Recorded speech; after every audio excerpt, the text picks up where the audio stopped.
Dr. Zulfikar Yunaidi, Head of Energy Modeling and Policy Planning Department at ASEAN Center for Energy.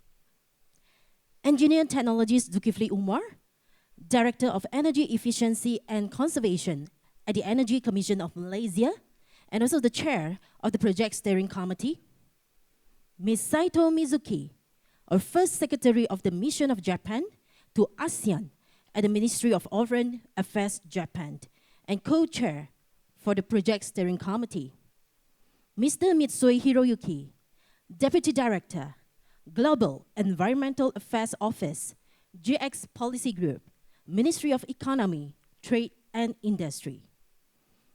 Our panel of judges, regional leaders, climate technology experts, government stakeholders, investors, ladies and gentlemen. A very good morning and warm welcome to the highly anticipated final pitch event of ASEAN Sparks right here together with 25th ASEAN Energy Business Forum in Kuala Lumpur Convention Center. Welcome every one of you. My name is Janet and I'm truly honored and privileged to serve as your MC at this significant event today. And also on behalf of the host, we'd like to say thank you and extend our deepest gratitude to each one of you for making your effort, making a trip right here as we are going to witness and celebrate this remarkable milestone and also the continued growth of the participating startup to help achieve the region's energy transformation. Ladies and gentlemen, let me walk through with you the overview of ASEAN Sparks.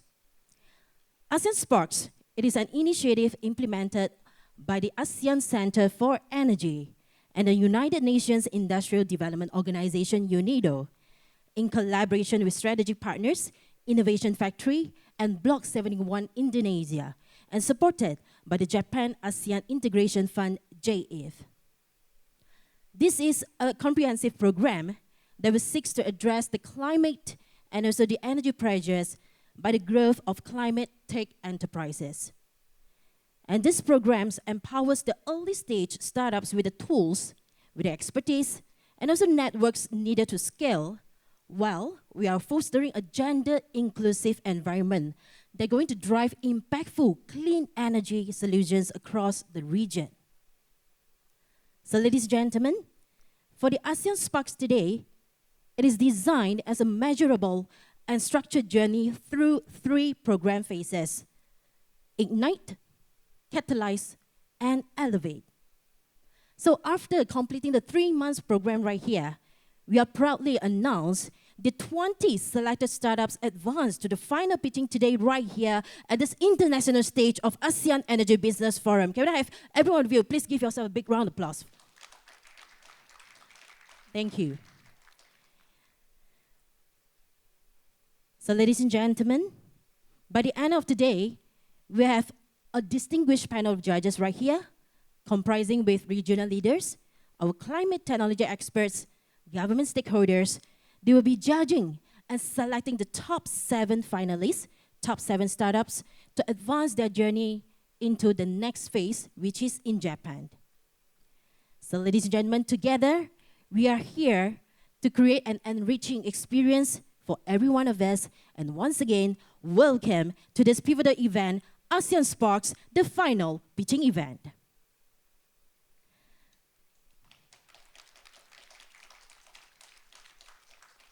So ladies and gentlemen, to officially commence our event this morning, we'll begin with a series of opening remarks from our distinguished representatives.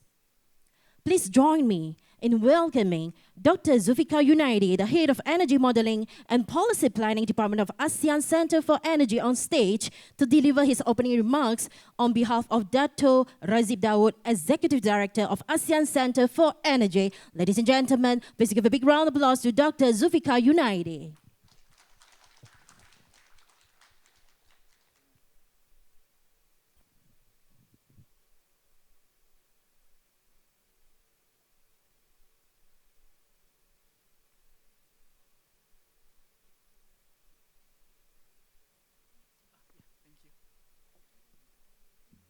No, it's okay. Let me just find.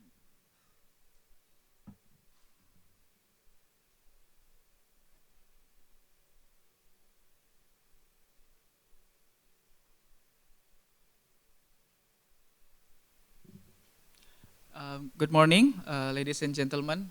Thank you very much. I'm here on behalf of Dato Razib Daud, the Executive Director of the ASEAN Center for Energy. So please allow me to read the remarks on behalf of him. Good morning. On behalf of the ASEAN Center for Energy and our implementing partners, I would like to extend a warm welcome to Insinyur Zulkifli Umar, Deputy Director of Energy Efficiency and Conservation, Energy Commission Malaysia, as the Chair of the Project Steering Committee, Ms. Saito Miski, First Secretary, Mission of Japan to ASEAN, as the Co-Chair of the Project Steering Committee, Dr. Noboru Zama, Project Manager and Industrial Development Expert, United Nations Industrial Development Organization, or UNIDO, Ms. Dila Ibtida, Head of Business Development Innovation Factory, Board of Judges, and the top 20 startups of ASEAN SPARKS Accelerator Program, a very pleasant good morning to all of you. It is a true pleasure to welcome you to the ASEAN SPARKS Final Pitching Day, taking place alongside the ASEAN Energy Business Forum, AEBF 25. Today, we gather to celebrate the creativity, perseverance, and bold vision of 20 outstanding startups that support the clean energy transition in ASEAN. We wish to express our deepest appreciation to the JAIF and the mission of Japan to ASEAN for their unwavering support. Their contribution has been instrumental in advancing the ASEAN SPARKS program under the enhancement of clean energy technology ecosystem and connectivity in ASEAN project. As the project management unit, ACE is proud to coordinate this initiative in close collaborations with UNIDO and Innovation Factory. Together, we are building a stronger foundation for innovation and entrepreneurship in ASEAN's clean energy sector. Ladies and gentlemen, this program is firmly rooted in the ASEAN Plan of Action for Energy Cooperation, or the APAEC, 2016-2025, particularly under the Energy Efficiency and Conservation Program area. Outcome-based strategy number 2, enhance participation of private sector and financial institutions, including energy service companies and clusters for ENC promotion. By strengthening the role of the private sector and financial institutions, and by empowering medium, small enterprises and startups, we are directly accelerating the region's clean energy transition. More importantly, we remain committed to inclusivity with a strong focus on engaging women-led enterprises as drivers of innovation. Since its launch in June with the Ignite Bootcamp, ASEAN SPARKS has already brought together a dynamic community of clean energy investors. This was followed by the Catalyst stage in August, where startups engage in intensive workshops and mentoring sessions to refine their business model, enhance their strategies, and prepare for today's grand pitching day. What we witness here is the culmination of months of dedication, learning, and growth. Most importantly, I would like to extend our heartfelt appreciation to all the startups present here today. Your commitment, creativity, and resilience have brought you to this stage. By daring to challenge the status quo and present bold ideas, you are showing us what the future of clean energy can look like in ASEAN. Regardless of the outcome, each of you has already made a significant contribution to our collective mission. Today is not simply a pitching competition. It is a milestone moment where ideas meet opportunity. Out of these 20 startups, 7 will be selected to join a business matchmaking event in Japan, where they will gain invaluable exposure, networks, and insights to elevate their solutions even further. This is both a recognition of their achievements so far and a call to scale their innovations for regional impact. To the mentors and judges, thank you for your dedication that you have shown throughout this journey. Your expertise, generosity, and guidance have helped these entrepreneurs refine their models, sharpen their strategies, and gain the confidence to compete on this stage. To my fellow judges, our role today is crucial, not only to identify the top 7 startups, but to help ensure that the most impactful ideas move forward and contribute to ASEAN's clean energy future. So ladies and gentlemen, as we embark on the ASEAN Sparks final pitching day, let us remember that what we are nurturing here extends far beyond individual startups. We are shaping an ecosystem of collaborations, resilience, and innovation that will power ASEAN's sustainable future. To all the participating startups, congratulations on reaching this stage. Again, regardless of today's outcome, you have already proven yourself as vital contributors to the region's clean energy journey. And with that, I wish you all a dynamic and inspiring pitching session. May this event spark not only new opportunities, but also a renewed commitment to a cleaner, more inclusive energy future for ASEAN. Thank you. Thank you, Dr. Zulfikar. Thank you for such an insightful remarks that certainly set a positive tone for this beautiful morning today. Thank you.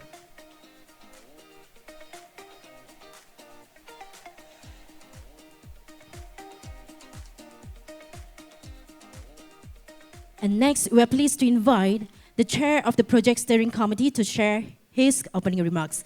Please put your hands together to welcome Engineer Technologist Zulkifli Umar, Director of Energy Efficiency and Conservation at the Energy Commission of Malaysia and the Chair of the Project Steering Committee.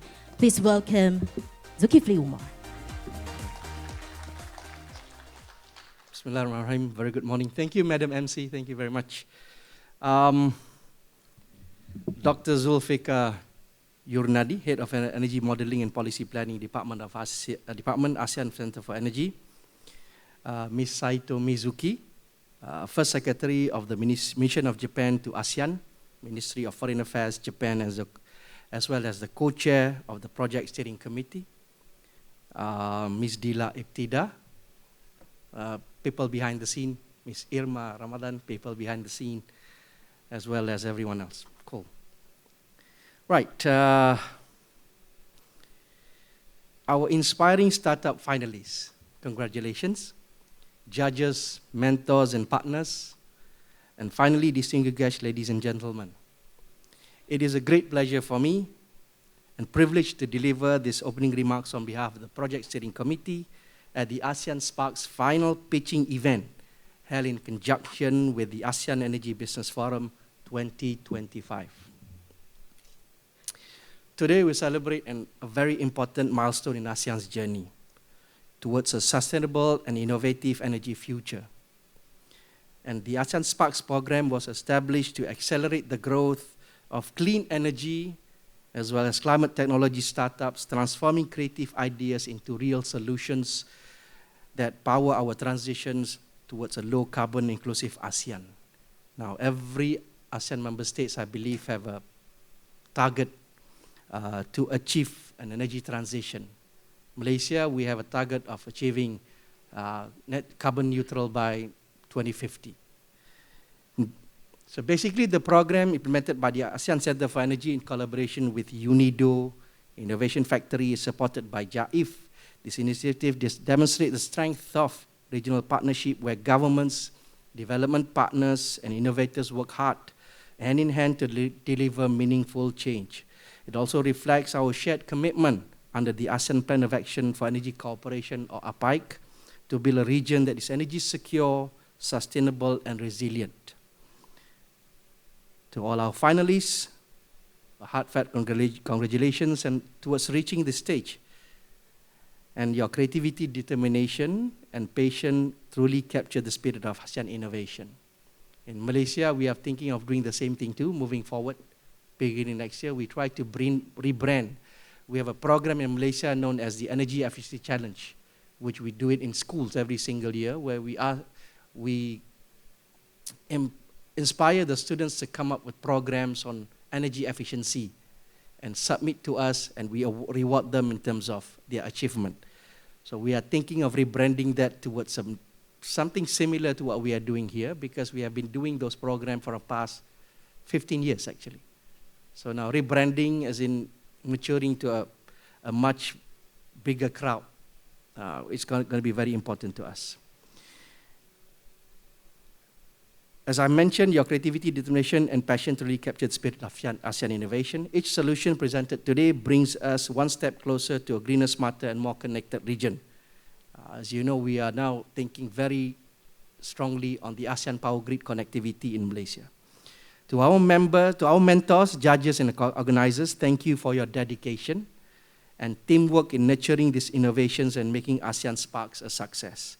As we begin today's final pitching session, let us celebrate not only competition, but also collaboration, the very essence of ASEAN Sparks. On behalf of the Project Steering Committee, I extend my sincere appreciation to all our partners and distinguished guests for your continued support and presence today. Thank you, everyone, and I wish everyone a fruitful and inspiring session ahead. Thank you very much. Thank you, Madam MC. Thank you. Thank you to our engineer technologist, Zulkifli Umar. Thank you for such a valuable remarks given to all our delegates right here. Thank you.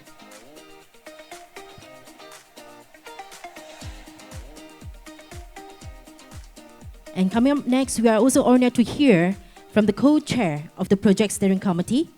So ladies and gentlemen, please give a big hand to welcome Ms. Saito Mizuki, the first secretary of the Mission of Japan to ASEAN at the Ministry of Foreign Affairs Japan and co-chair of the Project Steering Committee to share her opening remarks. Please welcome Ms. Saito Mizuki.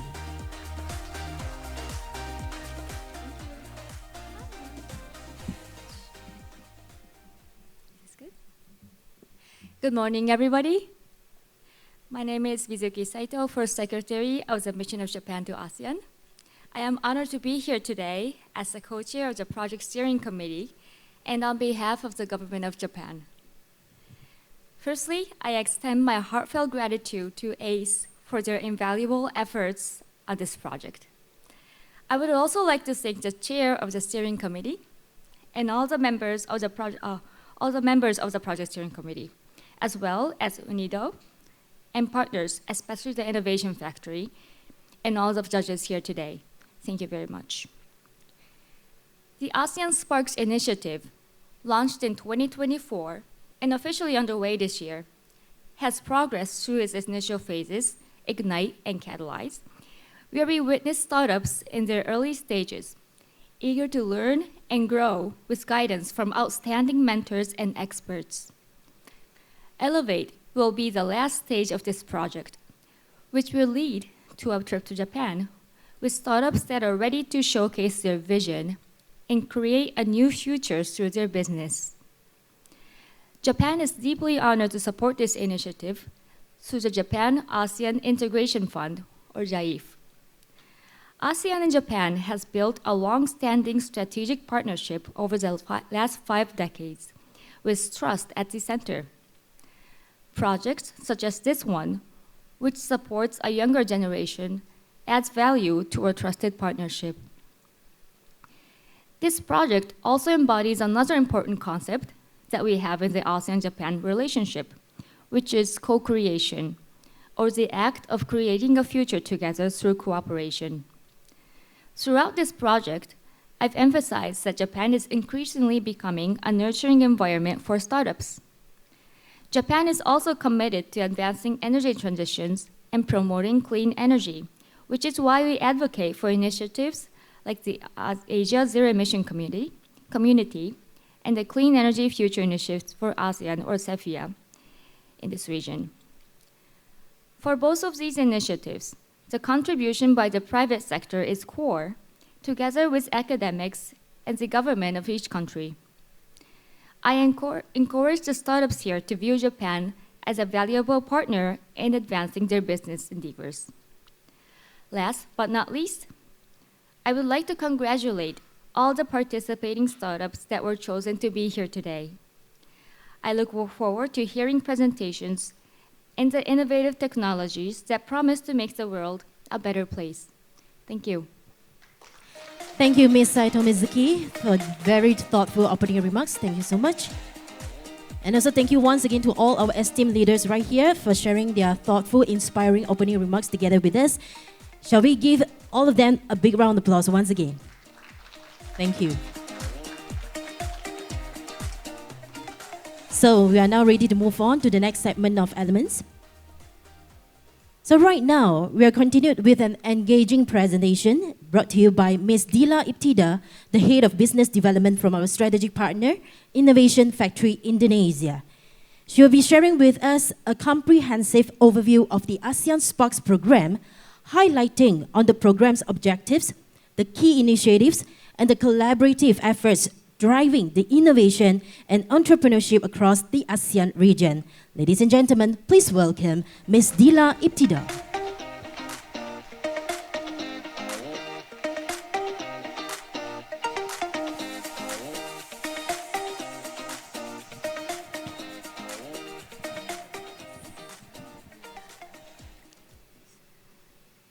Good morning, everyone.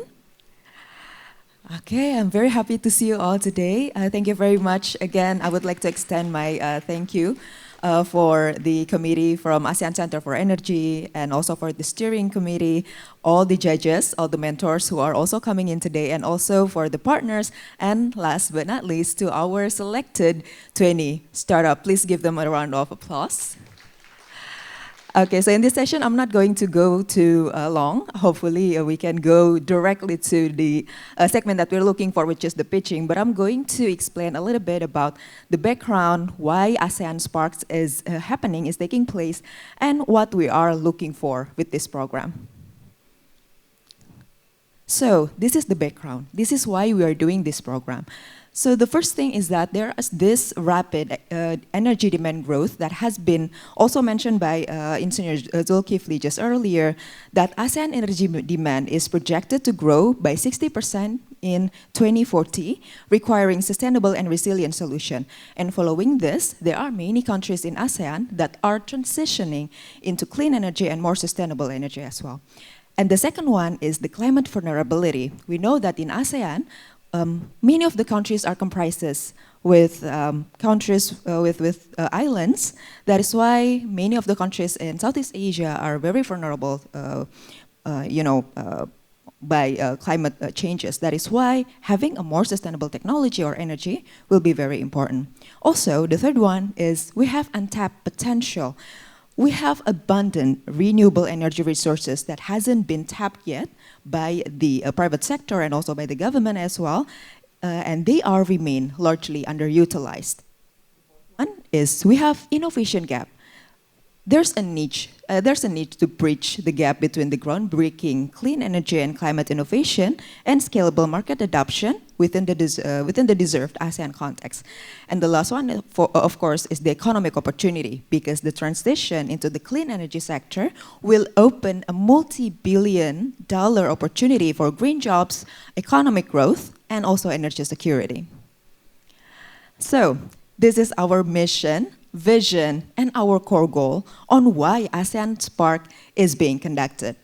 We have the mission to identify, nurture, and accelerate promising clean energy and climate technology startups that can drive the energy transition and sustainable industrial development across the ASEAN region.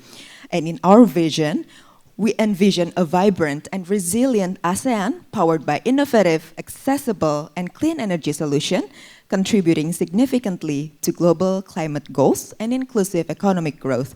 And our core goal with this program is to foster a thriving ecosystem where climate technology can flourish, directly addressing critical energy and climate challenges unique to Southeast Asia.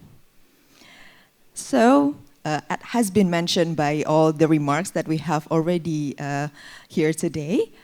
So this program is being catalyzed by 4 partners. The first one, of course, the ASEAN Center for Energy as the project management unit.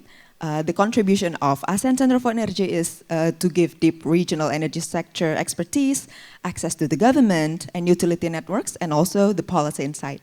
And we also have here with us the representative from UNIDO as the project implementing partner. UNIDO has been contributing as giving the global expertise in climate technology transfer, giving us a lot of guidance in industrial energy efficiency, capacity building, and sustainable development frameworks. And of course, we have to mention our very generous sponsor, which is JAIF, or Japan-ASEAN Integration Fund. They have provided us with crucial financial support, fostering the economic partnership and technology exchange between Japan and ASEAN. And last but not least, Innovation Factory and Block 71 Indonesia, we're formulating the strategy, program design, and the conduct of the program.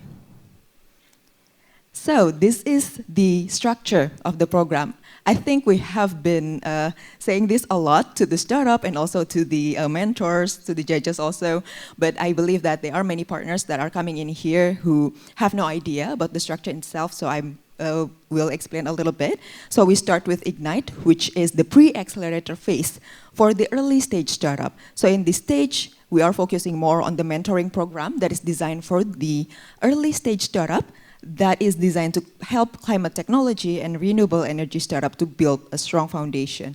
So we are now in here, in the catalyze stage. We are pitching to go to the next stage, which is the ASEAN Sparks Elevate, which will be conducted in Japan later on. And now we're focusing on the ASEAN Spark Catalyze, which is a program that connects climate technology and renewable energy startup with expert and key stakeholders in more intensive way, in more intensive mentoring session and workshop. And after this, the 7 that is selected from this ABF pitching day will be sent to ASEAN Spark Elevate to do the business matchmaking with the ASEAN stakeholder. So these are the sectors or the verticals that we are focusing on for this program. The first one is renewable energy, comprises of solar, wind, hydropower, geothermal, and biomass. And also we have startups in energy efficiency, smart buildings, industrial energy management, efficient appliance, sustainable manufacturing process. We also have startups in smart grid and energy storage, which comprises of grid modernization, microgrids, battery storage solutions, demand-side management, and also sustainable mobility such as EV and other infrastructure, and other climate energy technology. So this is the profile of the startups that we are having right now in this stage of Catalyze. So these startups that are going to pitch today, they all have validated solution. Their clean energy or climate tech solution has already moved past the laboratory process, and it is a proven prototype, and they all have clear data or evidence to support it. And then the second one, they have early business traction, even though some of them are not really that mature. For example, they already have get the traction. Excuse me.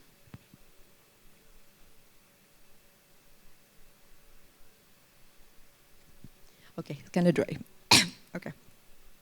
So their business model has been tested and also refined. They have already gained early customer that trusted their products.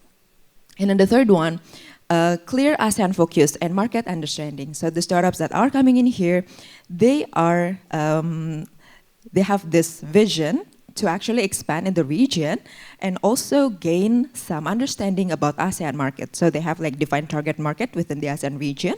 And also the solution that they provide is specifically designed to be adaptable in Southeast Asia. And the fourth one, of course, they all have committed and capable team.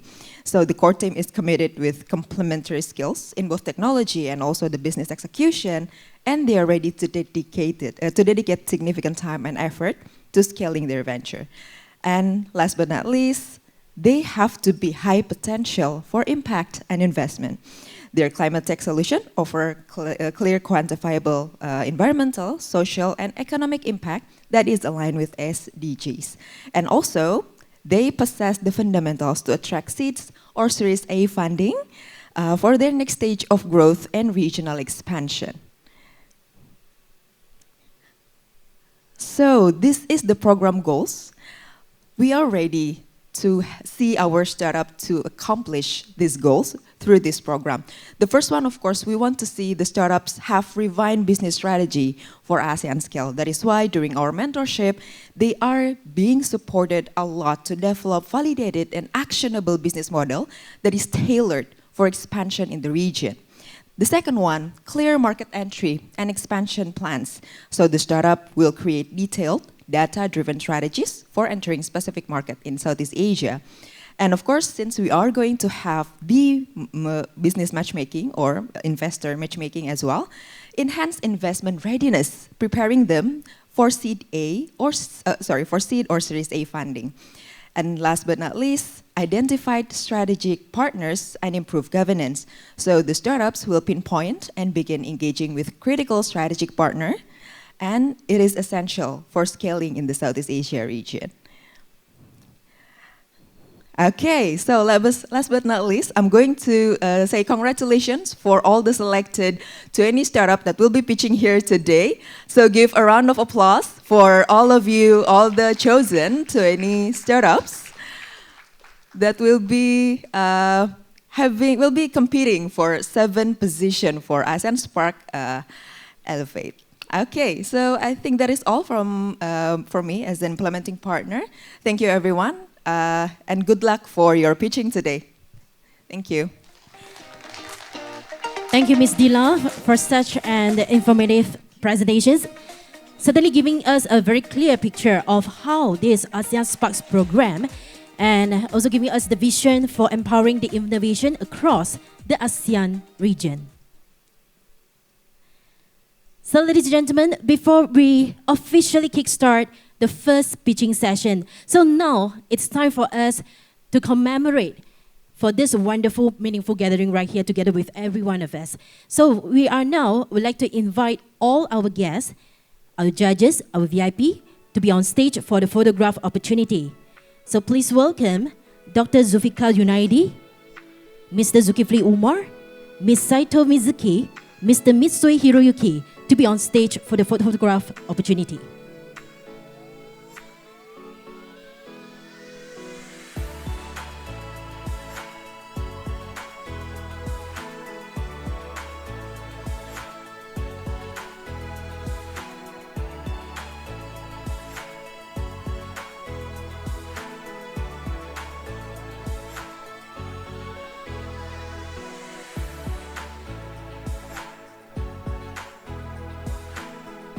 And we'd like to invite our 7 distinguished panel of judges to join us as well.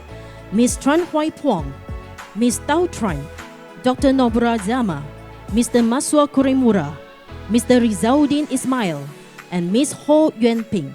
Please join us on stage for the photograph opportunity.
And followed by our organizers of ASEAN Sparks to join us on stage as well.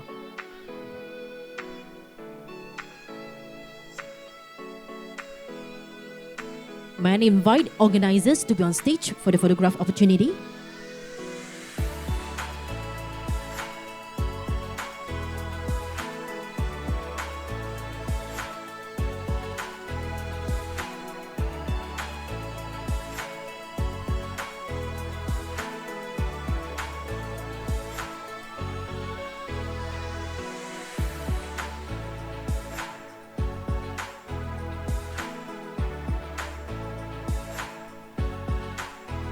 So let's look at the camera right in front of you, our official photographer right in front.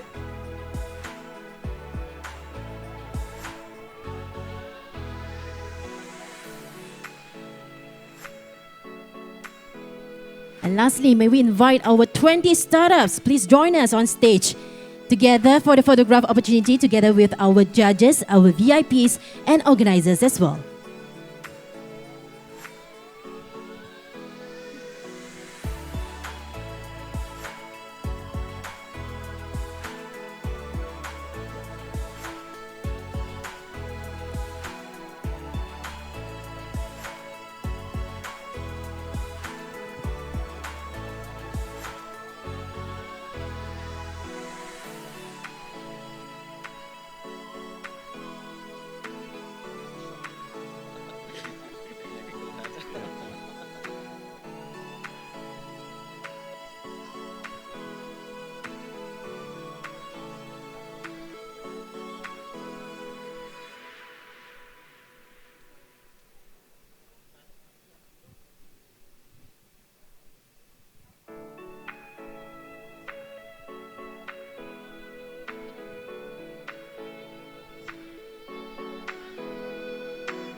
Okay, for the photographer, for the official one, everyone is inside this frame? Yes, eh?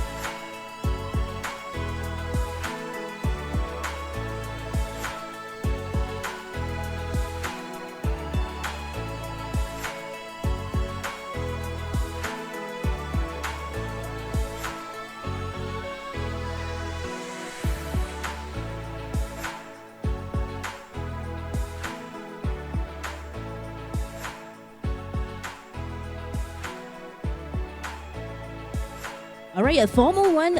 Ready? 1, 2, 3. With a big smile, everyone. Yes. And then thumbs up. A big thumbs up.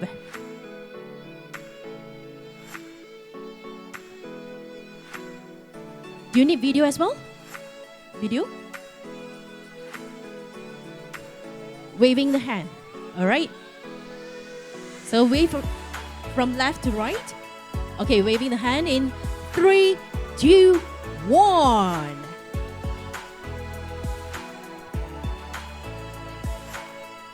Thank you. Thank you so much to all the judges, to our VIPs, our startups are right here together with organizers. Thank you for capturing this precious moment. And you may please return to your seats. Thank you. And I would like to have all the photographers to take your position on stage, as we are going to take the second photo from the stage.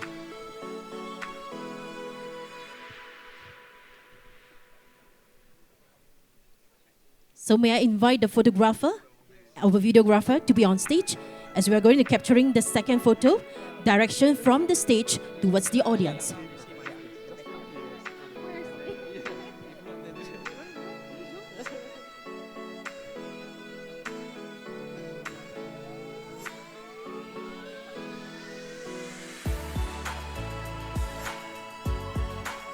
So we would like to have all of the guests, our judges, even for our VIPs as well, organizers. So please take your seat, and we try to occupy and sit as close as possible. We are going to take one big shot from the stage. And we're going to capture the video together. So once I counted 3, 2, 1, I want all of you to say ASEAN Sparks. Can we do this? Yes. Yes or yes? Yes.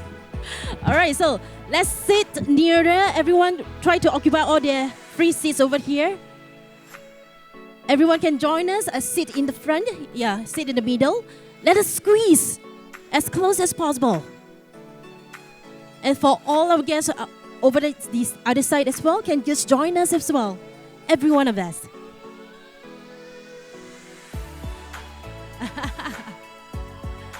Have to blend it into it, right?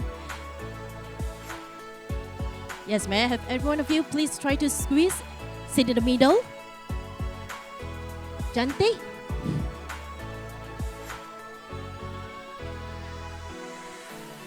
All right, so please direct your attention to our photographer in front of you. Okay, we'll be taking few shots. Okay. The first one is formal shot. Look right in front. Sit up straight. With a big smile, seeing your teeth. I want to see your teeth. Yeah. All right. Just a bit more.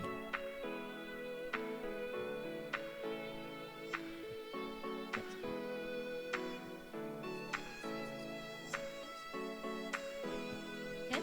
All right, sit up straight. Ladies and gentlemen, the first photo, big smile. Look in front. Yes. 1, 2, 3, and 3, 2, 1. Then I want all of you to have a big thumbs up. Show me both hand thumbs up. Yeah. Perfect. All right. So video. When I shout 3, 2, 1, I want all of you to shout out loud, ASEAN Sparks. Can we do this? Yes. All right. So get ready. Shout out as loud as possible. We are going to kickstart the events today in 3, 2, 1. ASEAN Sparks! Woo! Good job, good job. Great shot taken. Thank you. Thank you so much. Yeah, sit and easy. See, easy. Nice shot.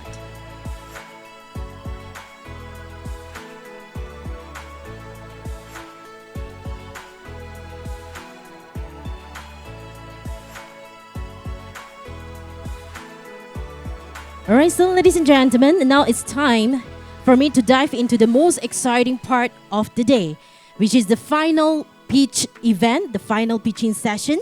So prior to that, let me just briefly walk through with you on how it's going to work throughout the day. So we have the top 20 of innovative startups who will be pitching their groundbreaking ideas on this very stage today. And this pitching will be divided into 4 sessions with the 5 startups in each session. So each of the startups will be allocated 5 minutes for the presentation, followed by a 5-minute Q&A session with the judging panel. And plus, we'll be giving you a 2 minutes of transition buffer team between the pitching session. So at the end of the day, the top 7 of our startups finalists, they will be announced and receive a ticket to advance to the next phase of the program, which is we're going to take this Japan as our next phase of program, ASEAN SPARKS Elevate. Wow. Can you have a big round of applause? This is such a very interesting program right here, right? Yeah. So this is the rundown explanation, and I'm going to walk with all of you regarding for the program booklet. So kindly take up your smartphone with you, ladies and gentlemen. So this is the program booklet throughout the day. So kindly scan the QR code displayed on the screen for you to explore for the full agenda, our full program with the timings, with the event highlights as well, and also with our session details. So kindly take your time to scan the QR code.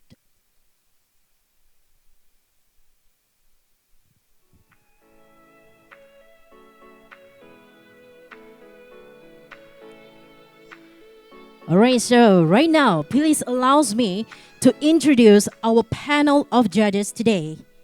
I want all of you to please give very, very big hand to all these 7 judges. We have Ms. Tran Hoai Pong, Investment Principal of Wavemaker Ventures. We have Ms. Tao Tran, the General Director from New Energy Nexus Vietnam. Dr. Noboru Zuma, our Project Manager, Industrial Development Expert from UNIDO. Mr. Masuo Kuremura, Special Advisor to the Ministry of Economy, Trade and Industry, Japan, Regional Head Asia Pacific from MATI. Mr. Rizauddin Ismail, Senior Assistant Director from Energy Commission of Malaysia. Ms. Ho Yuen Ping, Senior Associate Director from National University of Singapore. And lastly, we have Dr. Zulfikar Yunaidi, the Head of Energy Modeling and Policy Planning Department at ASEAN Center for Energy. Please give a big round of applause of 7 judges for today. So for all the startups right here, 20 startups, I want to hear from all of you. Are you ready to launch your solutions? Are you ready to prove to the world that you can do it today? Are you ready? Yes. What about our judges here? Are you ready to pick your favorite choice to get your most best of the day for all of our delegates right here? Are you ready for the judges? Yes. So ladies and gentlemen, sit back, relax, get ready. We are going to sparks throughout the day. So this is ASEAN Sparks final pitch event. Let the sparks begin right now. All right, so ladies and gentlemen, the finest moment we've been waiting for. We are going to have the first startup to take the stage. Let's welcome Ms. Napa Parapat, the COO and co-founder of Vidamvaram Plus from Thailand. Please give a big round of applause to Ms. Napa Parapat.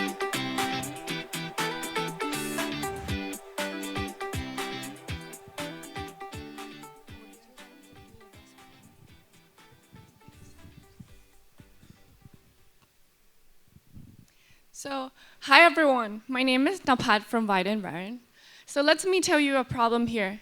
97% of the natural rubbers are produced here in Southeast Asia, and Thailand ranks the top 2 biggest exporters for the automotive rubber tires. Yet 80% of these end-of-life tires have been recycled, but recycled at a very low value. However, there's another industry, which is the construction industry, that is always looking for a better insulation system. That's where we are here. At Weiden Waren, we are turning one industry waste to another industry treasures by us offering the high-performance thermal insulation system based on 3 main aspects: reduce waste from the tire industries, save energy by insulated space, and also cost-efficient from the operation it used.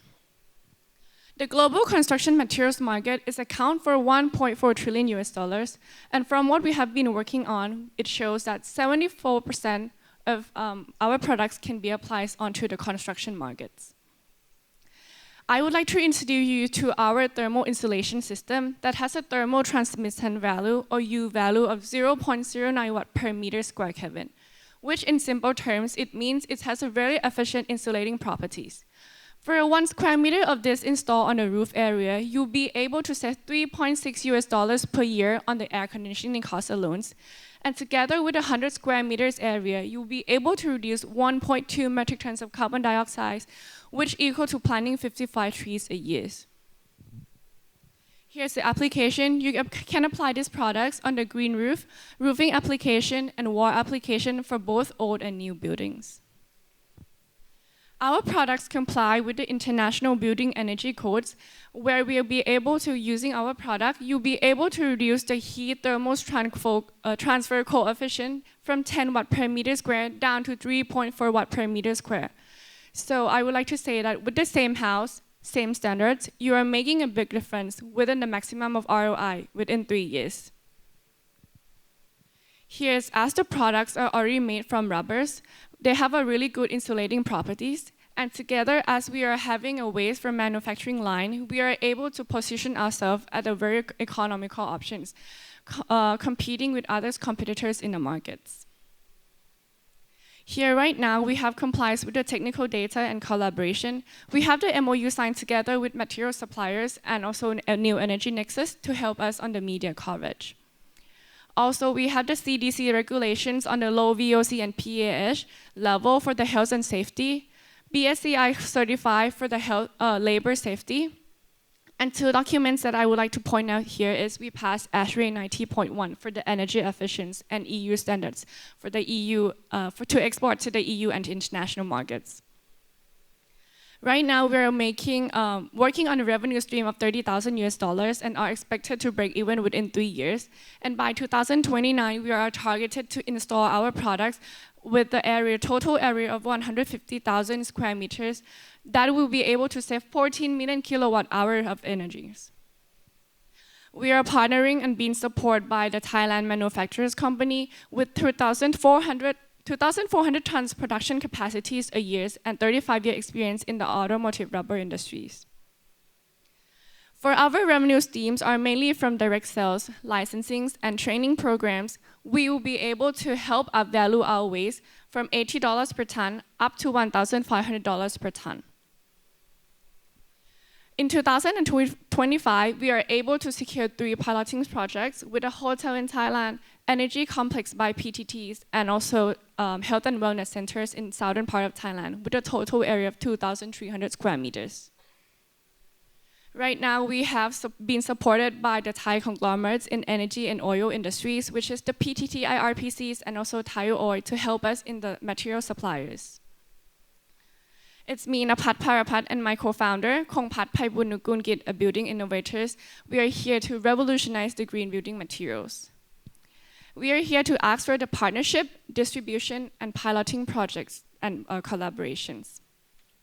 I would like to end it here. This is the time for us to make this possible for the industrial waste and the material innovation. Thank you. Khop Kap. Thank you, Ms. Napat. All right, so now we are opening the floor for the questions from our panel of judges.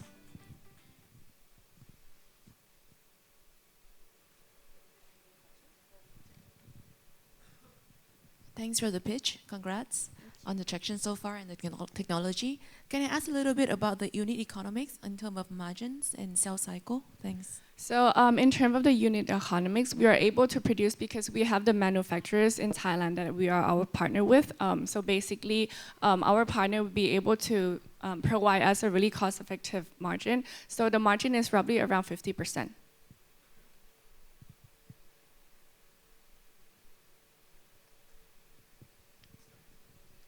Hi. How do you validate your products perform better than any other conventional product in the market? So actually, in terms of the conventional products, we are very competitive, comparable with the conventional markets. But our value proposition is we are making our products from the waste. So we are able to get the raw material at a very low and more economical option. So that's why we are able to position ourselves in a very competitive pricing. So how you can make it the scalability to with the connectivity to your supplier and your partner company? Sorry, what's the question? So I'm very interested in the scalability of your business. So how you can connect it to your partner or finding the appropriate partner or supplier for the manufacturing? Yeah. So me, myself, are from the operation side, so I work closely with the manufacturing. They will be able to, manufacturer will be able to supply and help us on the manufacturers in terms of like scalabilities. So as I mentioned, our production capacity is 2,400 tons of rubbers a year, and they will be able to supply more if we have more investments in terms of the machinery as well. But for the raw material side, we have a partner from PTT and Thai Oil to help us supply for the raw materials.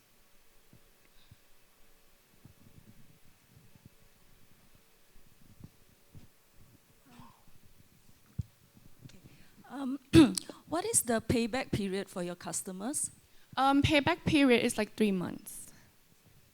And also, finally, do you work with your customers on the measurement of the impact, the cost savings and all of that? We are working right now as we are quite new, so we are quite in the early stage of business. So right now we got a piloting project with PTT and we will be installing our products with PTT by the end of this month. I guess my question is more in terms of the package of solution that you provide. Is the measurement of the impact, the measurement of the cost savings, the energy savings part of the service that you provide? So all the data that you have shown is more on the academic. So we have been calculating based on theories. But right now we are having measures with the PTT piloting projects on the thermal comforts and thermal comfortness when I'm working in the buildings. Yeah. Thank you. I would love to hear more of the limitations of the effectiveness of your products, because I know that you're already running pilots, right, and are running more pilots. Would love to hear that side of your product. So some of the limitation first might be fire retardants, because sometimes the fume. So basically some of the customers are concerned about the fume. So that's why our formulation will be able to tailor the formulations that help to protect or less fire retardants. Also in terms of the odor, like smells. So some customers are quite sensitive to the rubber. So we have some process that will be able to cure the smells after the manufacturing sites. And how effective is that? For the solutions to the limitations that you just shared? We are still working on the final formulation right now, but in terms of fire retardants, we'll be able to add some chemicals to the formulation that will be able to help us not to burn the insulation when it's firing. Great, thank you very much for your great concept. My question is about a bit more on the ethical sourcing. So how do you kind of consider to get more of this ethical sourcing, and also how do you plan to get more of this green jobs, especially in the local communities? If you could please elaborate a bit on that, please. So for the ethical part, so our products are a hybrid of natural rubbers and also synthetic rubbers.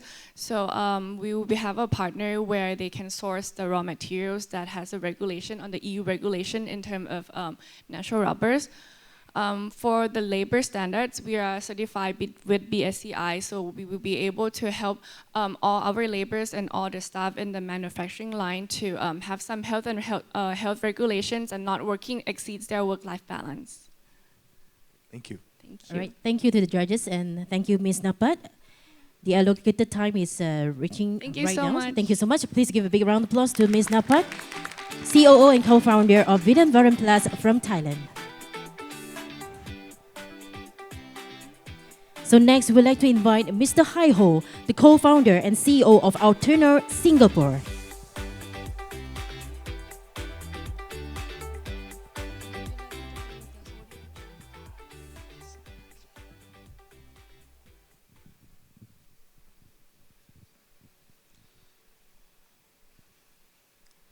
Good morning, everyone. Good morning, everyone. Thank you. That's the energy that we need. People call me that I'm a sandman. Why? Because we build battery from sand. And as Dilas mentioned in the beginning, we only have about 1,537 days to control the rise of global temperatures, to own the effect that will affect ASEAN, Japan, and Asia alone. In the industrial setting, most of the carbon emissions coming from heat. And right now, there's no solutions to help factory convert from fossil fuel into clean heat. Even though there's a lot of solar panel, but factories are using heat coming from fossil fuel by burning. So we introduce a new kind of system, which is the battery made from sand, that guarantee 100% explosion proof. Most of the battery out there, even lithium, sodium, still have a chance of explosions. How do we do that?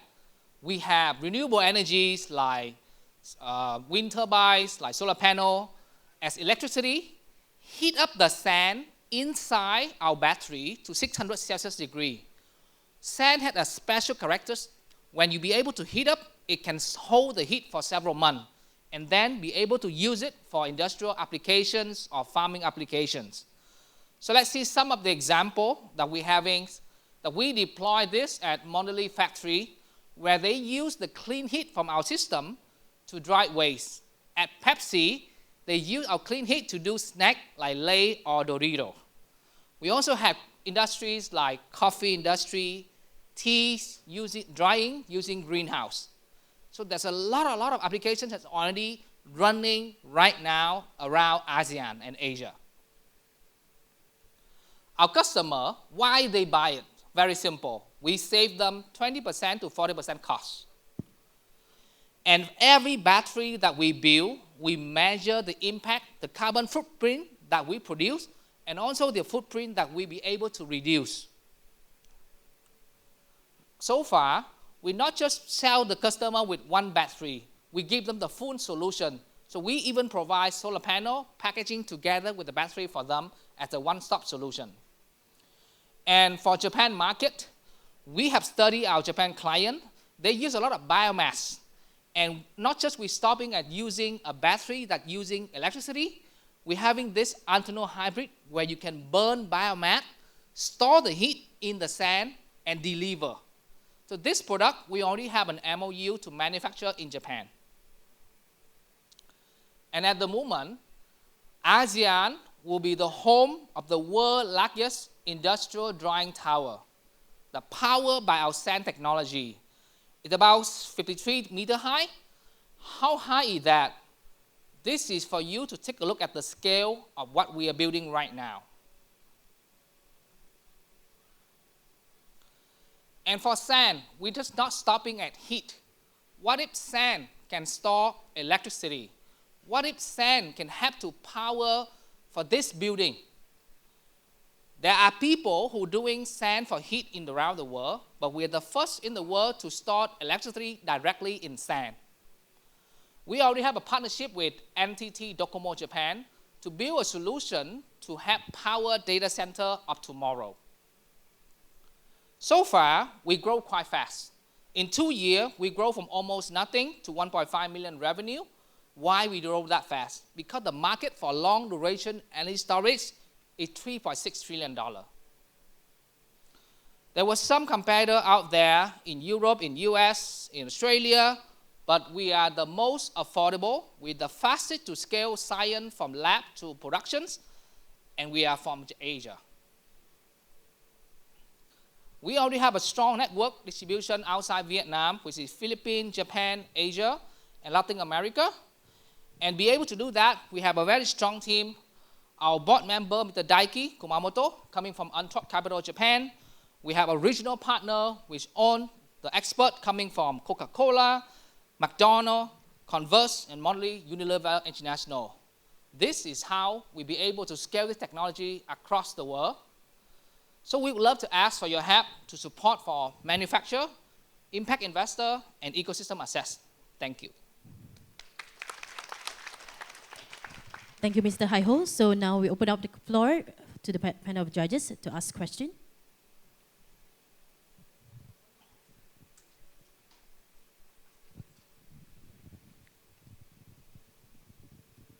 Thank you for the great presentations. I'm very interested in the technological feasibility of the background, and do we have some collaborate with some university or some institution of some scientific organization, and so making the more feasibility to your business, and also I'm also the cost of your battery rather than the lithium-ion battery. So it's very important point for the cost rather than the lithium battery. So yeah.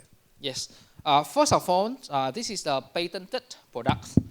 So we already have patent with USPTO for the technology, and it's developed on the concept of where you'll be able to heat up the sand just the same way you heat up the water with your water kettle. But we scale it up to a giant battery. And in terms of pricing, that's the only thing we care. If we don't sell better or cheaper than lithium, there's no point building. For lithium battery, right now it's about $80 to $100 per kilowatt hour. For our heat battery, the price will be $40 to $65 per kilowatt hour, which means it's half the price. However, the lifespan, lithium sodium lifespan is about 5 to 8 years. Our battery lasts 25 years. So even in the long run, we 5 times more efficient.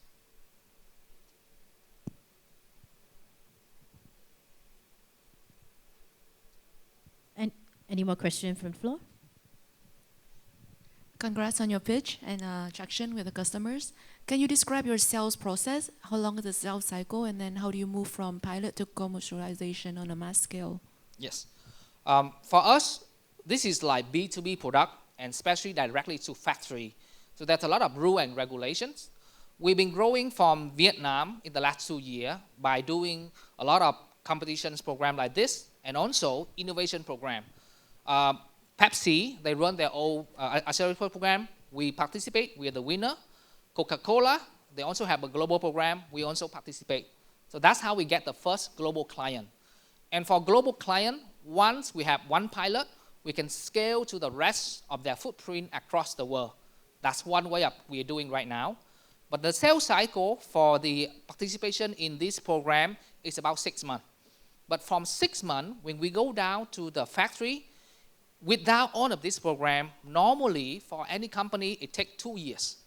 But for us, when we have the push from global program, it goes down to 6 months. That's one way. Another way is we can see that we have a regional partner for distributions. We realize that no matter how much we try, we're still a small company in Asia. And it's hard to go to the US, to Latin America. That's why you see in our regional partner, we have people on the ground for door opening in Latin America, in MENA, in Europe. These are partners who have networks within the region. They be able to provide financings, regulations, and door opening. And we have a very clear KPI for our partner. In the next 2 years, they committed to deliver 10 to 15 million US dollar sales for us in the next 2 years across all the regions. Thank you.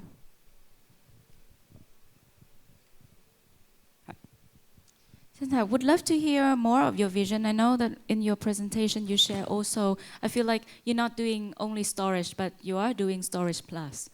And I feel like yourself being a very ambitious person. Would love to hear your vision for Otano and any plan, the expansion plan in the future. Thank you.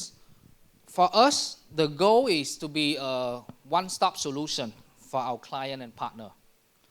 We talk to Pepsi, to Mondelez, we talk to their sustainability program manager, and they will say, today I talk to you about storage. Tomorrow I will talk to you about somebody else about cooling. So they have a lot of people coming to pitch them. But to be honest, they don't have the technical background to learn all about this science. And we have a great opportunity to have being around with all great founder, so we know which solution we can pitch to our client. So for example, to all the friends, if you have a solution you want to talk to Pepsi and Mondelez, talk to us. All right, sorry for interrupt. The time is up. Thank you. All right, so please give one more round of applause to Mr. Hai Ho, co-founder and CEO of Otano, Singapore.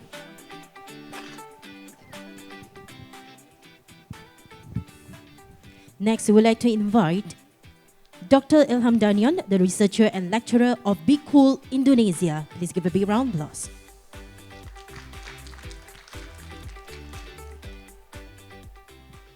Honorable judges, Asian Center for Energy, ladies and gentlemen, good morning.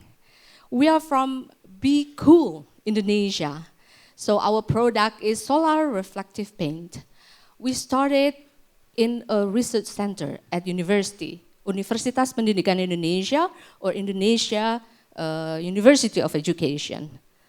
So we are developing reflective cool roof and cool microhouses for us to strive to combat urban heat, to lower indoor temperature, cut cooling energy demand, and reduce household energy costs. Hopefully, we are going to empower low-income households so they can be able to live comfortably during this rising heat.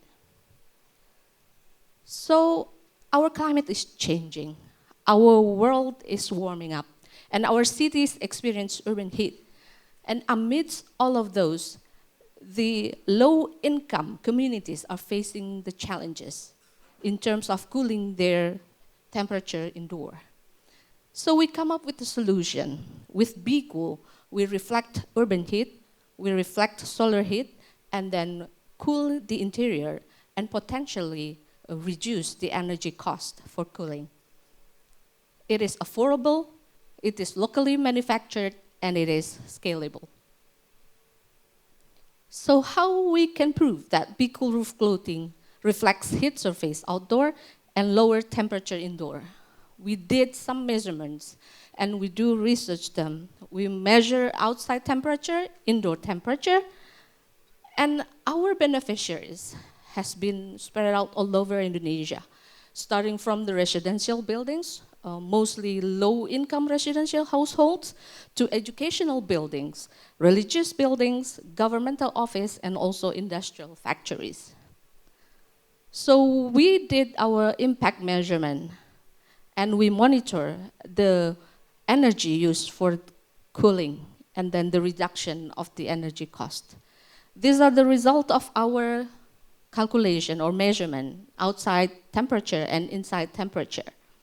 And we also apply in groups of housings, groups of roofs in a kampung, 35 houses, 17 houses, and it's spread all over Indonesia. And we did measurement, daily measurement to measure the quality before and after. So these are the locations where our products has been implemented. It's spread out all over Indonesia. We started in 2019, right until 2025. We already covered mostly the western and the central part of Indonesia. So some awards and recognition finally come to fruition. So in 2022, we win the Million Cool Roof Challenge. So by winning that, we come up with more recognitions and awards. We have the recognition in terms of certification from Solar Reflective Index, and we have the intellectual proprietary right. So we are seeking for mentorship because we are coming from a research center at a university. We do understand that we need assistance in terms of marketing of our products because we scale our products, implement throughout Indonesia using the scheme of community service from the university. So now we are ready to enter the market industry. So we seek mentorship in terms of marketing, build our brand visibility, and then we tried our best in terms of marketing our product in several construction industry exhibitions, architectural industry exhibitions. And we are also seeking for partnership in terms of piloting the project. We can partner with government, partner with industry. We have partnered with industry to apply our product on top of the metal roof so that it can be sold by that industry. It is called Tata Logam Indonesia or Tata Metal Industries. So our paint can be applied in their product and they sell it through Indonesia. So we are also seeking for collaboration from industries, distributors to market the product. All right, sorry for interrupt. The time is up for Thank Doctor. you. So we are opening the floor to the questions from the judges.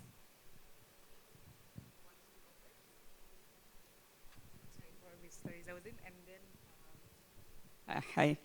So how do you verify the energy saving beyond the SRI and lab test? So we are monitoring the utilization of the electricity used in the houses of the ones that apply in our houses.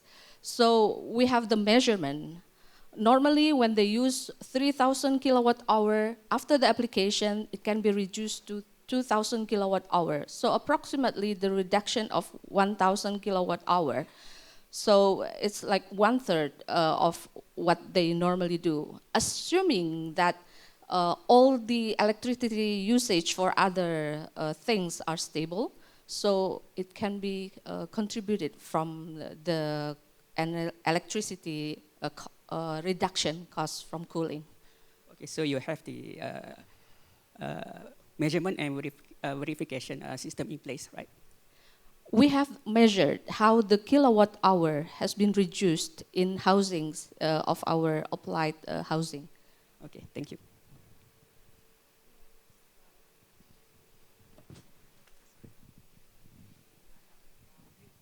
Thank you for the presentation. I'd like to ask, what is your current model for deploying your solution and implementation, especially you're all over Indonesia? Do you work with local partners? Is manufacturing done by you, or do you outsource or license it to someone? Yes. The manufacture of the product is done in our research lab in Universitas Pendidikan Indonesia. And we scale up the distribution by partnering with the Tata Metal industry. So our paint is applied to their products, metal roof, so it can be a metal cool roof, and they distribute the product. That's for the commercialization. As for the community service that done by our university, we collaborate with the universities all over Indonesia in order for us to implement that using our community service. Because at university we have to teach, we have to do research and do community service. So we use the network of the lecturers or researchers all over Indonesia to implement our paint all over Indonesia. Thank you. What's your production capacity right now, and what's your plan for that in the future? This is the part when we need the assistance, because our production is based on the demand resulting from our activities all over Indonesia. So in terms of that, we cannot like frankly or like saying this is our capacity, because it's done in our research lab, so it's based on demand. Which province or which district need that, then we produce it and then we deliver to the area. So we are sure that this can be developed, so it's not based on demand, but we can have a plan to scale up the production and also the distribution by partnering with the industries.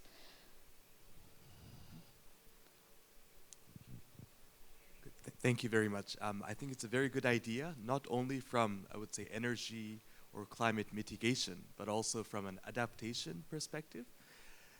My question is about, could you please elaborate a little bit more on how you try to kind of accommodate or ensure the low-income households? How do you think they can access your products, if you have any ideas on that? Yes. We are aiming for the low-income household by using the CSR program. So basically, when they are going to renovate their homes, which is not inhabitable, we give the subsidy of the materials and the cool roof, and they also have to chip in some part of their housing development. So it's kind of additional help for them to renovate their house to be more habitable. I hope that answers your question. Yes, thank you. Thank you. Thank you, Doctor. And thank you to the panel of judges. Thank you once again, Dr. Ilham Danan, the researcher and lecturer of Be Cool Indonesia. Thank you very much, everybody.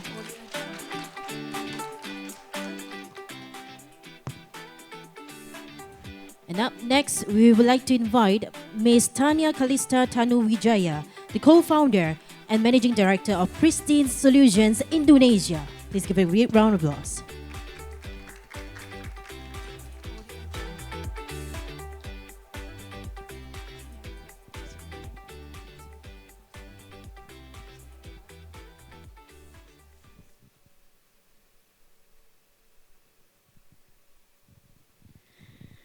Hi everyone, I'm Tanya from Pristine Indonesia.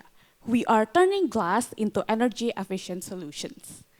Since I was a kid, I love playing in nature. But when I grew up, nature is gone and replaced by buildings and concrete jungle.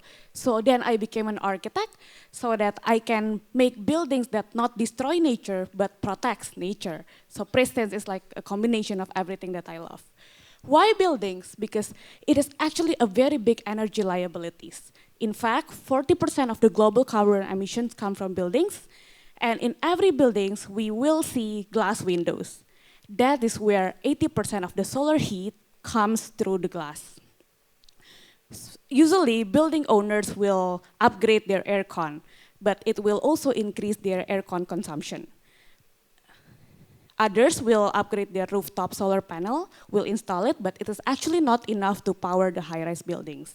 So we realized that glass facade is actually the largest untapped surface for energy transition.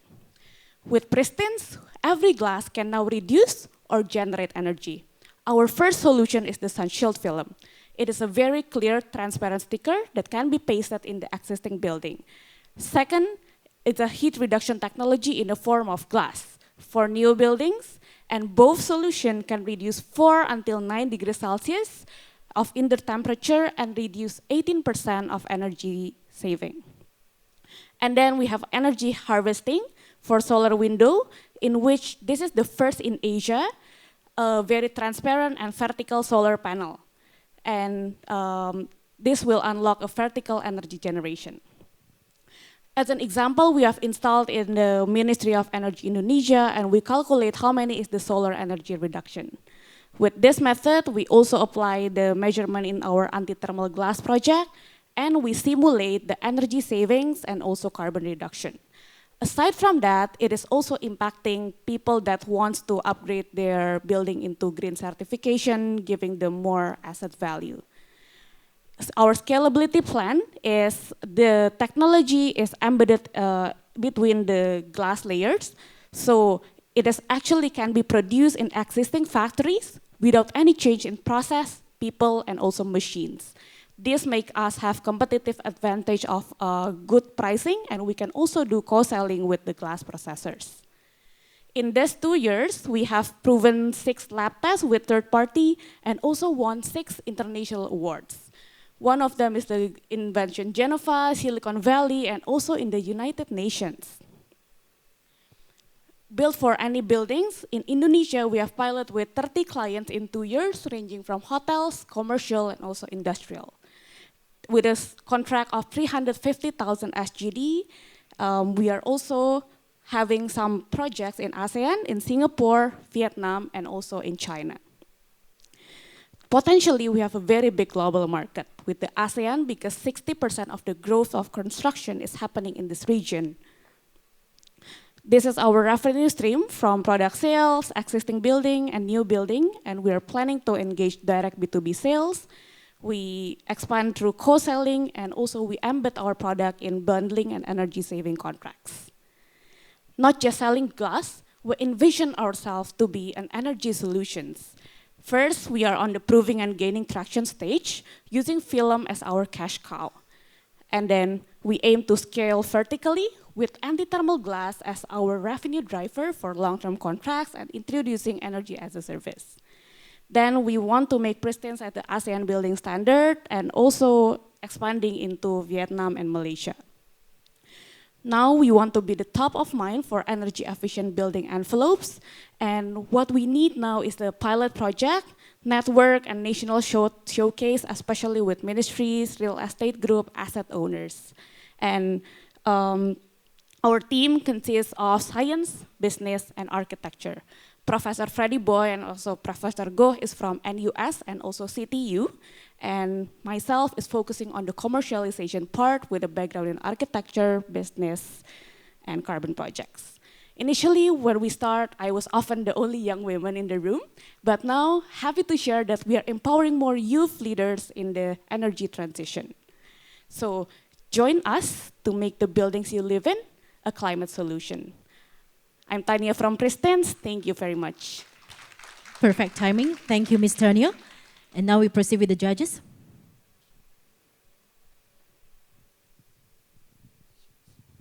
Yeah, maybe quick one. I mean, the product is good, but I think it's out there. I mean, there are several films, several anti-thermal glass. What's differentiate yours? Thank you for the question. Yes, we acknowledge that there is film is something that is already in the market. So sorry, can I see this? Still see the slides? Okay. So our differentiator is first our film is rejecting the infrared, so it is not like a very dark film. Usually people is afraid that their film installing film will be very dark. So for ours, it's very clear because we cut the infrared first, and then second, we price ourselves in the like the top spec in the market. Sorry, the spec is like the top spec in the market, but the price is 30% lower. That's for film. Second, for anti-thermal glass, actually solutions in the market usually use the double glass. Double glass means there are 2 glass and then the internal air gap in between. That means it's a very heavy, very thick, so it will increase the cost of transport, cost of window frame, and also cost of installation. For ours, the difference is we are just laminated glass. So it's only in between 2 glass, very thin, and also the technology is just like embedded between the glass. For now, we don't see any competitor doing something like that because the difference is those interlayer, like imagine a patty, like a burger, our technology is in the patty. So with the patty, we can just send it to local glass manufacturer without changing their manufacturing process, and they can already implement it with any kind of glass, any kind of specification that client requested. So it's very customized and also versatile. Could you share something about your cost structure and what kinds of margins you're able to make? Thank you for the question. For the cost structure, first, for the film is we have a 50% margin, and with that, we can still sell 30% cheaper from the top tier specification, the high performance in the market. That's first. Second, for the anti-thermal glass, the margin is around 30%, and this is still similar price to the double glass, which is the heavy and thick one. So we can still save a lot of the transportation and frame, while also having a high performance compared to the double glass as well. And our plan is to increase the margin and lower our production cost, is to embed this to all the glass manufacturer or glass processor all over Indonesia. So when the process can be nearer to the clients, I mean, the production can be nearer to the clients, they can also save the transport costs. Thank you. Okay, thank you very much. Thank you. I would like to know a little bit more about your production. So how do you try to promote local production of your product? And also a bit more on your gender inclusivity, if you have any ideas or plans on how to include more gender matters within your ideas, please. Thank you for the question. First, for the promote the local supply chain, yeah. Okay. For the local production is because our technology is from Singapore, then it's just like in Indonesia, we can still work with glass manufacturer locally. So for registering the TKDN is the like local components, we can still achieve like 60% local components because the glass is made from Indonesia. So it's locally, but only the technology. And then second, for the gender inclusivity, it's now we are empowering more women, like almost half of the team is women. And what is our plan is to have capacity building for them, because I think it's not very easy as well for women to be in a male-dominated industry in the energy. So we want to have like leadership skill, how to navigate like the stakeholders, and also network with key decision makers, so that they can also carry themselves and carry their voice to advocate for the energy transition. Thank you, Ms. Tanya. The time is up. Thank you so much to all the judges as well. So once again, big hand to Ms. Tanya Kalista, the co-founder and managing director from Pristine Solutions Indonesia.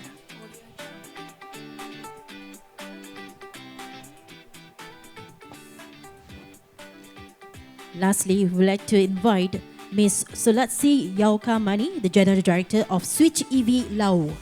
Please welcome Ms. Sulatsi.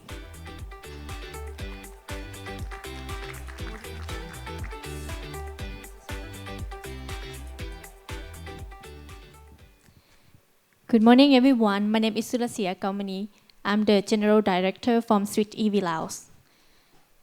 Nowadays, you will see that the rising price of the fuels is up so much, and also in the same time, we concern for the environmental, and in the same times, we also have to navigate with the government that they have the policy to protect with the reduced energy.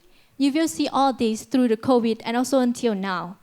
So with the high cost of the traditional EV, that is still the big gap for the people to enter in. And apart from that, they also have one more thing, is that they don't have the limit. They have the limited for the infrastructure. So that's why it's time for Switch to jump in and change this perspective. Our mission is easy and simple. We wanted to make the EV bike more faster, reliable, and accessible for everyone than the normal gas motorbike. We wanted to reduce the price and also wanted to create the impact for the sustainable mobility for transportation. For our solution, we have the capacity to build up the faster, stronger, and reliable mobility for the people who relies on the bike, especially the delivery rider, that they use the bike every day, but they have to charge for so long, so that why switch, we don't have to charge, we have our own station to help the rider to swap only less than 60 seconds. In the same time, we have the application to navigate seamless to the location where is the station. And also in the same time, we have the monitor to care of our battery. So it's gonna be last long, more than 5 to 7 years. So within this one, it is the win-win situation that the rider gonna have 0 waiting times. And in the same time, they have lifetime battery warranty. And also for the operation part, they have paying less, only 70% less than the other companies. In the same time, we save the fuels for the rider up to 60%. So this is our solution. In the market size, so the ASEAN market, they have value up to 140.7 billion in 2025, and will go up to 186.4 billion. Allows annually we import 70,000 units from here, and we wanted to be able to capture 35 million in total of annual revenues. We aim to target up to 8,100 bikes on the road and install up to 531 stations. This we are not only planned, we already established. We already have our investment here, 200,000 USD. But we don't want to stop only Laos. Now we have Thailand, but we want to be the leader in ASEAN, so that's why we need your help. We're seeking for 3 million to implement this in 2 years. We want to up the totals of the EV bike up to 100 units, and also in the same time we wanted to establish the station. And some operation costs for implement this one, branding and the marketing operation. It's a potential to opening in Laos. We have already installed 3 provinces, but now we wanted to install into 5 provinces. So we are gonna go up to 3,000 bikes and also 300 stations in 2 years. We don't only have our own self. We already partner with strategic partner with the major delivery part and the insurance. That is no one in Laos that have it. We are the first initiative in Laos, and we want to be the leader in Southeast Asia as well. We have the partner we have the team who have strong in the market term and also experience in technologies. This is our team in Laos, and also we are waiting for you to join us. Come and join us, then transform this EV mobility. Thank you. Perfect timing. Thank you, Ms. Sulasi. So we are proceed with the judges right here.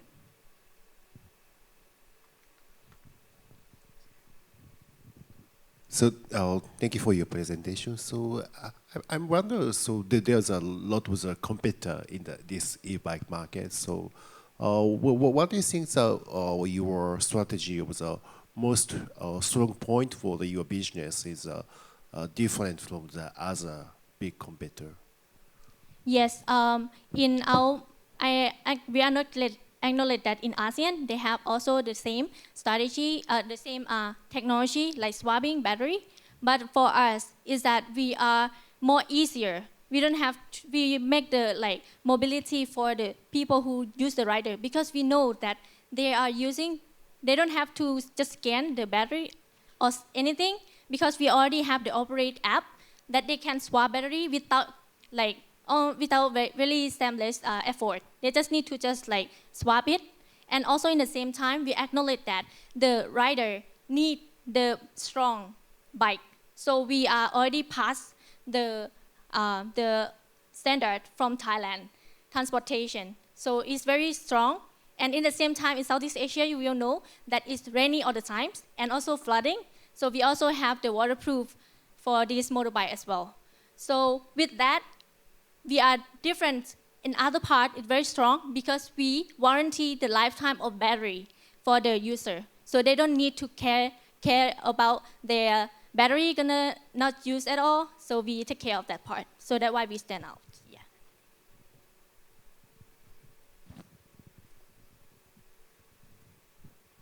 Next question. Congrats on your pitch. Can I ask you a little bit about your current production capacity? Yes, so we manufacturing in China, but all of the thing we have partnered with them.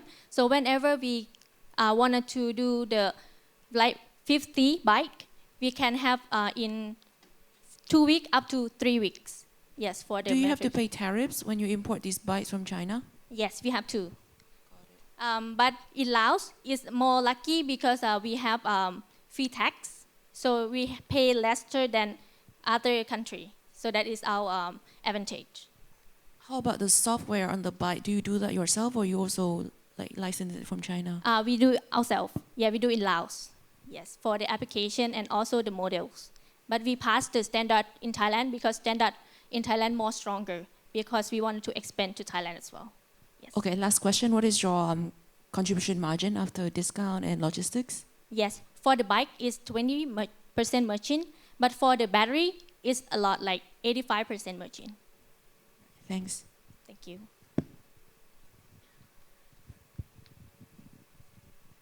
I would love to hear more of your battery quality, because I know that I've been in Vietnam. We have some EV startups also manufacturing their own batteries, and I have the experience of using all of them. And I know that going to the EV market, especially you are manufacturing the EV as a whole package itself, battery is very important.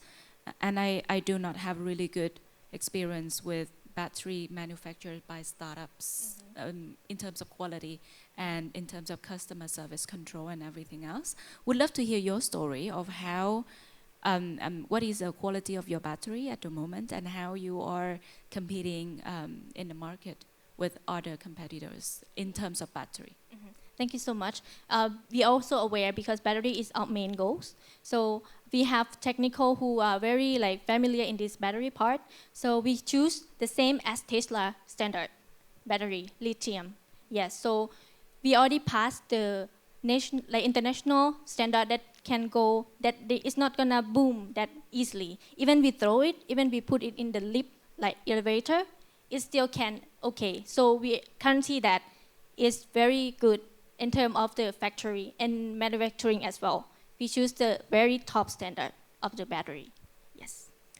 Thank you for your time, and thank you for the judges.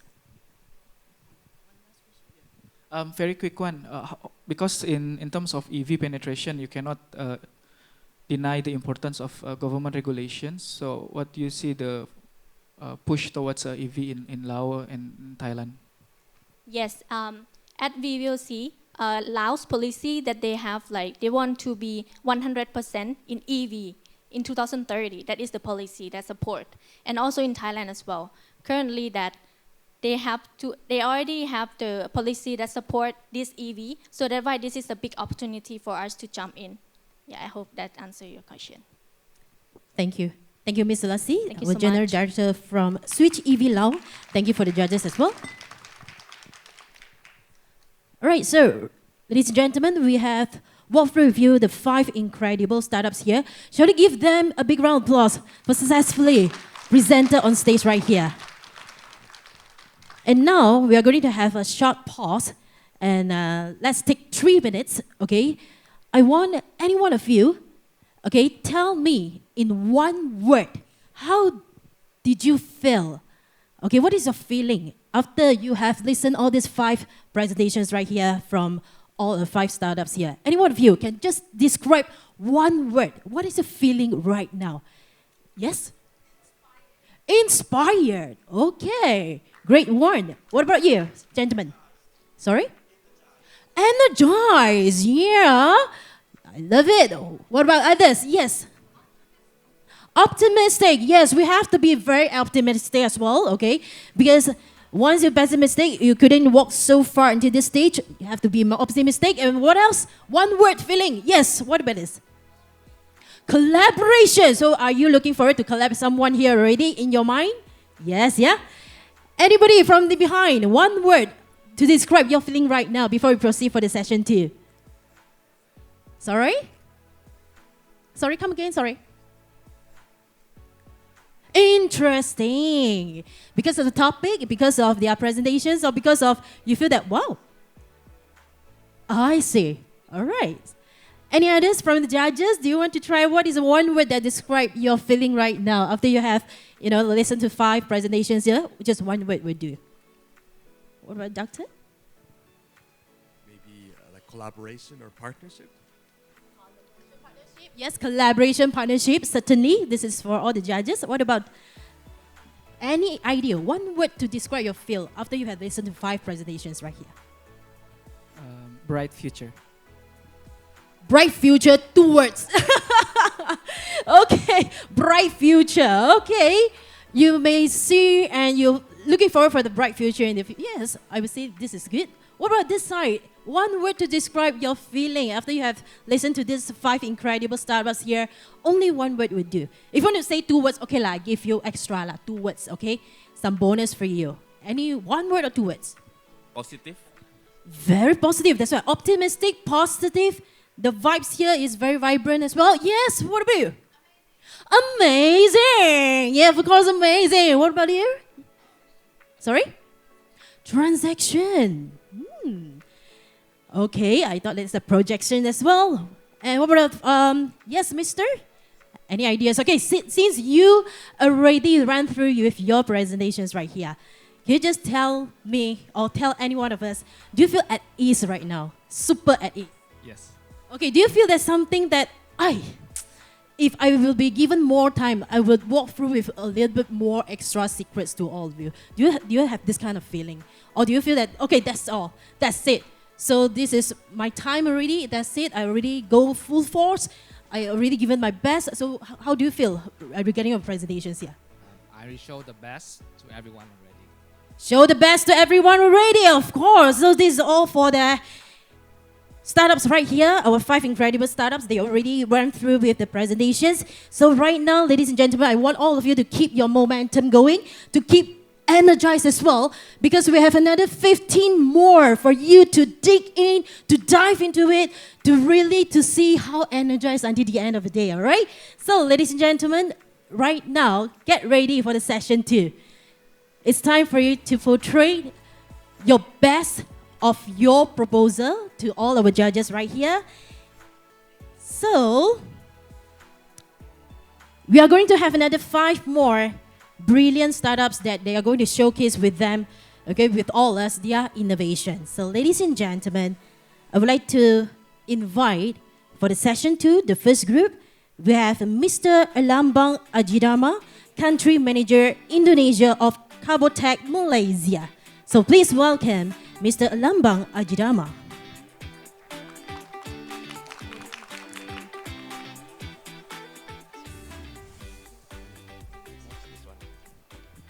Hello everyone. Well, everyone trying to transition to the green energy, actually there's one of energy source, the green one, that have been inefficient since the beginning of life in the world. And we are, in Carbotech, going to fix that by improving the natural solar panel efficiency through circular economy innovation. And what is the natural solar panel in here? Yes, that is the photosynthesis. So photosynthesis is the magical process. With this, we can get our food and also the clean air to breathe. Photosynthesis basically is the process where the plants capture the energy from the sunlight, use the energy to convert the carbon dioxide into our food, which is the carbohydrate, and also turn it into the oxygen.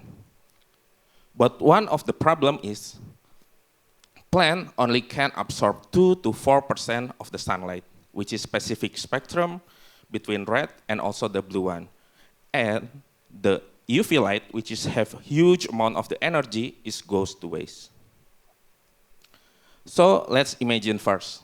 So today, we can eat anything with plants that have this inefficient process. And what happens if we can improve this process? And is there another way to enhance this photosynthetic process? Yes, we are at Carbotech doing that. By using the nanotechnology, we convert the agricultural waste into the carbon quantum dots. So we use the carbon quantum dots to improving the photosynthetic efficiency by converting the UV light, which cannot be used for the photosynthetic, into the blue light, which is very loved by the plants. And with this, we improve the photosynthetic rate up to 2 times. Our solution already go to the market. It's called CarboGrow, already go to the field as a foliar spray. We already tested in the more than 40 types of crops and across 16 countries, and the improvement already see. We can see the improvement of the result of the yield and also the plant becoming more healthier. We already tested in some farmers in Indonesia and Malaysia. They can get additional income up to 2 times. And in some cases, they see the plants becoming more healthier and it becomes more resistant against the disease. And this year, we want to make the big impact by distributing the product up to 200,000 liters. And the impact only not go to the agriculture. We can give additional income to the farmers for their livelihood. We give the additional food production for regionally for food security. And the most important one, we can reducing the emission from the agricultural system. This is the agricultural system that we have been dreamed of, where we can produce more food without expanding new land, and also we make the agricultural system with the lower emission. Our product also versatile. It is non-toxic and biocompatible. We convert it from the agricultural waste, that certified one. We already have the patent technology for producing this system, and also we can use this product for the biopackaging and also for the nutraceutical industry to improve the active compound from the plants. Our team combined from the deep tech innovation and business execution. Our chief scientist, Prof. Suraya, top 2% of the scientists in the world with 20 years of experience in the nanotechnology and chemical engineering. Our CEO, Chiho, as a business executive, he have experienced more than 12 years in the business development and international business case. And also Amiro, as our co-founder, he is the one that upscaling the production system from 2,000 liters per month up to 100,000 liters per month right now. And me, as a representative from Indonesia, with 11 years of the bio-based specialist product, I want to make this product to known by globally and give the impact across the world. So by use this product, we have been winning some of the innovation and also the business competition challenge in the world. And right now we join the Breakthrough Energy as a part of the Bill Gates to give more impact in the agricultural sector world. So if you are interested to join us in this opportunity, I want to ask for the other partnership. And in the next year, we want to open the Series A funding. So if you believe in the agricultural system that more efficient, you can join us. And with this, let's make the natural solar panel become more efficient for the future. Thank you so much. Thank you, Mr. Lombong. And now, judges, over to you.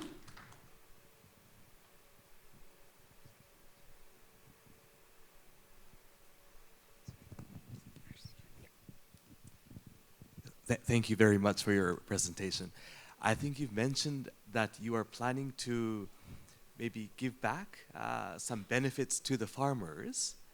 Can you please elaborate a little bit more on that, how you plan to do that? Okay, so basically, I use the case in Indonesia.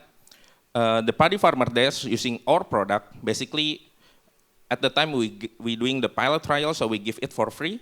Basically, for 1 hectare of paddy field, it needs around 8 liters of our product, which is around $50 US. And with the improvement that we get from the farmer, it increased the yield up to 1 ton per hectare, which is it gives additional income around $300 at the time. That makes the improvement is quite big, and it gives additional income to the farmers based on our usage. Okay, good, thank you.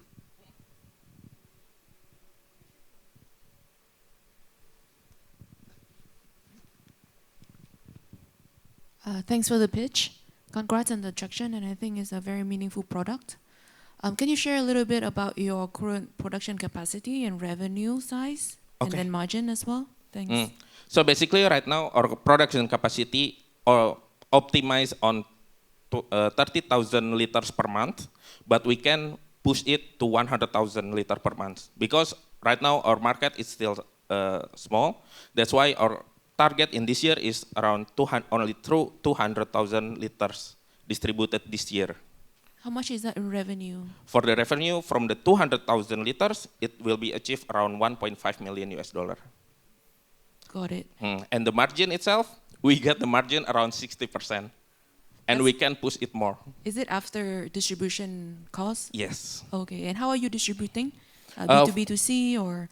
In Malaysia itself, we are going the project B2G, B2B also, and B2C. But for Indonesia, we are going to the B2B and B2G market. While for the retail, we can go partnership with the distribution chamber for the agricultural input. Thank you. Any more questions from the judge?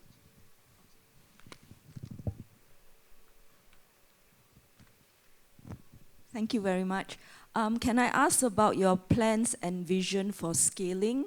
Any particular economies you want to go into, and the go-to-market strategy for enlarging your market size?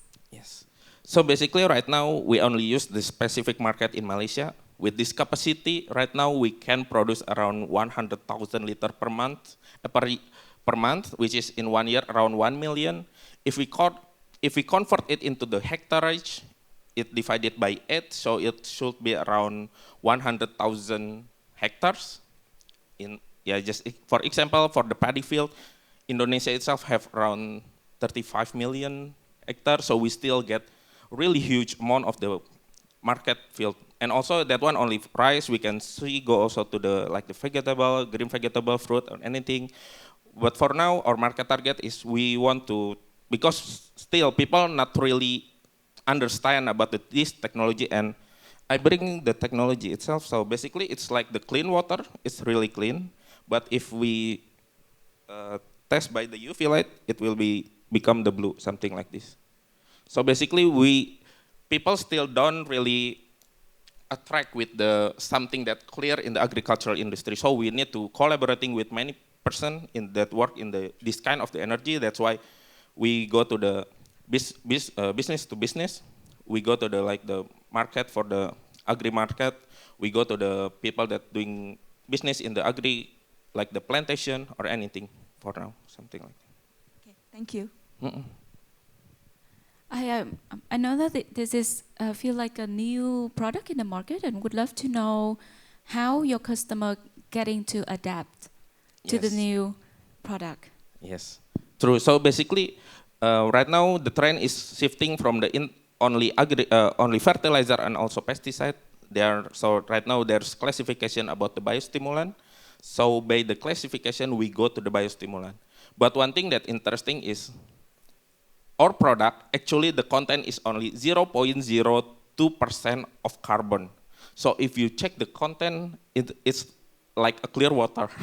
So that's why one of the problem is like that, but we want to put, for the farmer itself, we give the explanation, and sometimes we bring chief scientist or professor to give explanation and lecture to the farmer something.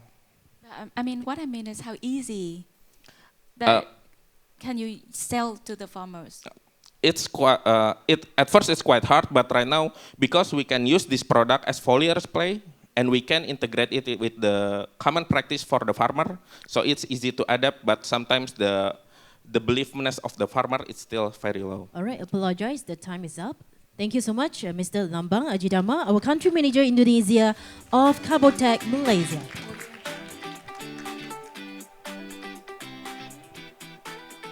And up next, we'd like to invite Mr. Hao Yong Guan, the CEO of Airlytech Malaysia, to be on stage for his presentation.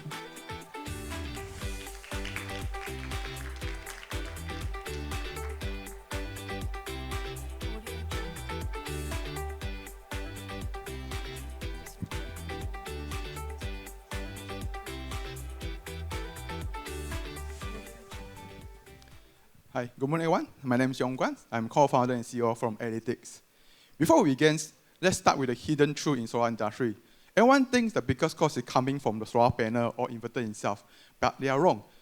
Majority cost is come from the people, the error, or the redesign costs that contribute around 60% of the total project cost.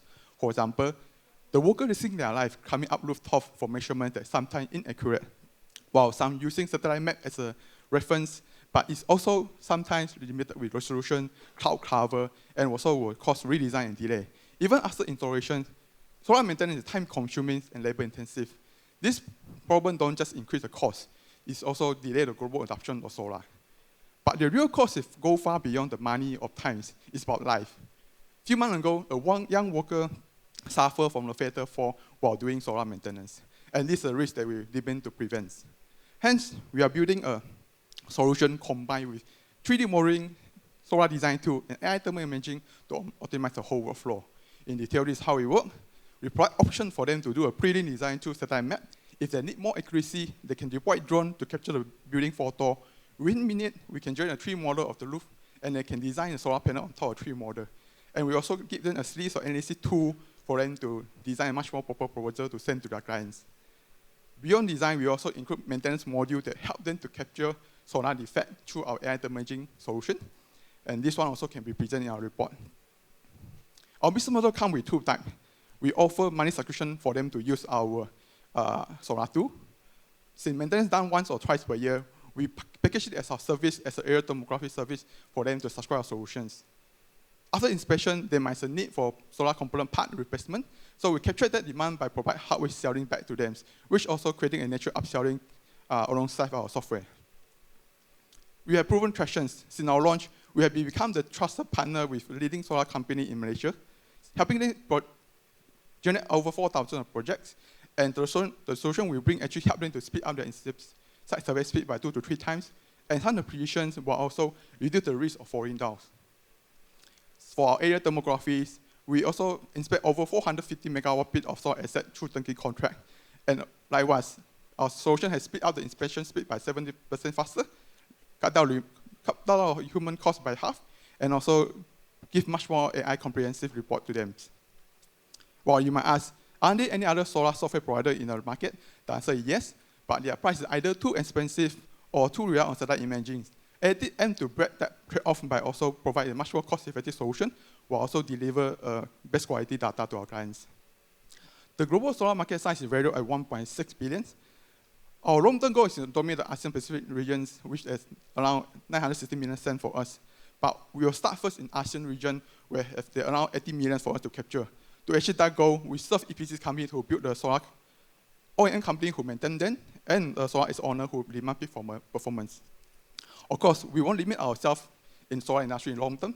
Once we establish strong foundation, we will also expand our solution in agriculture, construction industry to create more impact. Our go-to-market strategy combines direct sales and referral model, and also we form a strategic partnership with solar company and renewable energy associations. We also build a strong online and offline presence by also providing good customer experience through training and loyalty programs. Our roadmap is to grow exponentially. We are first year focused on full product launch. Second and third year will be fully more commercialization and become a product leader in Malaysia. And our 4 to 5 year will be focused on region expansion across ASEAN. We are raising for 1.5 million, providing around 2 years of runway for us. And the fund we use will be used for expand our team, establish ourselves as a market leader in Malaysia, and also preparation for expansion through ASEAN. We also welcome any commercial partnership with solar EPCC, O&M company, or solar developer across ASEAN. Our team consists of dynamic expertise background. We may bring around 8 years experience in drone and technology. My co-founder, Ruiz and Rewan, have a proven track record of building successful software and AI products. We're also fortunate enough to support by our dedicated team below, who is committed to deliver a world-class solution to our clients. Together, let's shape a sustainable future with a smart and efficient solar solution to our clients and the world. Thank you. Thank you, Mr. Hao Yong Guan, the CEO of Reality Malaysia. And now we would like to proceed with the panel of judges to ask questions.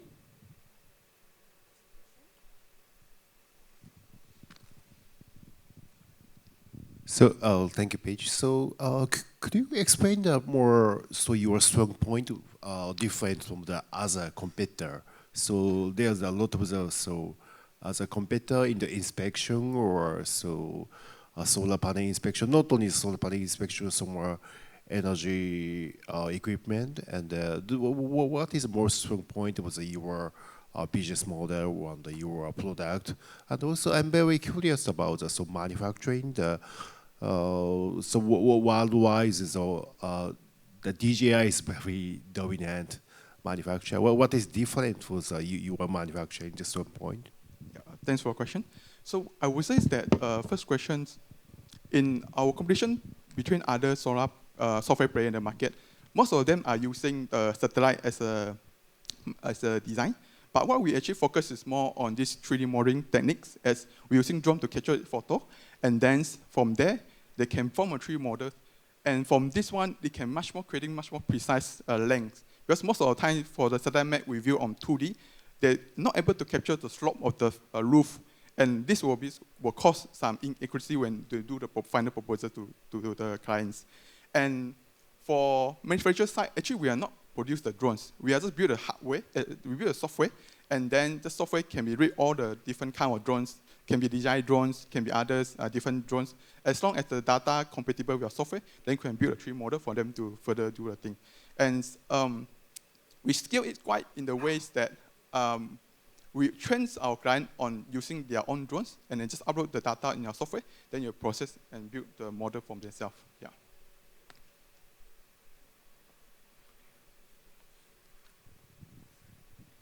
Yeah, thank you. In terms of the business model, I see this probably fits more on the industry or commercial buildings. Maybe not for residential because it will be an extra cost for installation of solar PV. Do you have any comments on this?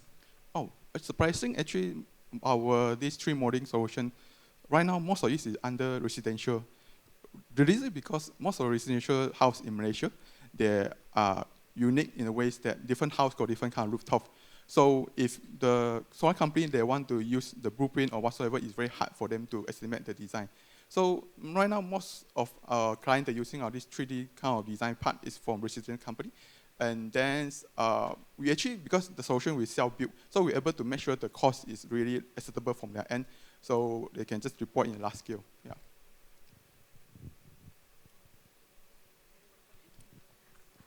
What do you see are your key risk factors for scaling? I would say that, okay, one reason because our solution is kind of related to drones. And if you want to scale up to different countries may have their different kind of regulations. But we have some alternatives is that we also include some satellite imaging that can form a 3D. This is one alternative that we can put in. Other than that, I think if you want to scale up to different countries also, we will find some social partners with some drone company in that region to continue as our partner to bring our solution together. Because for us, actually, we see ourselves as a solution provider. We build a solution, and then those service providers can just use that for our applications. Yeah.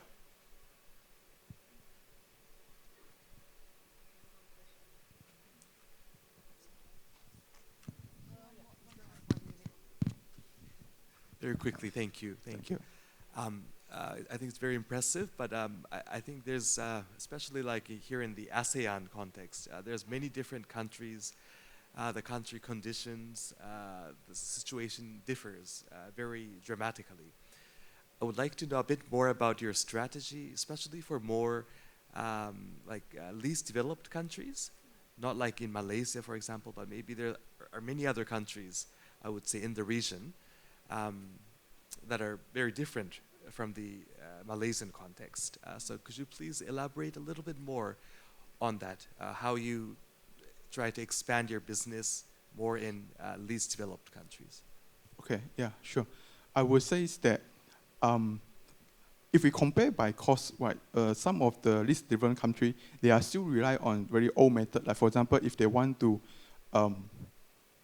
do the inspections or they want to do this kind of measurement on rooftop, they either send 10s or 20 workers up the roof to do measurement everything. But let's say if we're able to convince them to invest one solution that can repress or cut down probably 10% to 1 to 2% to do the thing and and the remaining stuff is doing by this drone automation part, then it will save certain costs inside. But of course, I think certain All right, countries have sorry, limitation. the time is up. All right, thank you so much, Mr. Hao. Thank you. So he's the CEO of Elite Malaysia. Thank you so much for your time.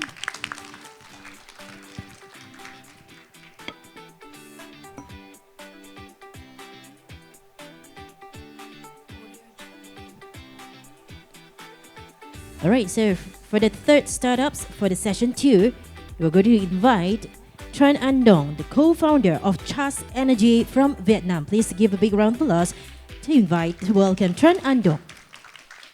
Hello everyone, my name is Dong Tran. I'm the co-founder of Chas Energy.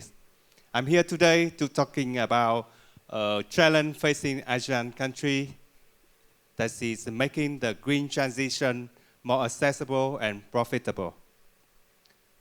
Across ASEAN countries, enterprises are under immense pressure to meet their climate goal and ESG commitment.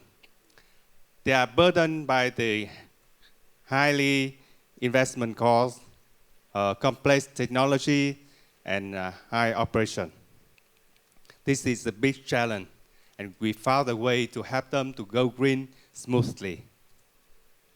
We start the client green journey by the renewable energy rooftop solar.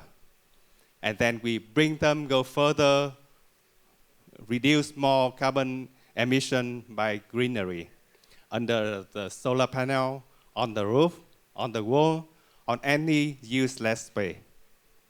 We recycle the organic waste, wastewater for planting.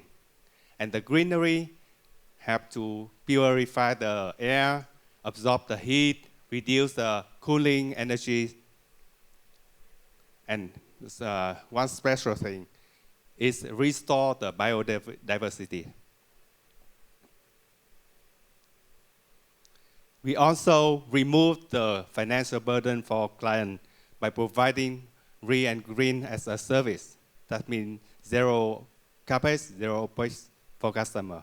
The client just pay for the just green energy bill for us.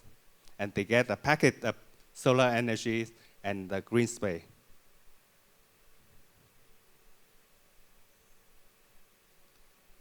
Restore the green on the infrastructure in ASEAN is a vast blue ocean market. In Vietnam only, we have a 12 billion USD market, and we are talking with some partners to expand the business to other ASEAN markets. Regreen is just not an idea. We have proven solution.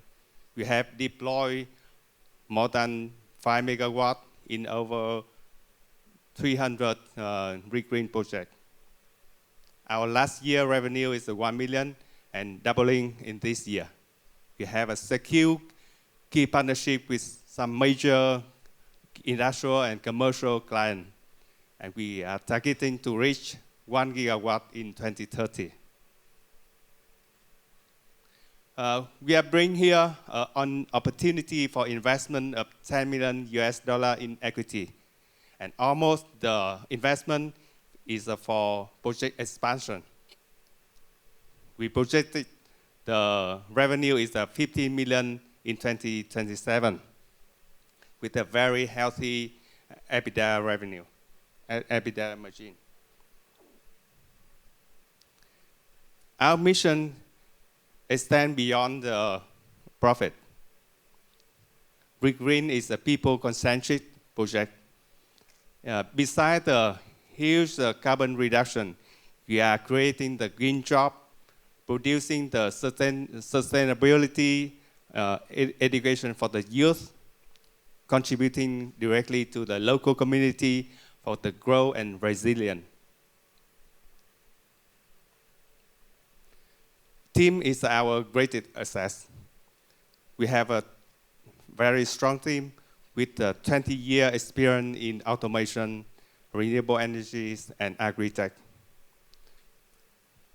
We are very proud to receive the award of the top 50 sustainable enterprise in Vietnam in the last 3 years. and we are supported by many global enterprises. We are ready to scale and leading the green transition in Southeast Asia. We have a strong team, we have a proven model, and a vision of the inclusive green future. Join us on this journey to restore the green for our future together. Thank you. Thank you, Mr. Trando from CAS Energy Vietnam. CAS Energy Vietnam. So, judges, over to you. Any questions to Mr. Trando?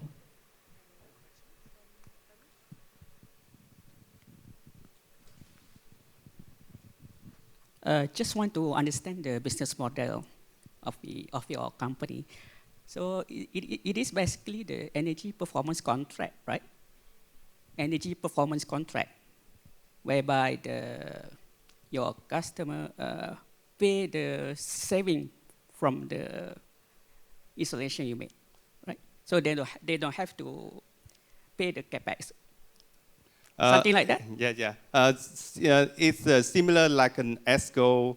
We providing the solar renewable energies, and people pay for us for the reduced cost compared with their buying from the utility. So no capex, right? Yeah, no capex. Okay, understand.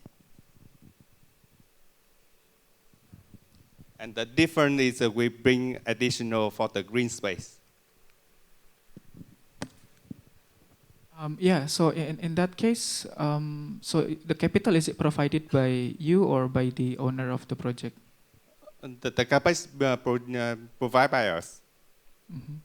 We provide the renewable energy and the greenery as a service. So in the case of, if when the scale is going up, then your needs for capital will also going up, right? So what's the plan on that case? Yeah, our business model is a heavy capex. So we are collaborate with the financial institution, and we are talking with the IFC, World Bank, IDB for the huge investment on this.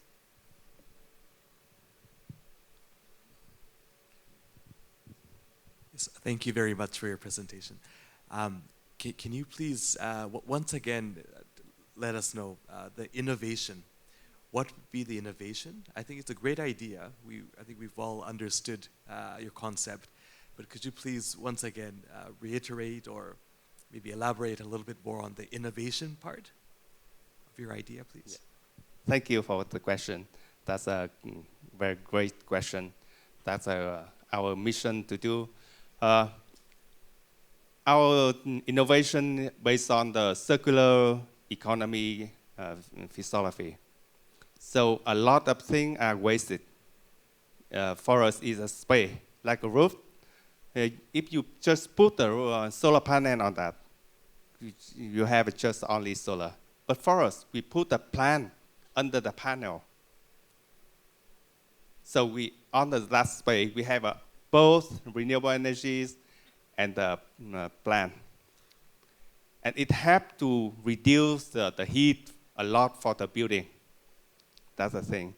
And we use the waste, the organic waste, convert it to the fertilizer for the plant.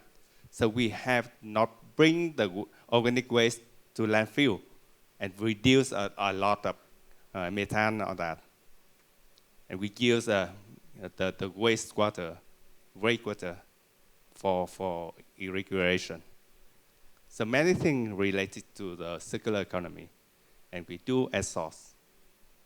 So reduce a lot of transportation, treatment. That's our idea.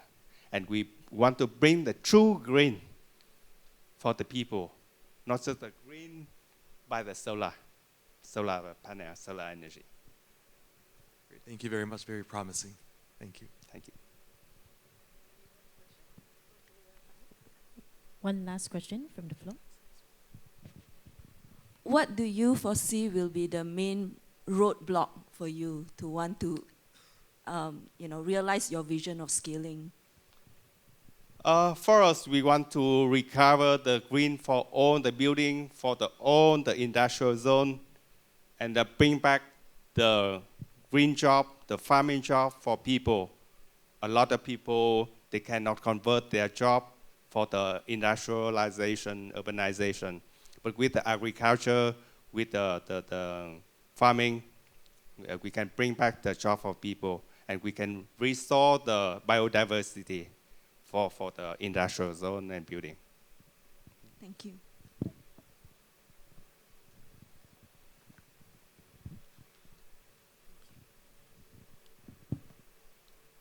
All right. Thank you, Mr. Tran Andong, the co-founder of CAS Energy from Vietnam. Thank you so much for your time, for your presentations. Thank you.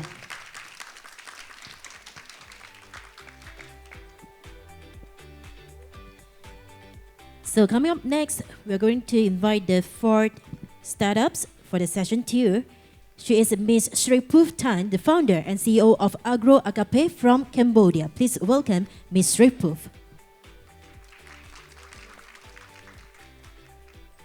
Good morning, everyone. My name is Sripuv Tan, a founder and CEO of Agro Agape from Cambodia. So our business, we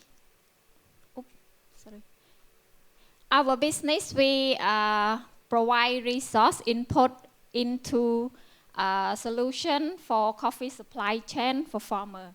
So in coffee production, harvesting and drying process is very important in terms of quality and product volume.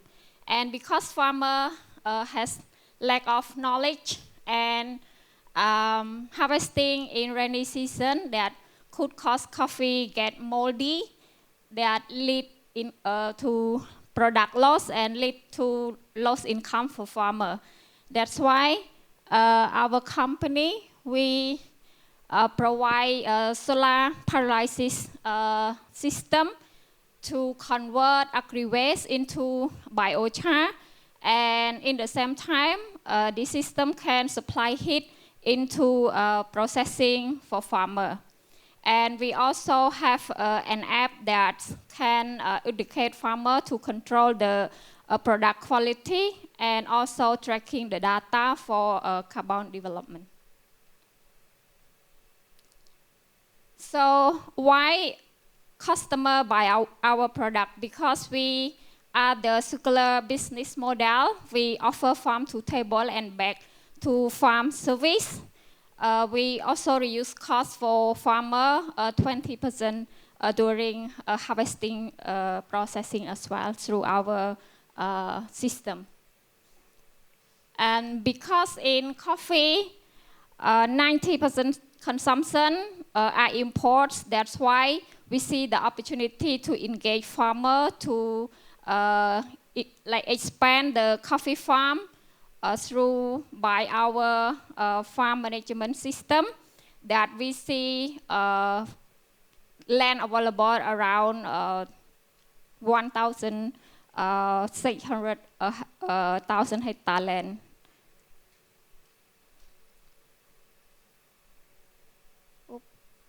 So currently we are working with farmer. We offer farm management, include a solar irrigation system and fertilizer. We train farmer and do contract farming to buy the product back from the farmer. So we have our competitor called Coffee. They do similar. They do support technical for farmer and buy coffee from farmer back, but they don't provide the coffee farm system to farmer like us. So currently we're looking for any collaboration with ASEAN and also Japan, and we're also looking for investor that we need fund around 500,000 to develop our system, product, and building team. And we will return of investment in next 3 years.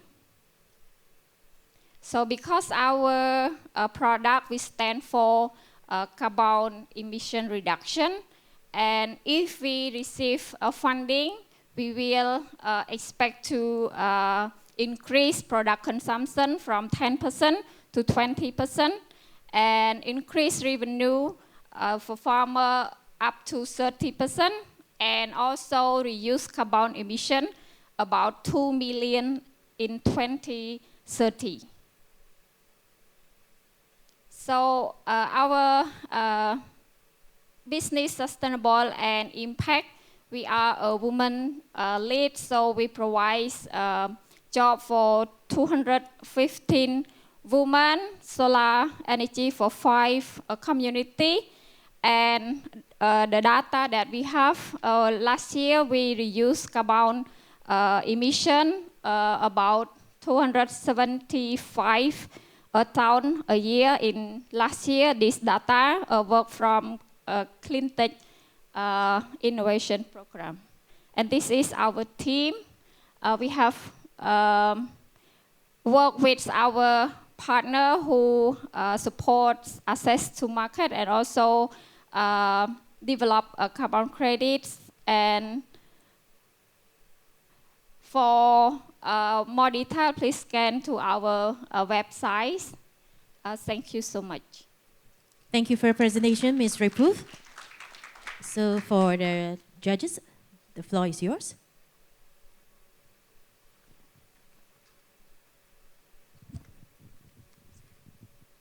Thank you, great presentation. I would love to hear the impacts that you have been creating with the farmers, and also would love to hear about the gender inclusivity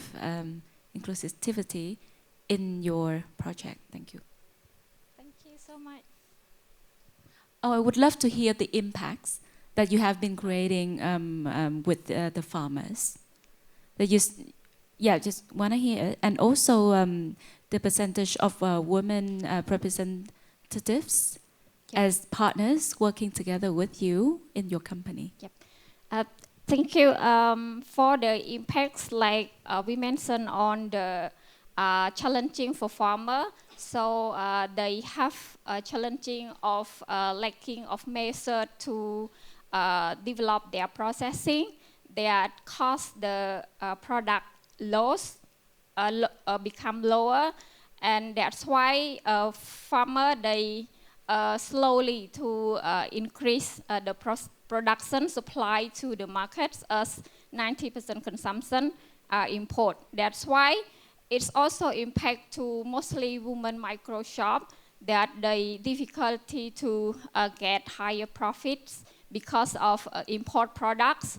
And another ones because farmer challenging with processing. That's why they sell raw coffee cherry to neighbor country. That they also lost their income, and also lost a job for many workers in community, particularly women, because in coffee supply chains provides a lot of job in women in communities through harvesting, through selecting, sorting.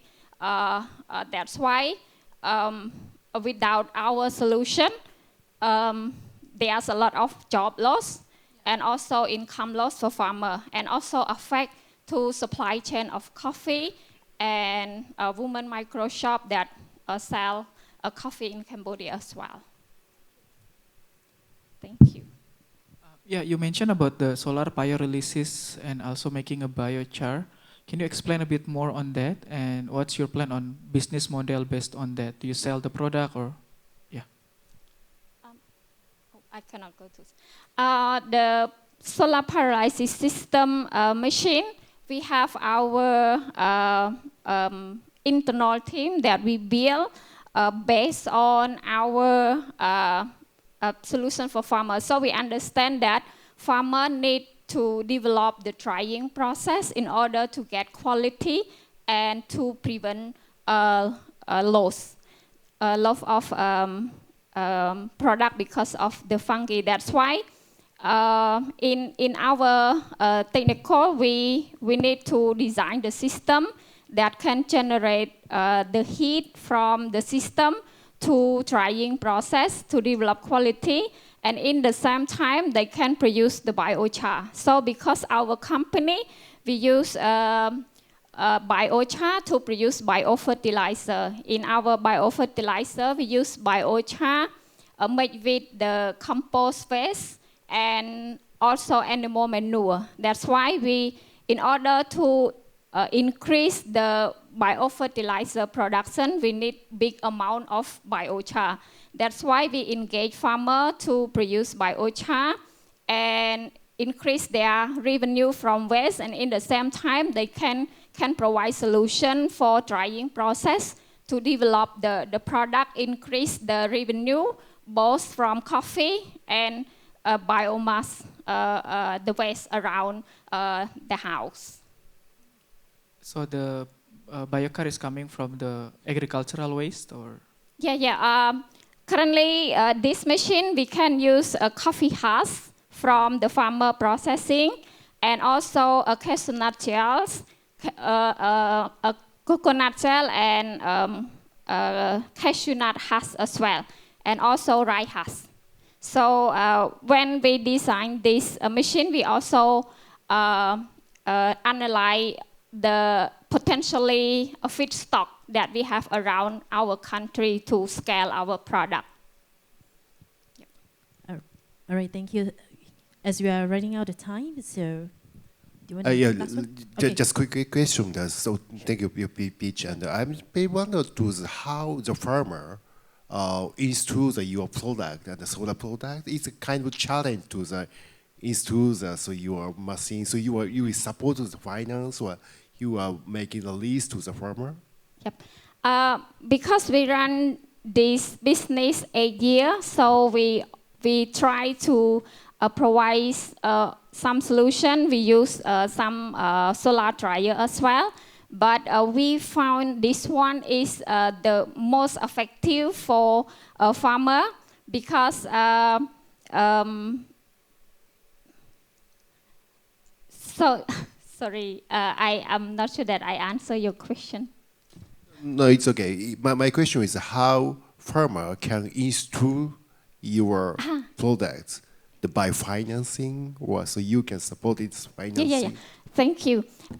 We install this machine for farmer, so we train a farmer for how to use, and then it's just easy because a farmer just operates by click the mentoring that we install a solar to control the sensor, and then a farmer can see can check the moisture and temperature in the machine in order to check the processing of drying process. And this machine convert the biomass to biochar around 8 to 9 hours, so enough for farmer to drying. And it's not difficult. We just install, and farmer just press the bottom to control the system by itself. All right. Thank you, Ms. Shreypoof. Thank you. Because as we are running out of time, but thank you so much for your presentations. The founder and CEO of Agro Agape from Cambodia. So we're going to have our last startup for the session 2 with Putu Event Priyasaguna, the founder and CEO of PV Clues from Indonesia. Please give a big round of applause.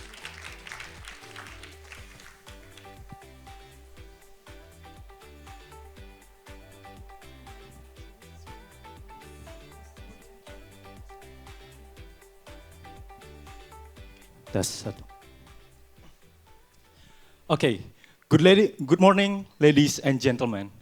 Hi, I'm Evan, founder and CEO of PV Close. Let me start this speech with a simple thought. Today, we'll talk about how to build more power plants to generate more powers, but few talks about how to maintain them. So, let's take solar panel as an example.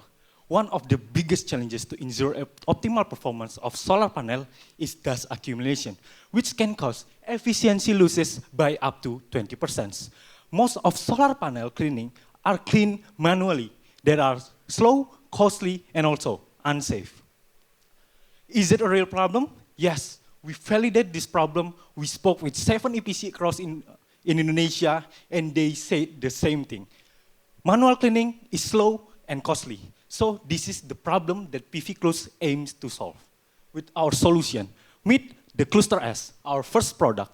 It It's designed to handle straight solar panel installation in straight array, and it can clean up 600 meter per square per hour. And all of the operation, it's fully app controlled, so we can schedule the cleaning. And this is our first pilot project with Cluster S at 10 plus kilowatt peak solar panel installation. The result, 8% of increase in energy production. And how about when the solar panel installation in irregular array? So we have Cluster R. It's designed for total flexibility. It built with a track wheel system, so it can handle solar panel installation with the slope of 25 degrees. And it can clean 300 meters square per hour. For now, Cluster R is on the final stage of fabrication with our manufacturing partners. And now we talk about our competitive landscape. All of our competitors are operate on the outside ASEAN region. So they only focus on the one focus product, rail-based like Cluster S, either mobile-based like rail like Cluster S, and either mobile-based like Cluster R. So PV has that two products, so we can serve all of the PV layout and segments. And while also our wet cleaning technology can switch with most environment across the world. And how about the customer segmentation? We start with a simple question. Who needs the solar clean the most? Simple answer, just large-scale solar farm.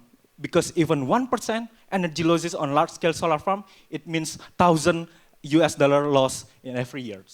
And this is our market size. We start in Indonesia with a very big potential in solar energy. It's equal to $200,000 for now. And next, this is our market strategies.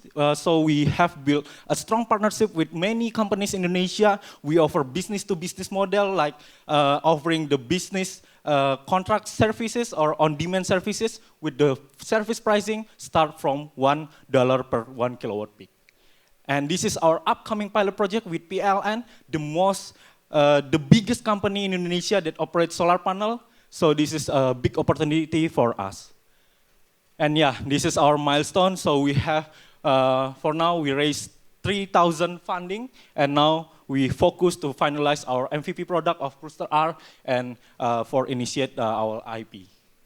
Yeah, in 2026, next year, we will focus for pilot project and launch our early commercialization, and hopefully on 2030, we can lead the national solar panel cleaning market and expand to ASEAN region. So this is our team. Behind the PV Cruise is the young student, so I'm still student, but we guide with our industry leader, Rian Manafe, CEO of former Sun Energy, the largest solar panel developer in Indonesia. Yeah, this is us. We are still young.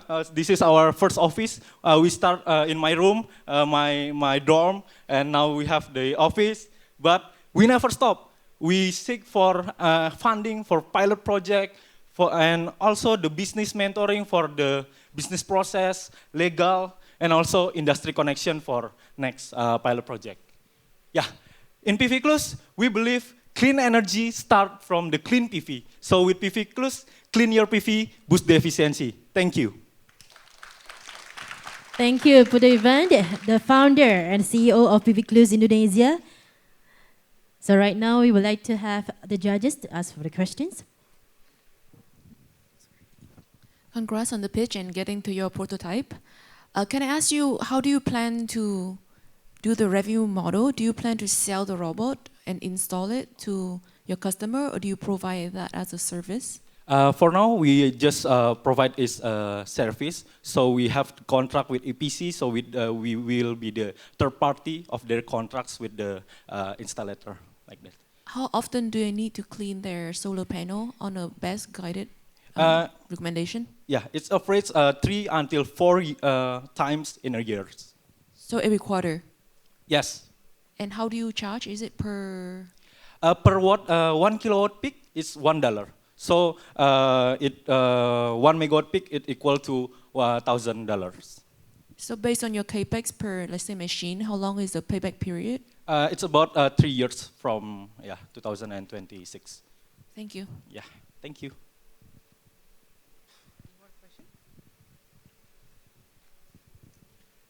Thank you very much for your presentation. I You're welcome. really felt your enthusiasm, which is really appreciated.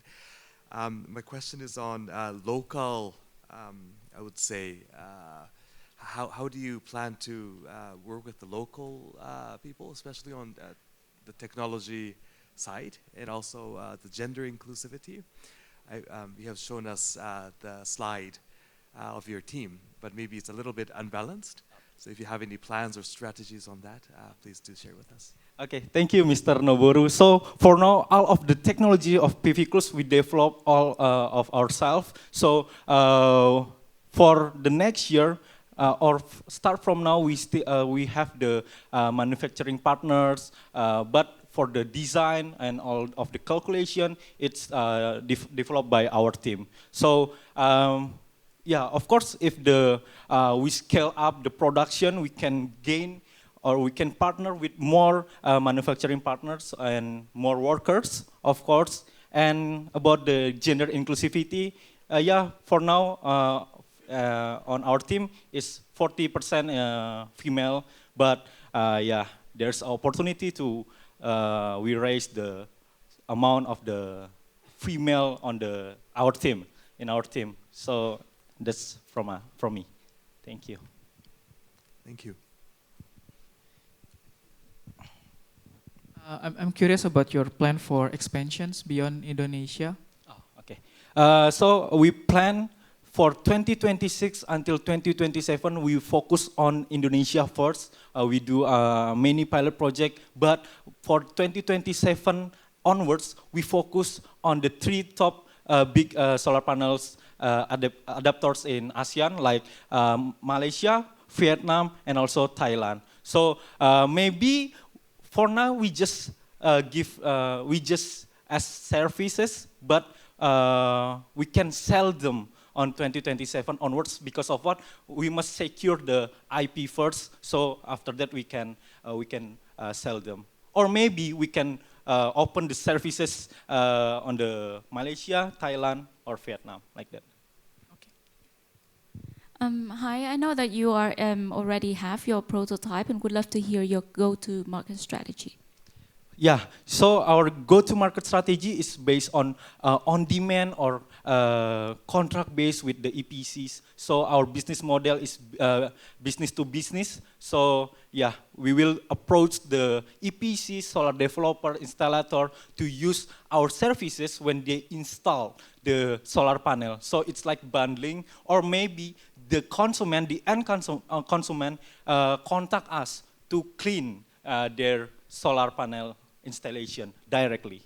So at the moment, do you have any potential partners already are lining up working with you? Or yeah, of course. We now have 4 partner EPCs, include one on-state company, PLN, the biggest company in Indonesia that operates solar panel. They asked me, "Hi Evan, when your product is finished, but yeah, we have the problem with funding and money, but the product will finish like 2 weeks coming from now," like that. Yeah, so we can trial the product on their site. Thank you. Thank you once again, Putu Evan Priya Seguna, our very young founder and CEO, very passionate from PV Clues Indonesia. Thank you for your time. Thank you, thank you, thank you for all the judges as well. All right, so ladies and gentlemen, to all of our beloved friends right here, we are going to take a quick breather. Okay, so any one of you, if you want to go for a toilet break, just a quick 5 minutes will do. All right, we will be resumed back to the next session, session 3. Another 5 more incredible startups is going to kickstart their presentations. Please be right back here, 11 o'clock sharp. Okay, thank you so much. 11 o'clock, be right back. Thank you.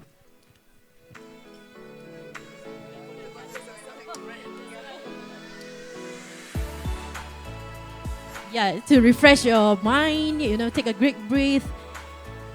Breathe in and out.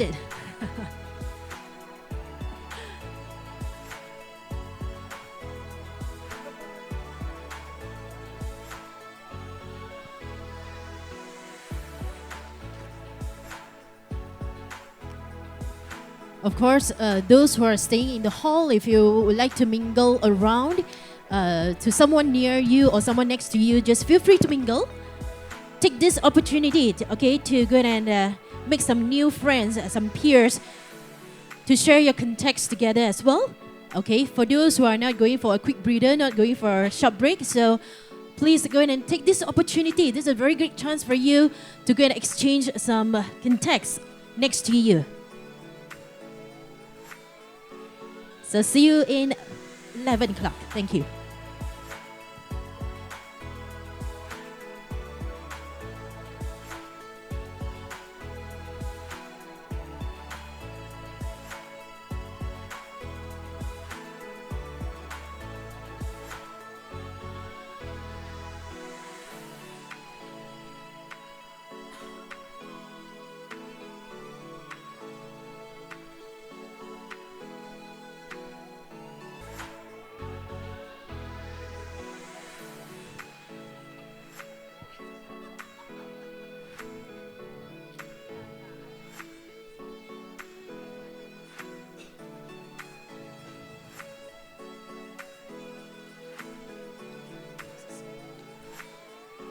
All right, so welcome back, ladies and gentlemen. So right now we are going to continue with our session 3, another 5 more startups. They are going to present on stage regarding their solutions, their innovation, their ideas. So right now I would like to invite the first startups for the session 3 to be on stage to deliver their ideas. So we have Ms. Ichiko Ramadanti Ahmad, the Communications and Community Development Manager from Gawi Ria, Indonesia. Please welcome Ms. Ichiko.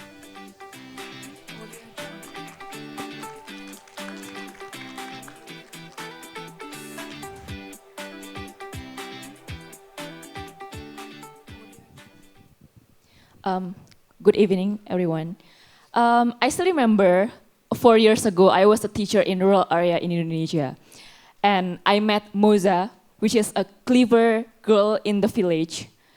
And however, at the same point, she absent for school for 2 weeks. And I decided to go to her home.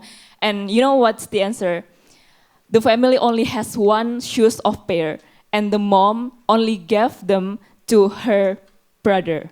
That's how patriot culture passed down to our generations. And we don't want to see another Moza in the future. That's why we use Wani Neo Sego House, which means women in fire, to empowering more women in rural using Sego machine processing using solar and geothermal.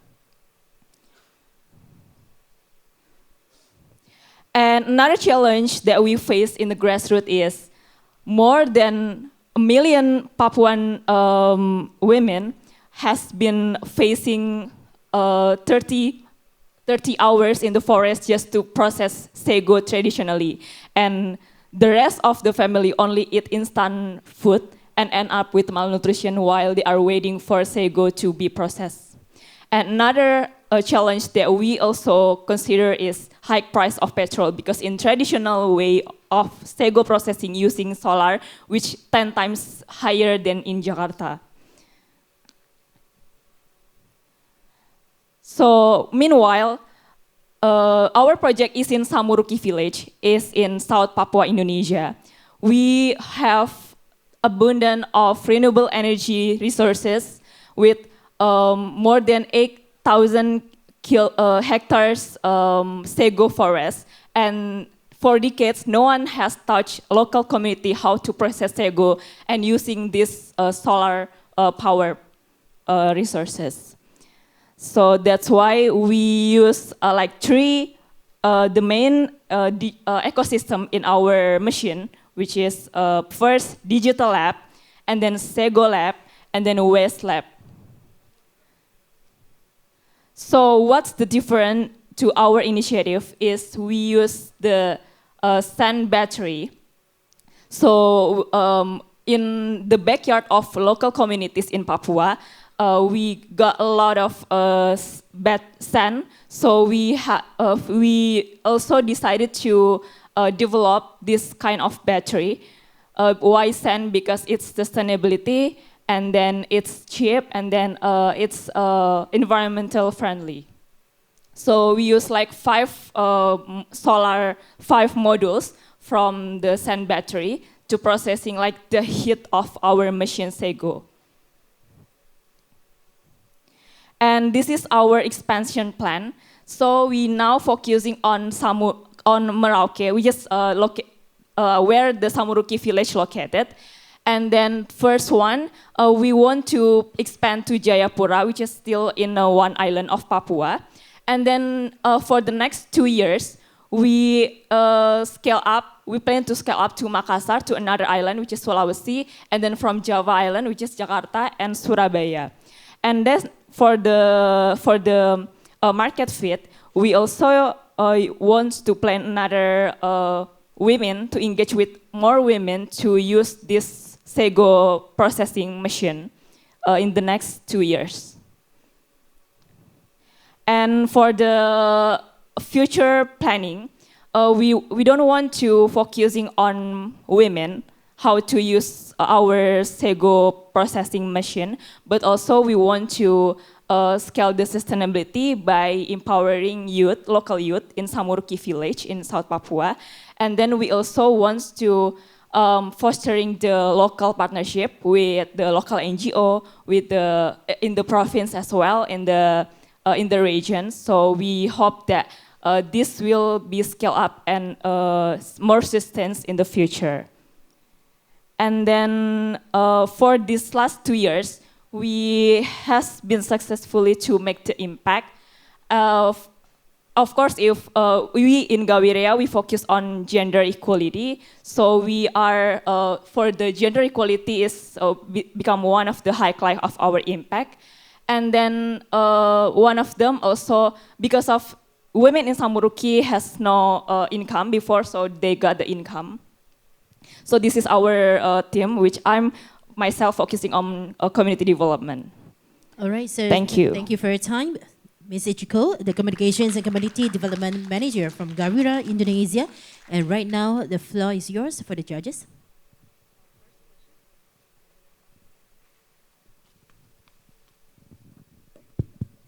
Can you maybe share a little bit more about your business model? Who pays you? Who are your customers? How you envision or project that revenue to grow? Yes, currently our project is B2C. So we are providing the machine solar plan for the Samuruki community.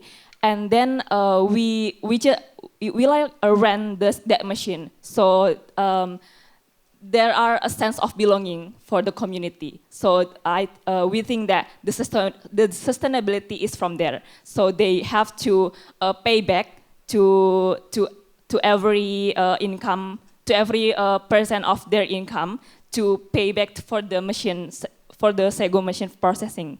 That the first one. And the next question. What is your projection for growth?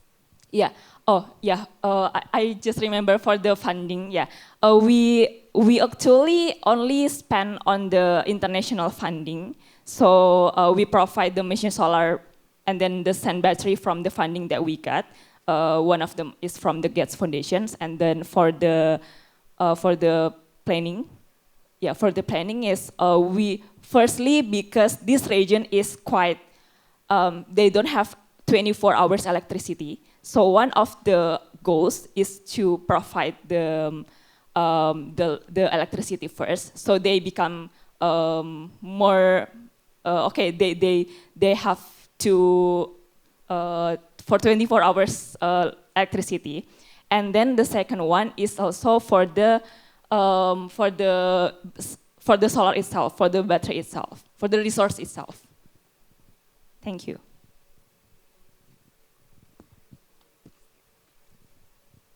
Thank you very much for your presentation.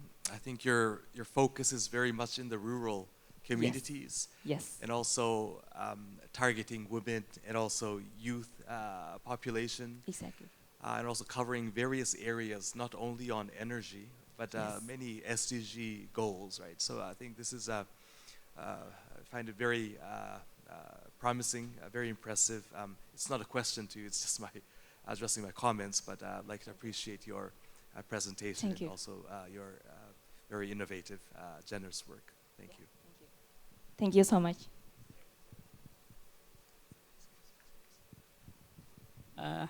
How do you plan to sustain this kind of business model after the funding ends? Because the CapEx is on your side, right? How do you plan to sustain? Yeah, thank you. Because we also think about it. That's why we want a sense of belonging for the community itself. So that's why after let's say after 2 years, our funding ended, and the benefit from the community also is also existing, and then they also pay back to our machine Sego, and I think that's the first one why our machine is being sustained for the next, like after 2 years. So after that, because our end up product is Sego Dry, which is we can also collaborate with big companies in Indonesia. So we want these big companies also import or using our Sego. How long the ROI again? Sorry? The ROI, how long? 3 years.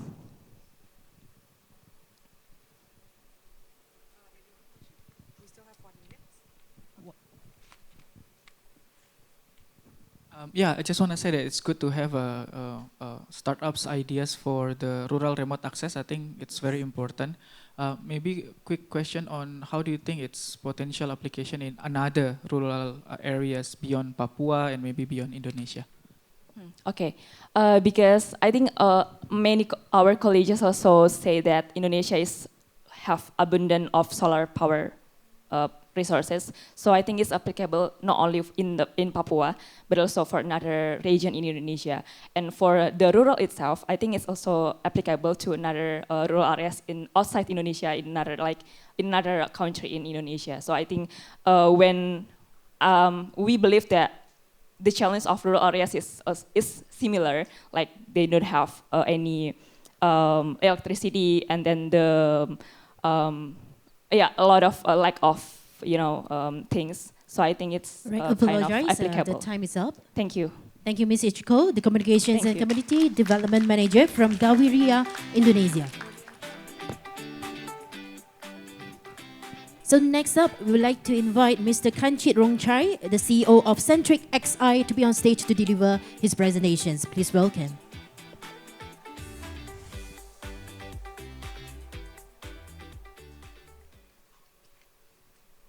We are Centric XAI. We are a software, AI, and consultancy company, and we do AI different from everybody else. So let me tell you a story. So this is Dr. Nanarin, my co-founder, and also my lab mate. So we are academics and researchers. We have been working with power plants, factories that are very energy intensive, and we have seen problems firsthand for a number of years.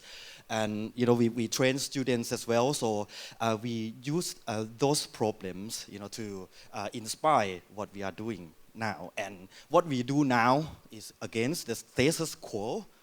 We know about AI, we know about AI transformation, that it might replace everybody, but we are presenting a solution that's, we say that, hey, it doesn't have to replace people, but we can empower people and profit at the same time. So let me show you.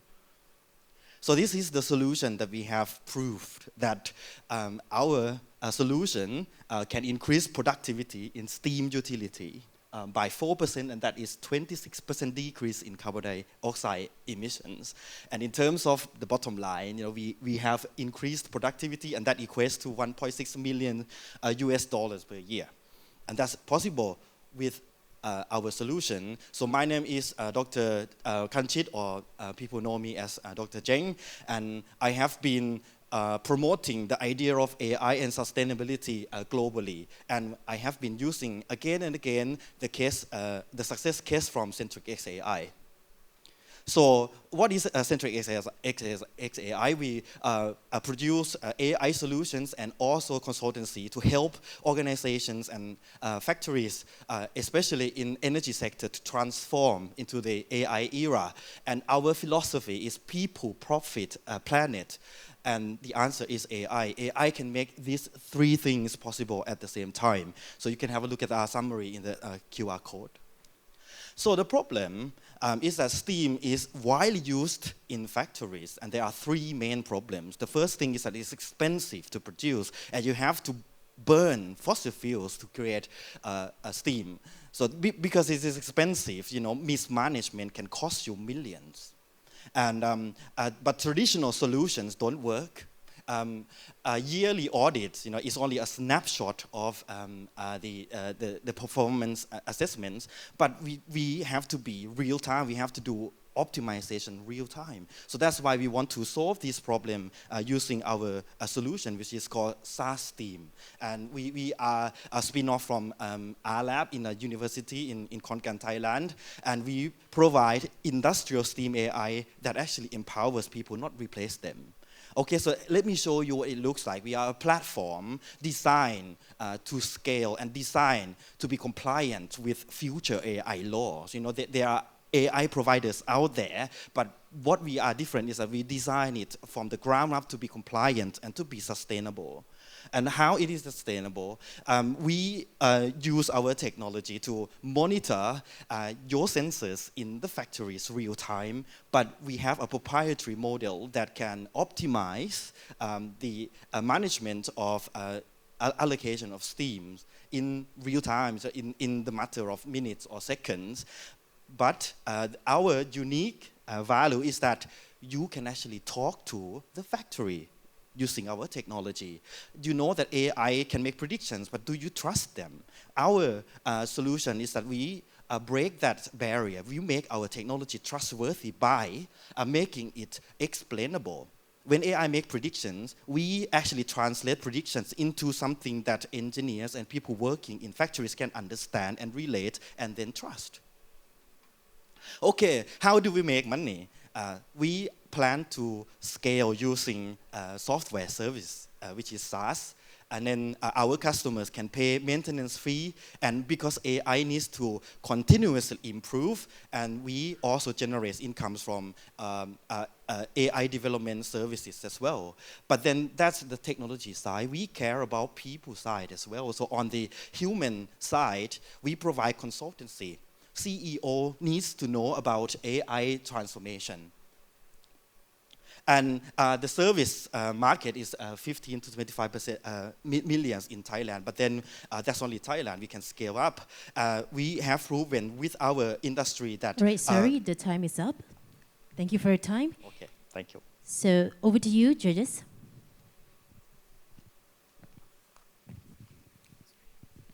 Hi, congratulations on the presentation. I would love to hear about the current tractions that you have. Thank you very much. So, because we are leading the world in AI and sustainability, we have been promoting. So, we have won a partnership from the Thai government, and also we are supported by the UK government, because net zero is not just ASEAN's problem, but it's the world's problem. And we have a confirmed a customer for 2026, and some more coming up. And then we have open doors in the UK market, and also other industry, such as palm oil, which is big in ASEAN, steam generation power plants, which is everywhere in the world. So yes, we have customers lining up for next year, and hopefully more. Yeah. Amazing. And so how much is the revenue that you have earned so far, and what is the financial projection? We are only starting up, but because what we are doing is new. So we need to show that this is what is possible with our solution. Yeah. So with the price model, it is accessible. We want to make factories our model accessible to customers. That's why we make our subscriptions really accessible and really to scale. But then we have a performance pricing model as well. You know, we have shown that you can make up to 1.6 million US dollars, and then we can ask for 30% to 50% of that on top of that. Thank you. Thank you.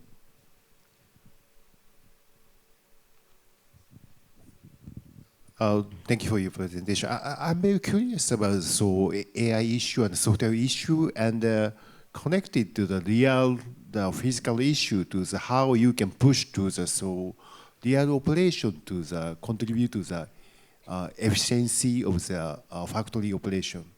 So I understand that AI and the sensor can detect it, find it to the efficiency of the operation in the factory, but the factory, in reality, factory can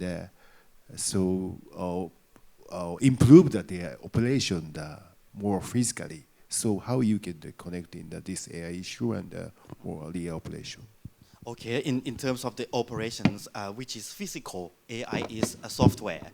So we have implementation a phase where we would have to implement the solution with our potential customers, and that can connect our AI solution with the factories.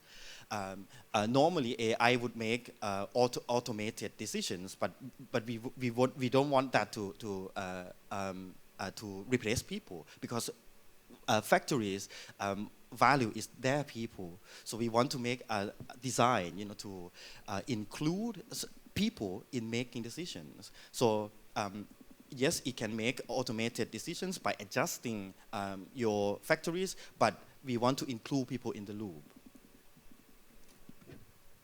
Okay, just a simple question. How do you actually train your AI?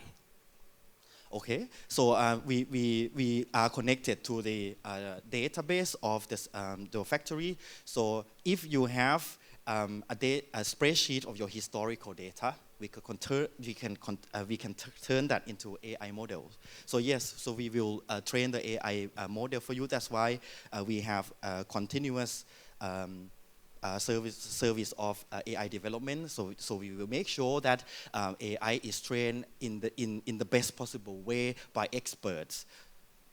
Yeah. Okay. So where do you get the data from? From the factories. From how many factories? From what year to what year? AI needs to be specific, because you have your own AI. You can't use your AI with other factories. It has to be tailored, made for your own factories. But it is possible to scale as well at the same time as being hyper-personalized.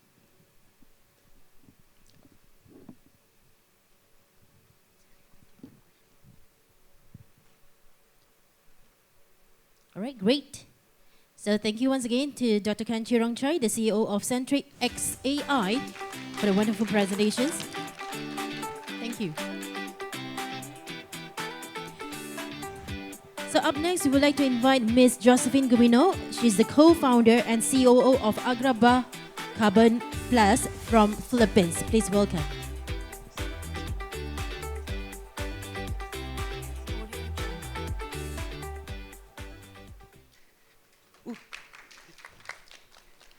Hi everybody, I'm Jojo, co-founder of Agraba, an ASEAN Business Awardee for Net Zero. Climate change is no longer a distant threat. It's already here. It's in stronger typhoons, rising seas, and the destruction of rural livelihoods.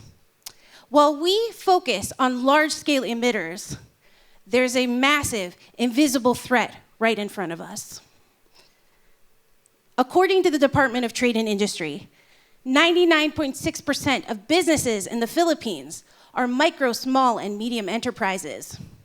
They are engines for growth, but collectively, they are a massive, unchecked monster, generating more than 70 million metric tons of carbon emissions annually. To put it into perspective, that's 20 large-scale coal-fired power plants running 24 hours a day for an entire year. We face a dual problem of injustice and exclusion. Injustice because our most climate vulnerable populations, farmers and fisher folks, cannot access global carbon finance to monetize their sustainable practices. And exclusion because MSMEs lack an affordable, compliant way to measure their emissions. That's why we created Agribah Carbon Plus, a digital platform that makes climate action mandatory, measurable, and marketable. Through 3 easy steps. Measure. We provide easy digital tools to MSMEs to calculate their scope 1 and 2 emissions, often for the very first time. Manage. We help them reduce their emissions through solutions like solar and e-mobility. And offset, our core innovation, connecting those businesses directly to local verified projects that produce nature-based solutions like seaweed farming and mangrove rehabilitation. We're not just selling a software, we're solving a policy gap and building climate resiliency from the ground up. Our business model is deliberately scalable and policy-driven. We provide our measurement and management tools for free to local government units, or LGUs, and also to MSMEs. We also provide that net zero policy framework to our LGUs. And we earn through transaction fees on the carbon offset credit sales when we connect businesses directly with local verifiable projects. Our go-to-market strategy is quite unique as we partner with the government, advocating for the adoption of our net zero policy framework, which institutionalizes Agribah Carbon Plus as the official MRV tool, helping with compliance and, of course, creating the ability for us to have a massive instant user base. We have already proven our model. And in our initial pilot, we were able to create over 3,000 green jobs and sequester over 61,000 metric tons of carbon. Currently, we are in a critical co-creation pilot with JICA. Our net zero policy is at the committee level at Naga City, and we've just onboarded our next LGU, San Jose Partido, showing that our model is not only replicable, but also for rural municipalities, not just for large-scale cities. And most importantly, by generating credits, our seaweed farmers can earn more than 3 months of their normal income, proving that this model is able to provide dignity and livelihood resilience. Our team has over a decade of experience in their respective fields and is poised to scale and execute this process quite rapidly. We're supported by both the private and public sector representatives. And we're looking to raise $1.5 million in exchange for 15% of our equity in order to reach 2 key objectives: regional policy expansion and tech enhancement. So, we've created a blueprint for a resilient net zero ASEAN. Join us. Invest in policy, invest in technology, and invest in people at the forefront of climate change. Thank you. Thank you. Thank you to Jojo. And now we proceed with the judges.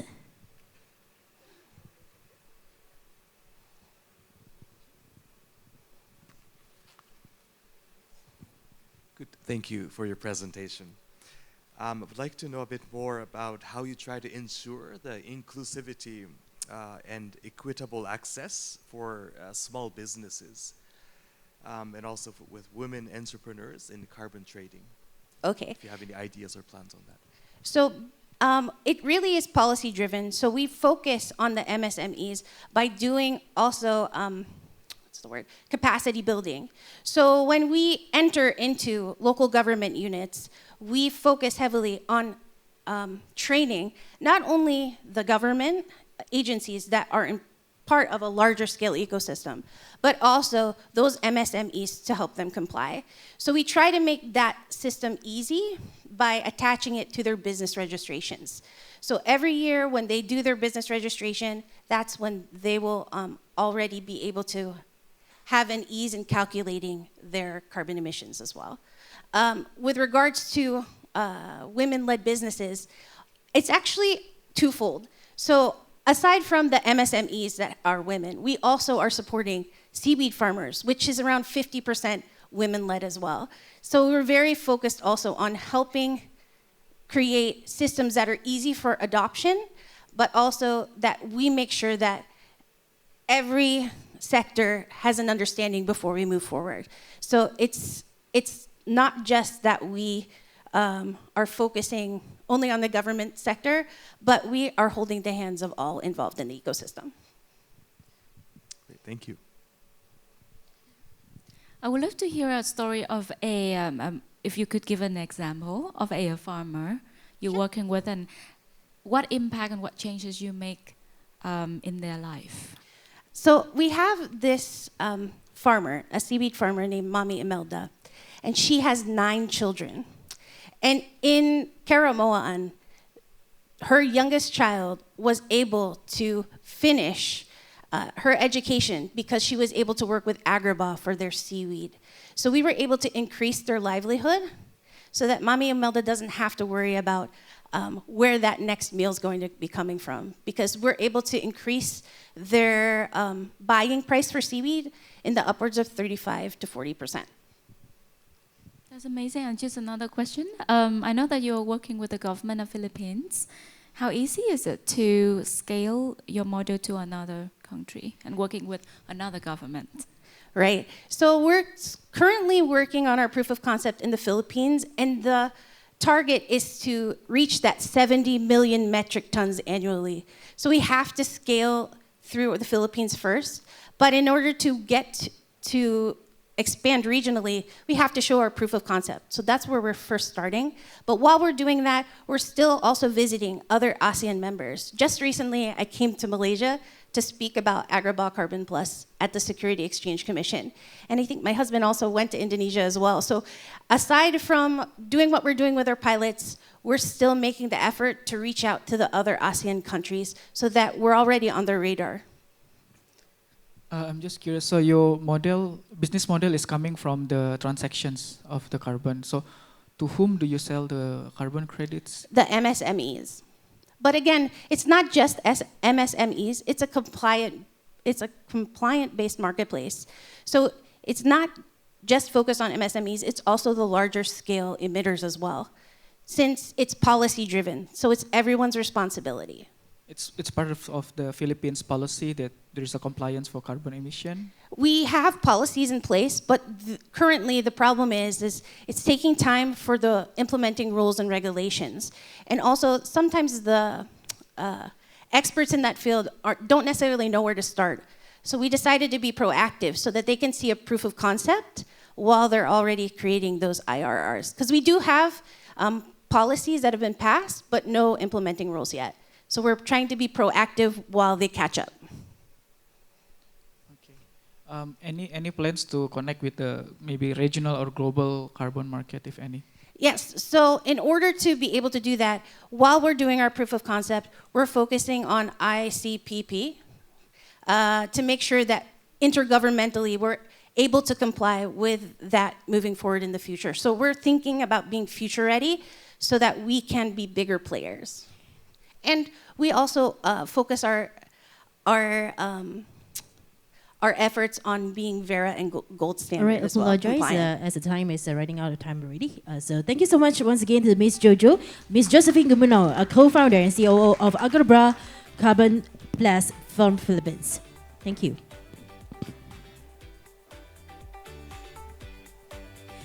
And next, we'd like to invite Ms. Edizurina binti Awang, the CEO of Agri Nur Sdn Berhad from Brunei Darussalam. Please welcome.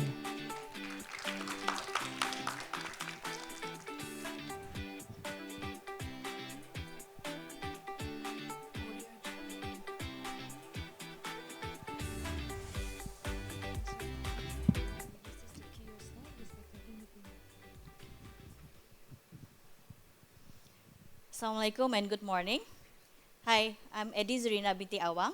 We are a women-led agri-tech technology integrator based from Brunei Darussalam. Our company name is Agrinor Sdn Bhd.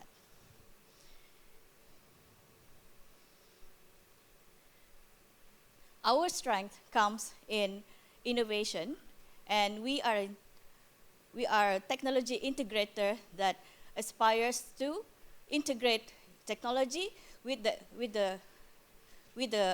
community that we work with. So it's really nice seeing everybody today. But why are we really here? Yes, climate volatility.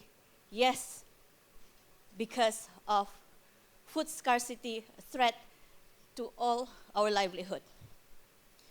There's also, when we talk about food scarcity, we often forget about deforestation and things that contributes towards the threat in our livelihood.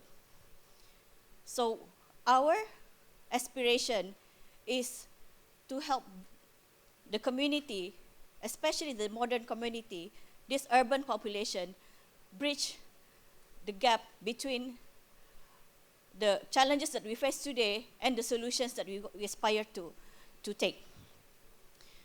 We talk about smart farming a lot, but then why is smart farming still not the forefront of agriculture? It is because smart farming technology is often seen as complex. And here we are today with endless quests to mitigate this sustainable solution. And unfortunately, for women, there's a low statistics of participation in the tech workforce, especially in leadership positions in technology. So for us in Agrinor, this is a calling for us. This is what we come up with, a revolutionary solution, what we call next generation farming. Why next generation farming? Because the threat is posed on the livelihood of us currently and also for the future generation. So we have come up with a product that we call the next generation farm box. It is a scalable, modular, end-to-end automated energy efficient farming. The USP, we heard a lot about smart farm, but how are we different? Our farm box, which is AI powered and with robotics, it has built-in agricultural database for precise formulation to ensure over 90% production success rate. This happens through decades of research with our technology partner and institution that we work with. How do we combat emission? So our farm box uses 90% less land. For example, to produce lettuce or any leafy greens, it can produce a yield of 4 to 6 metric ton using one single box of a size 500 square feet. This is a 40-footer container. And this yield is actually, if you compare to conventional farming, it's equivalent to 3 acres of land to produce the same amount of yield. On top of that, it uses 90% less water, and it can be energy efficient using solar powered or other innovative solutions.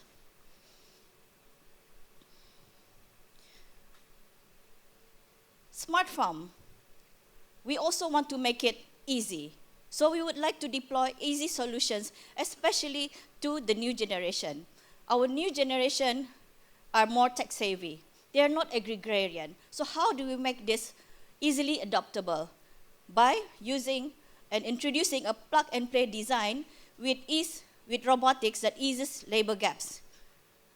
And we also would like to ensure a sustainable solution by ensuring sustainable pool of talents to continue this legacy. So we would like to create an ecosystem where we also not just deploy and sell technology, but hold training programs for youth and women in agri-tech. Again, how is this technology different? Most smart farm focus on hydroponics, but All right, I'm Our sorry, the technology time is also out. I'm suitable so for sorry. hydroponics to soil base. All right, so thanks to Ms. Adizurina. So now we would like to proceed with the judges for the questions.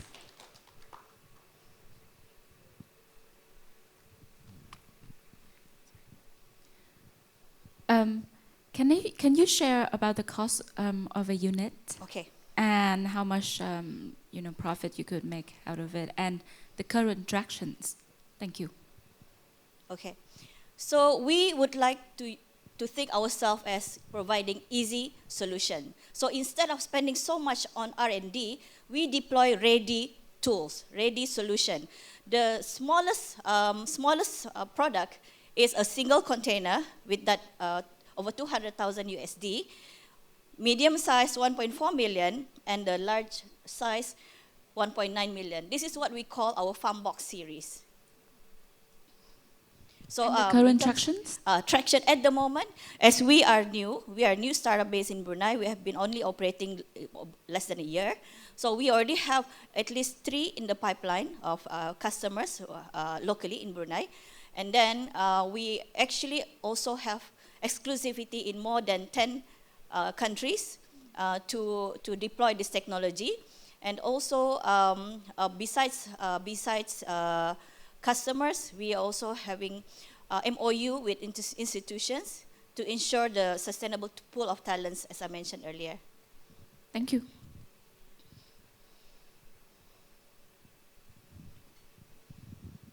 Thank you for your pitch. And I'm curious about this kind of factories are a little bit more costly, but so you need to figure to more produce a high value products. You cannot mention that. So could you explain more? So your factory can produce more high value product. Yes.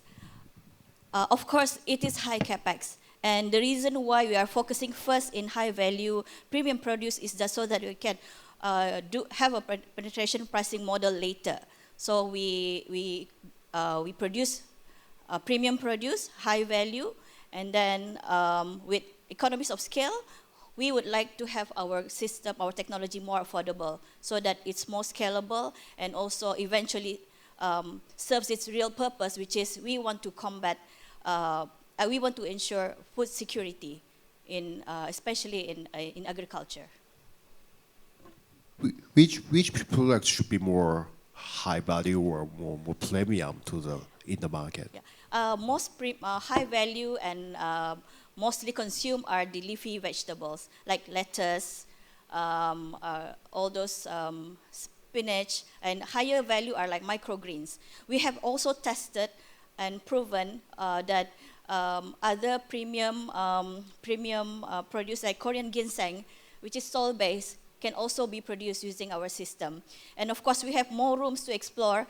We know there are crises in other premium produce, superfoods, for example, kale, matcha, green tea. Green tea, theoretically we have, it can be done. We just need to do a proof of concept.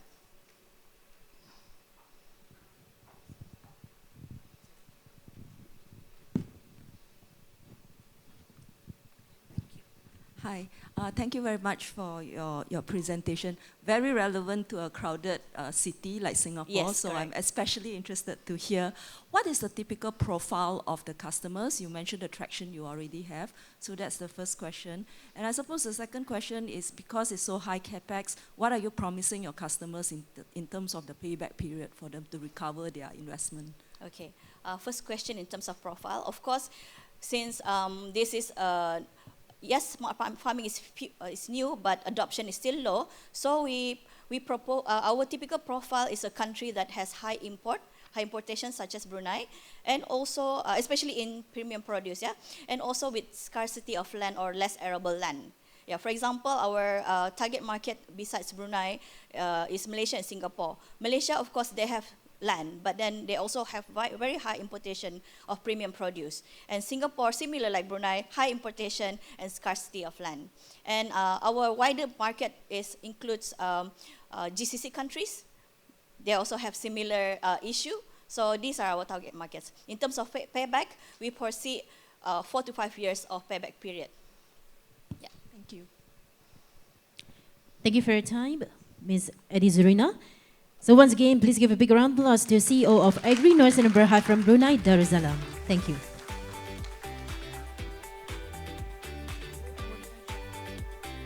So up next, we're going to have the fifth startup for the session 3, Mr. Warapoch Chosen. He's the founder and CEO of Chosen Digital. Please give a big round of applause, Mr. Warapoch.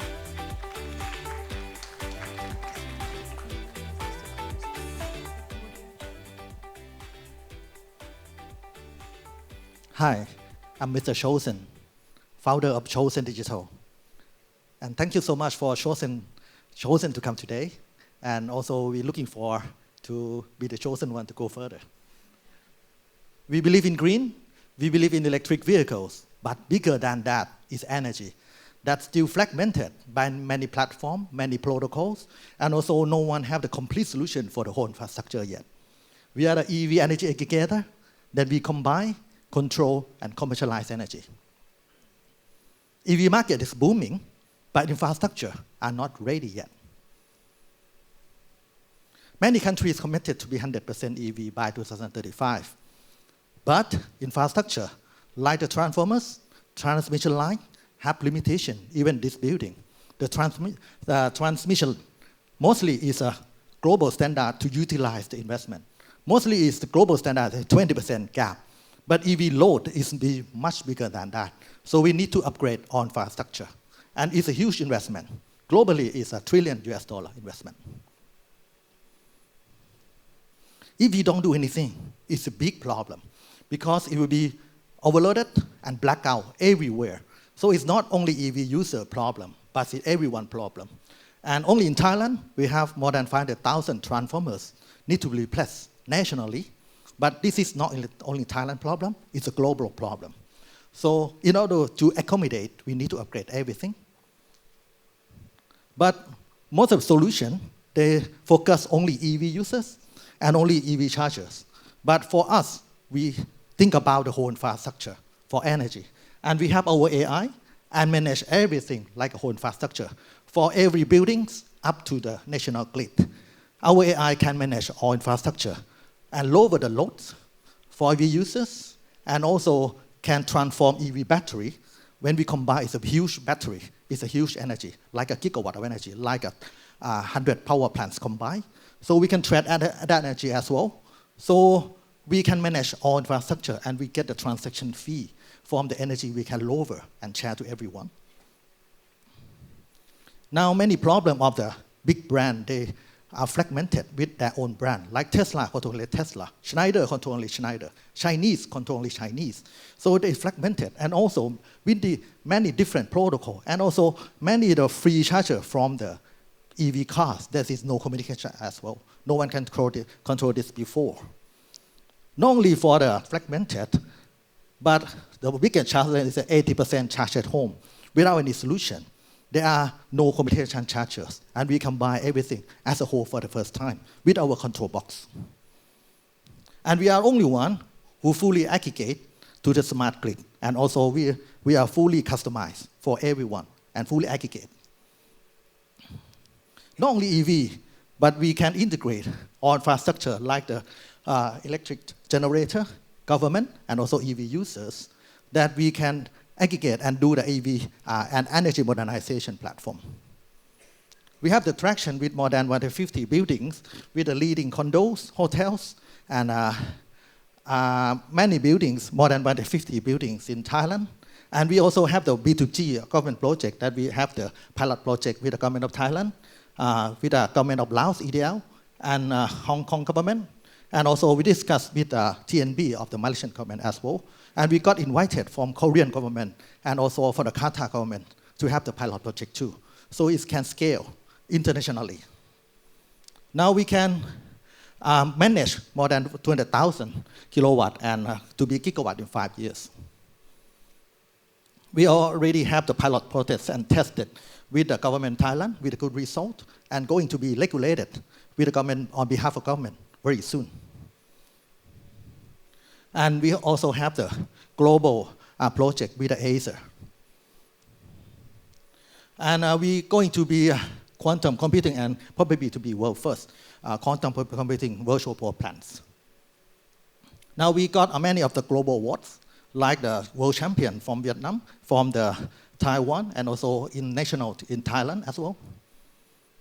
And we are the rising star startup from E25, E27. And this is all the media. And we also be the world speaker in UN and GGI. This is my team.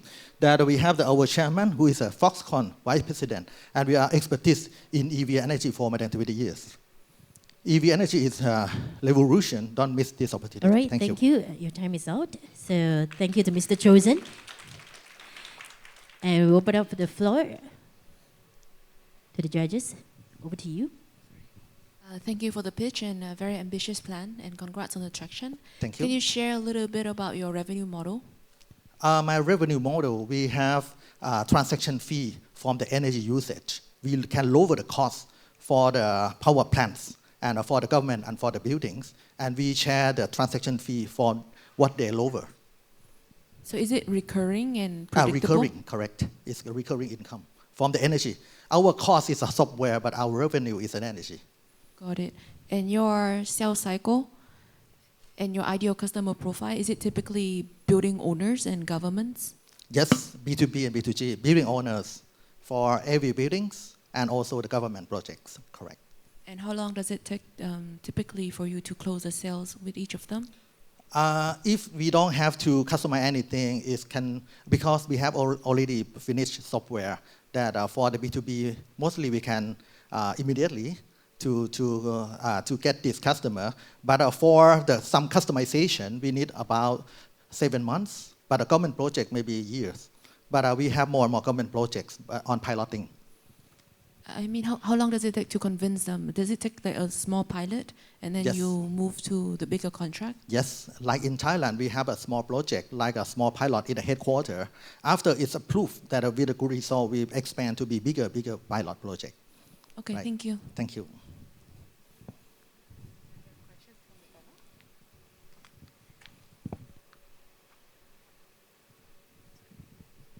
Can you share a bit about what your current pipeline is looking like in terms of geographic distribution, in terms of industry distribution, your pipeline of customers and sales?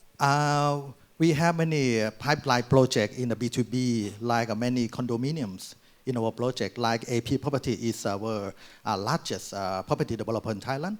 Now they start to have one building with us. Now they have more than 20 buildings with us already. And also more and more like top 5 of the property developers are our customers. And also the government project like Thailand, Laos, we already have the pilot project. And Malaysian government TNB, we already have met them 3 times for the meeting and are still discussing. And we have more government like Korean government, Qatar government invite us to have the pilot project. So we have B2B and B2G.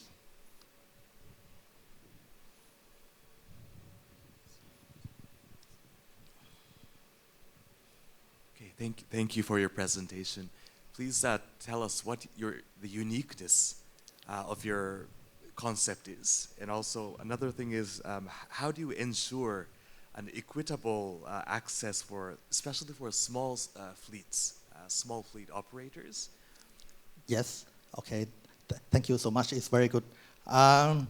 We are unique because we integrate everything. The big brand, mostly they're proprietary, only their brand. Like the European brand, like Schneider, they provide only Schneider hardware. And with the Schneider software, they cannot support the Chinese hardware. And also different protocol. And also with the global geopolitics, like European, USA, and Chinese, they will not join. But actually, I think this is a good opportunity for ASEAN to be able to join everything, because we cannot choose only Chinese or only European standard as well. So I think this is a big gap that I can combine everything in every protocol. This is the different, unique that is not happened in the world yet. And also I can integrate with the government big data like national telecom and government of PA. So I get the national data to learn our AI. Now our AI is quite special and unique in ASEAN as well. This is a customer behavior are quite different. So I think this is our unique integration and also our unique feature in AI. Okay, thank you. Thank you.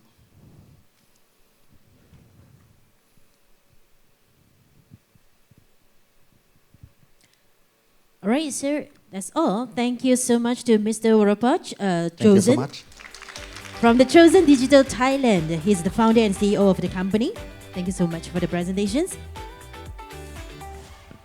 All right, so right now, as we are afraid we are running out of time, that's why we are going to continue with the last session, the session 4, which we are going to have the remaining of the 5 startups they are going to present on stage.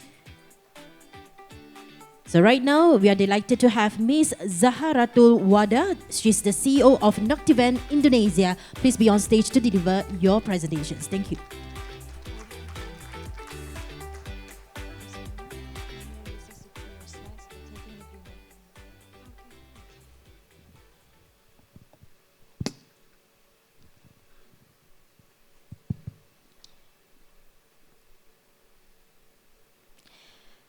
I thought high electricity bill were just my family issue.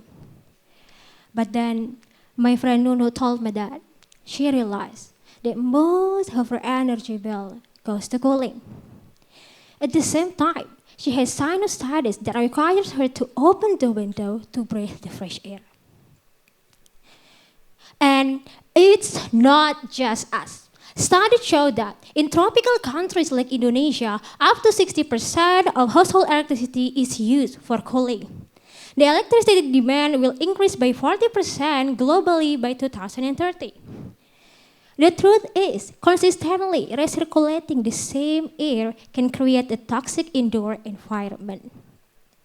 And we live in concrete or brick buildings which are high thermal mass materials.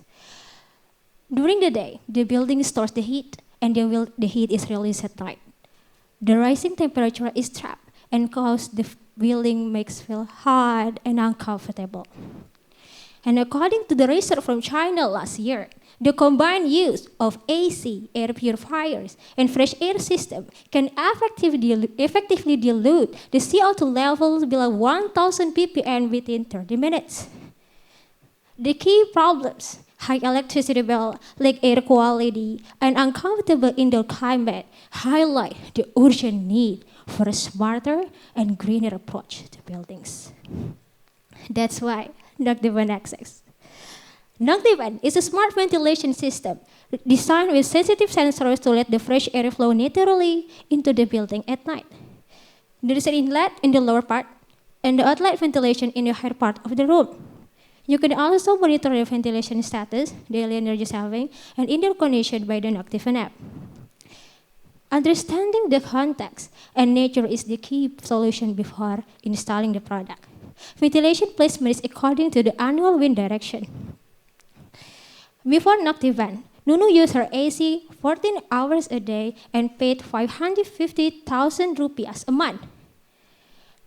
Now, 8 hours is enough, and her bill is only 320,000 rupiahs. That's a 42% saving. It also helps Nunu to stay productive with fresh air and oxygen-rich air from nature. These 3 key benefits, cost saving, better indoor air quality, and reduced cooling demand, directly support the green building standard in both policies from Indonesia and ASEAN. Starting with families in new 2-bedroom suburban homes benefit from cost saving. In the future, we will approach developers and offices. For now, we are pursuing a hybrid business model to ensure sustainable growth by combining hardware sales and subscription services. Integrated passive night cooling is rarely adopted. Evalent cooling focuses on factories with an evaporative system, but does not highlight the indoor air quality and building envelope integration. We start with a small cooling system, and in the future, we will collaborate and include the building envelope integration that dramatically reduce the energy use. Our go-to-market begin with pilot projects and community engagement. By 18 months, we aim to drive exponential growth via referrals, B2B partnerships, and certification to build trust. We just finished our MVP project, currently installed in a house in Makassar, and the newlywed can save 29% of cooling demand. And I'm not doing this alone. I'm Zara's product manager. Yuyun manage our marketing and community engagement. Rini manage our finance and data. Elan develop our software. And Norman specialized in IT development. We have Mrs. Dewi as our sustainable building advisor. At this stage, we are seeking $150,000 for pre-seed funding. 60% will be allocated for product development and pilot deployment, and 40% for operations and business development. Currently, we run our first pilot project, so we are looking for a strategic partner who are willing to open their buildings as pilot sites. Embrace what nature has provided and immerse with technology to create a future harmony, healthy living. Thank you. Thank you, Ms. Zaharatul Wada. So we will now proceed with the judges to ask for the questions.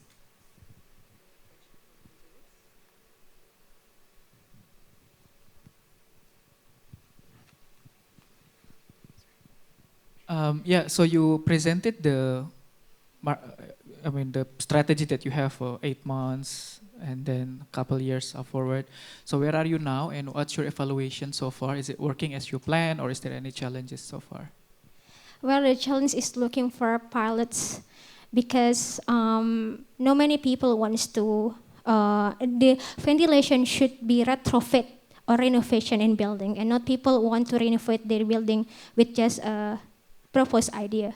So the ideal one is a cross ventilation, but we start our MVP with one side openings, and it works, but it's not as well as the cross ventilation. That's the first one. The pilot, the ideal pilot place is hard, and the second also to maximize this system to be adopted in the green buildings is not only one, but it should be a collaboration. So I think my vision is not only the ventilation, but also the green buildings. So I need to collaborate with many more. I think we already have the roofs and the windows, and those the similar efficient ideas can be bundled together to create such green buildings. And we start by what we have, like that. So in addition to the software and the retrofit, do you plan to offer any products related to the green building maybe in the future? I'm sorry, what was the question? Do you plan to offer additional products in addition to what you have right now, the software and then the retrofitting? Oh yeah, sure. So we want to have an energy calculator for buildings, and also we want also have a 3D view to see how these green buildings works. And before we install the product to the customer, we also need an application to evaluate in a quick way, because right now we don't have it yet. It should be very, very customized with SketchUp or Rhino or anything like that. But I know, because I'm for the Apple developer, and I know the capacity of Apple with this LiDAR sensor, we can you do it also for the scanning and green building evaluation. So 2 products for the customer and also for the architects in the future. I have 2 questions. One is, what is your unit economics? The second one is, when you sell to, well, would love to know about your unique selling points. When you sell to your, to the potential pilot sites or potential customer, what is the shortest version of unique selling point that you can sell to people? Thank you. Indoor air quality. Our unique selling point is indoor air quality, and also reducing cooling load and cost saving. I think these 3 combinations. And what is the unit economics? Can you explore more what is the unit economics, please? what is the cost per unit and how much profit you make on Okay. top of it? Thank you. So for this pilot project, we already count 4.2 million for one pilot project in one home. Yeah, so we want to sell it 5 million for each house, but for B2B market, we gonna sell it for 9 million. Is that the unit in Rubia, right? Yeah, it's in rupiah. Right, right. Sorry, yeah. Okay, thank you.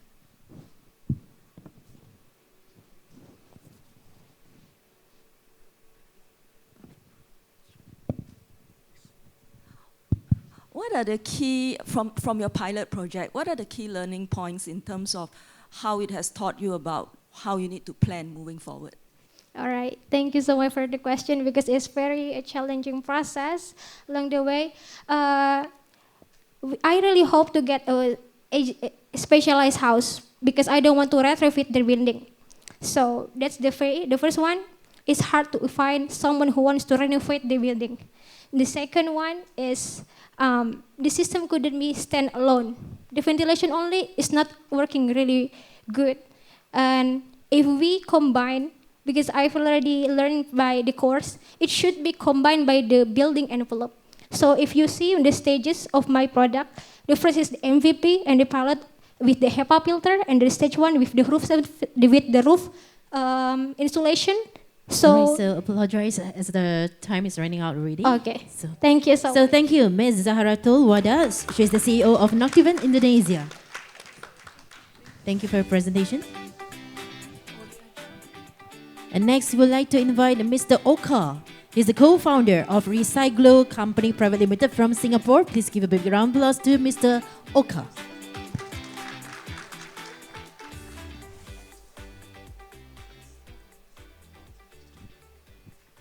Hello. I feel like this is an energy conference, so I think we should a little bit lower the temperature because it's so cold. I have to go to the toilet for like 5 times. All right. So hi, hello everyone. My name is Oka. I'm a co-founder of Recyclo. We are a technology company, a suite for sustainability and carbon accounting. So the problems that I think a lot of the founders here mentioned, there are similar problems. We are solving similar targets. We are solving environmental problems in general. For us, we are targeting for the high operating costs of the businesses and increasing pressures from the local and international governments that forcing their businesses to do compliance. So we want to ease the pressure for compliance. We also help the businesses to make it easier for the export businesses. These days, you have difficult macroeconomic climates with Donald Trump and with all these policymakers shifting the policies. So you have to have easier policies for the export company to survive. And also, of course, you need to maintain your reputation because the consumers are very careful about what the product that they are buying. Is this product ethical? So we are solving these problems for the businesses. So what we are doing right now is we are offering a suite of software solutions plus a platform for sustainability and compliance. So on the left side, we will see the waste management platform. So it's a platform as a service. We integrate all the available solutions in the market, including logistic, recycling facilities. We also have a track and traceability platform for the waste and supply chain. On the right side, we can help the companies for their GHG emission protocol, their scope 1, scope 2, and scope 3. So we are targeting for South Asian market. The total market size is $4.4 billion US market size, and this one is only for the supply chain market alone. On the right side is 40 billion USD. The market will be increasing, which is for the global carbon accounting and CBAN and compliance market. So this is our current tractions right now. We are marking for $1 million revenue for this year. And we already raised 2.5 million USD funding up to date, and we have the presence in these following countries. We'll be expecting to raise the funding round for the next year. This is our founding team. We are very passionate, and we have teams in 6 different ASEAN markets plus South Korea. We are targeting for the multinational businesses, the companies that are exporting. We are helping these companies to export. We are also helping SMEs to be the supplier of these big multinational companies. So that is our business model. So subscriptions, recurring, we understand the value of the recurring. So we are charging from 100 USD very affordable price to SME to 10,000 USD for the large enterprises. We also add, you can subscribe which software you are subscribing, which platform you are subscribing. You can adapt and curate for your plan. So this is our environmental or social impact. You can see that we have managed and helped them 75,000 tons diverting from the landfill and almost 70,000 tons of CO2 emission on a monthly basis. We create 2,000 pledge jobs in the green recycling sector because we work with the local recycling, manufacturing industries. We also work with logistic partners. So we create these green jobs dedicated to solve the challenges. And more importantly, we also have a platform targeting for the women. That's for the training purposes, part of our CSR programs. So we are raising 5 million USD Series A for the next year. This will be our first series around. Yes, if you are thinking about sustainability, efficiencies, you should think about us. And I think this is we are the partners for your sustainability solutions. Thank you. Thank you so much for your presentation, Mr. Oka. So right now, we would like to pass it to the judges. Yeah, I use less 1 minute. I'm used to with 3 minutes pitch. Thank you for the pitch. I would love to understand what spurred your decision to go to 6 countries at the start and not focus your sales effort into maybe 1? Yes, the market size in our sector for every country in ASEAN is very small. And by going to all these different markets at the same time, you are actually having a fast mover advantage. And you also can share resources from these different countries. So for example, in Thailand, we do project management. We do product development in Vietnam. And we source the code and we develop product. And also the sales team can go around and do the sales team together. So also a lot of our customers that we serve are more or less the same in every market. So like Unilever in Thailand, Unilever in Vietnam is also the same. The profiling that we target is also very similar. So if we just focus on one country and try to get a lot like this really deep market, it's great. But for our industry, it's very unique. You have to start with the regional strategy. Otherwise, the market size is too small. We will not able to meet the target. Right. I think the second question would be around capital efficiency. Yes. You shared that you raised $2.5 million and the current monthly recurring revenues are $10,000. No. That was, I think that was 100,000. I think that was a mistake, yes. Oh, okay. Yeah, 100,000, yes. Okay, thanks. And that makes more sense.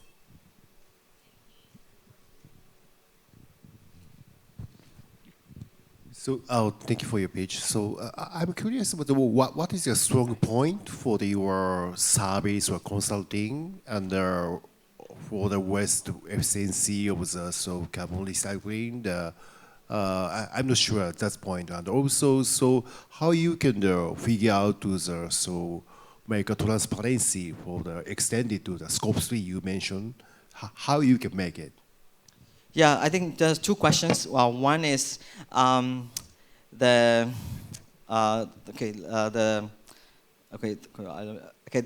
scope 3 emissions. Scope 3 is mainly targeting for the logistics sector.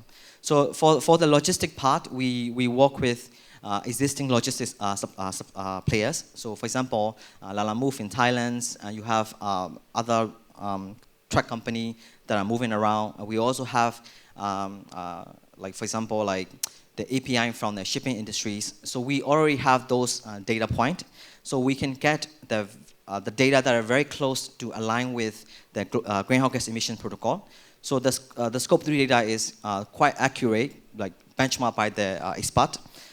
So we get the scope 1 for the scope 1, scope 3, and plus scope 3 for the logistic part. And that is you can use it for like ESG reporting, or you can also use it for your carbon credit claiming, like voluntary or mandatory market.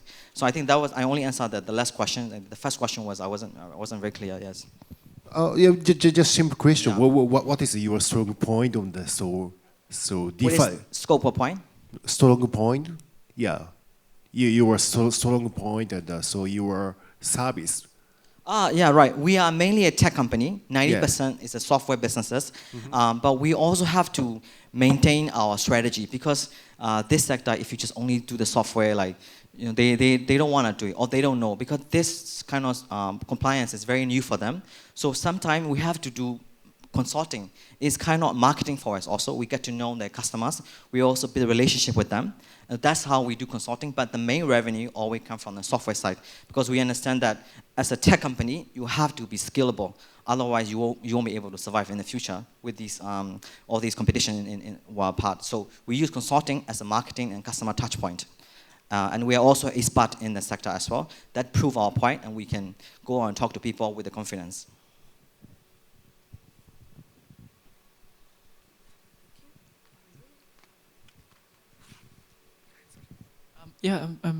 So in the waste thing, what do you do with the software?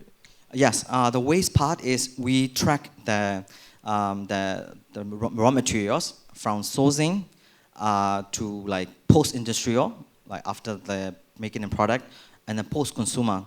So we do basically EPR software. So in Vietnam, we're working on the EPR software. In Thailand, we work on, like, every country is a little bit different niche, but it's basically an EPR for the materials, material sourcing. Okay. Yeah. EPR stands for Extended Producer Responsibility. And how do you do that? So just like Unilever produce 10,000 tons of plastic, they are responsible for 10,000 tons of recycling and managing. So we help them to track from production, sourcing to recycling. So you do like data collections? Yes, we do data collections, API collections. Sometime we also acquire some factory by share swapping. We give the shares, we take the share back to them, because in this region we have to have some sort of physical asset. So we will not buy it. We are not an asset company, but we give shares and trade shares and get the facilities. So in Thailand we have one facilities. In Myanmar we have one facilities. In Malaysia we are acquiring one.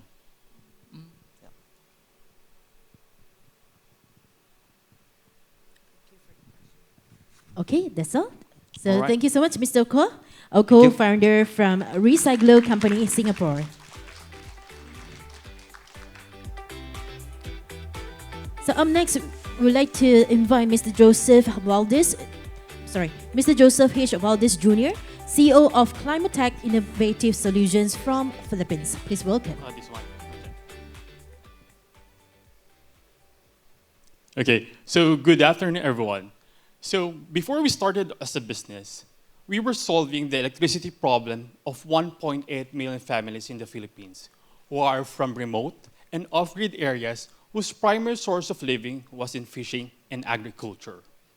As we dig deeper into the problem, we saw that these families are also prone to extreme weather events such as typhoons and a catch basin of plastic pollution. Now, to address this social, economic, and environmental problem, we were able to develop Vortex, a versatile wind turbine with enough power to provide a small family. Now, Vortex combines function and aesthetics. It's durable that it can withstand 170 kilometers of wind.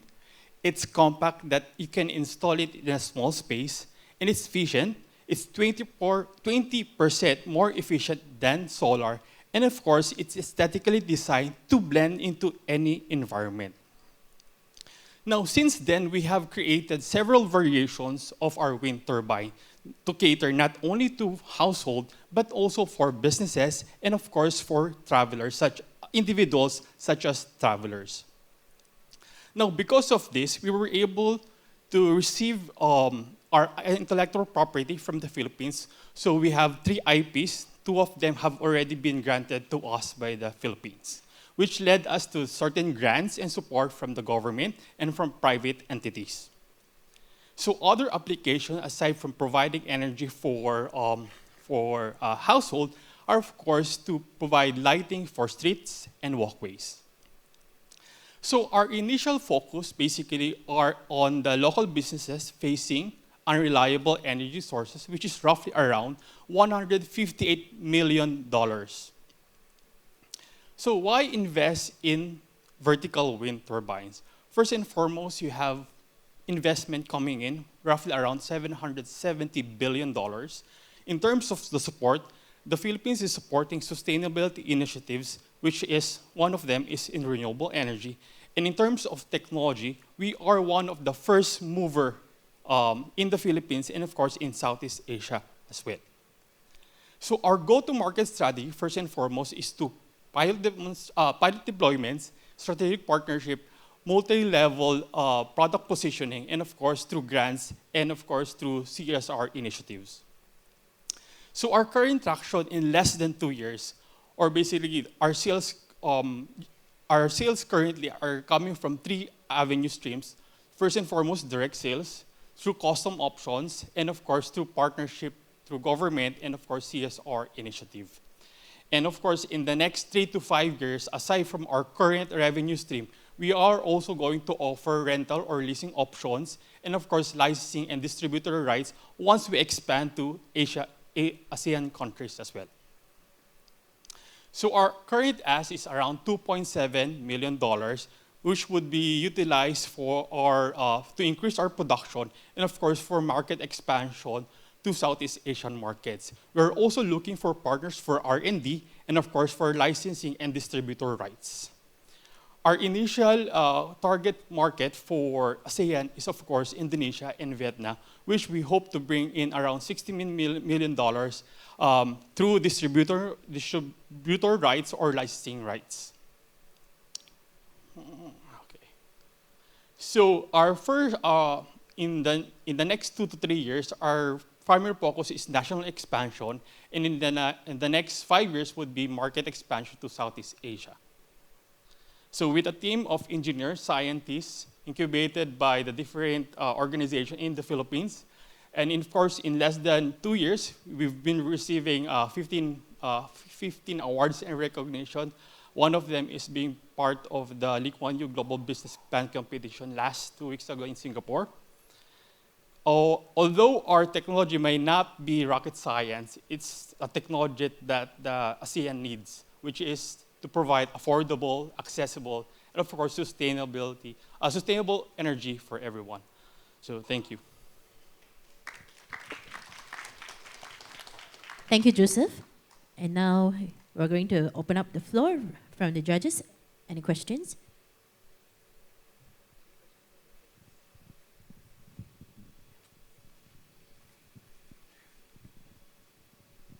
Thank you for your presentation. I would like to know a little bit about a bit more in the community or the local kind of aspect. How do you ensure the community engagement and also equitable access in the coastal regions that you have worked so far? Okay, so when we started our company, so we engaged in fishing communities. So we involved them in the development of our wind turbines. So in terms of sourcing the raw materials, like for example, plastics, we get them from the communities, especially for the rural areas. Now in terms of diversity, most of those communities are women-led initiatives. So basically we get them from the communities. And of course, we also hire from the local communities when we produce these turbines. And how's the quality? If you use the local materials, maybe the quality will differ from place to place or from product to product? Yes, actually in the initial stages or initial processes we had for our turbines, yes, we have encountered that initially. However, we established some protocols to establish the quality of our products. So we have a handbook of the quality of the material source, and of course, how we build these wind turbines when we have these manufacturing facilities in the locals. Yeah. Good. Thank you. Thank you. Hi, can you share in more details of your revenue model? Okay. Thank you. So currently we have 3 revenue models. First and foremost is direct sales. And of course, we have CSR initiatives. And of course, we have also custom option. In the next 3 to 5 years, we will be introducing leasing options and of course, licensing. So once we expand it to ASEAN countries, we do licensing and of course, distributor rights. When you do the licensing to other countries, does it need to comply with the local regulations? Yes, correct. So we need also to involve the local regulations when we expand it to ASEAN. Yeah. Have you started already, or? We plan to start the ASEAN expansion on the third year because our focus for the next 2 years would be the Philippines. Yeah. Right, because the reason why I asked, I would love to hear the story how easy or difficult, you know, when you expand to another country with the regulations. Thank you. Thank you. Yeah, just want to check, do you produce this in the Philippines or? Yes, we produce majority of our turbines in the Philippines. So some of the components are sourced abroad, yeah. Like for example, the generators. And what's the capacity currently? Currently, we are able to produce around 15 to 20 turbines per month. So we are raising our ask to increase our production because we have currently pre-orders of around 500 units. So basically, that's the reason why we're basically increasing, we're looking for investment, yeah. So, and I understand this is more on the household level, right? It's not like big wind power. Yeah, for the big big companies, we are looking for partners. Our current designs are for household, small, medium enterprises, and individual. For large corporations or companies, we're basically looking for partners for R&D because they basically require a higher power requirement. Maybe my last question, and when we think about renewables in household, you will think about solar, right? Solar Yes, correct. So how do you compare with this? And I mean, this can be revolutionary, but people don't think to go for wind for their household Yes, renewables. correct. So basically, in terms of cost, power generation for solar is around 0.14 cents. For wind, it's 0.003. So basically, it's less in terms of which is expensive. So solar is more expensive as compared to solar in terms of costing. Yeah. All right, that's all. Thank you to Mr. Joseph. Thank you. CEO of Climate Innovative Solutions from Philippines. Thanks for your presentation.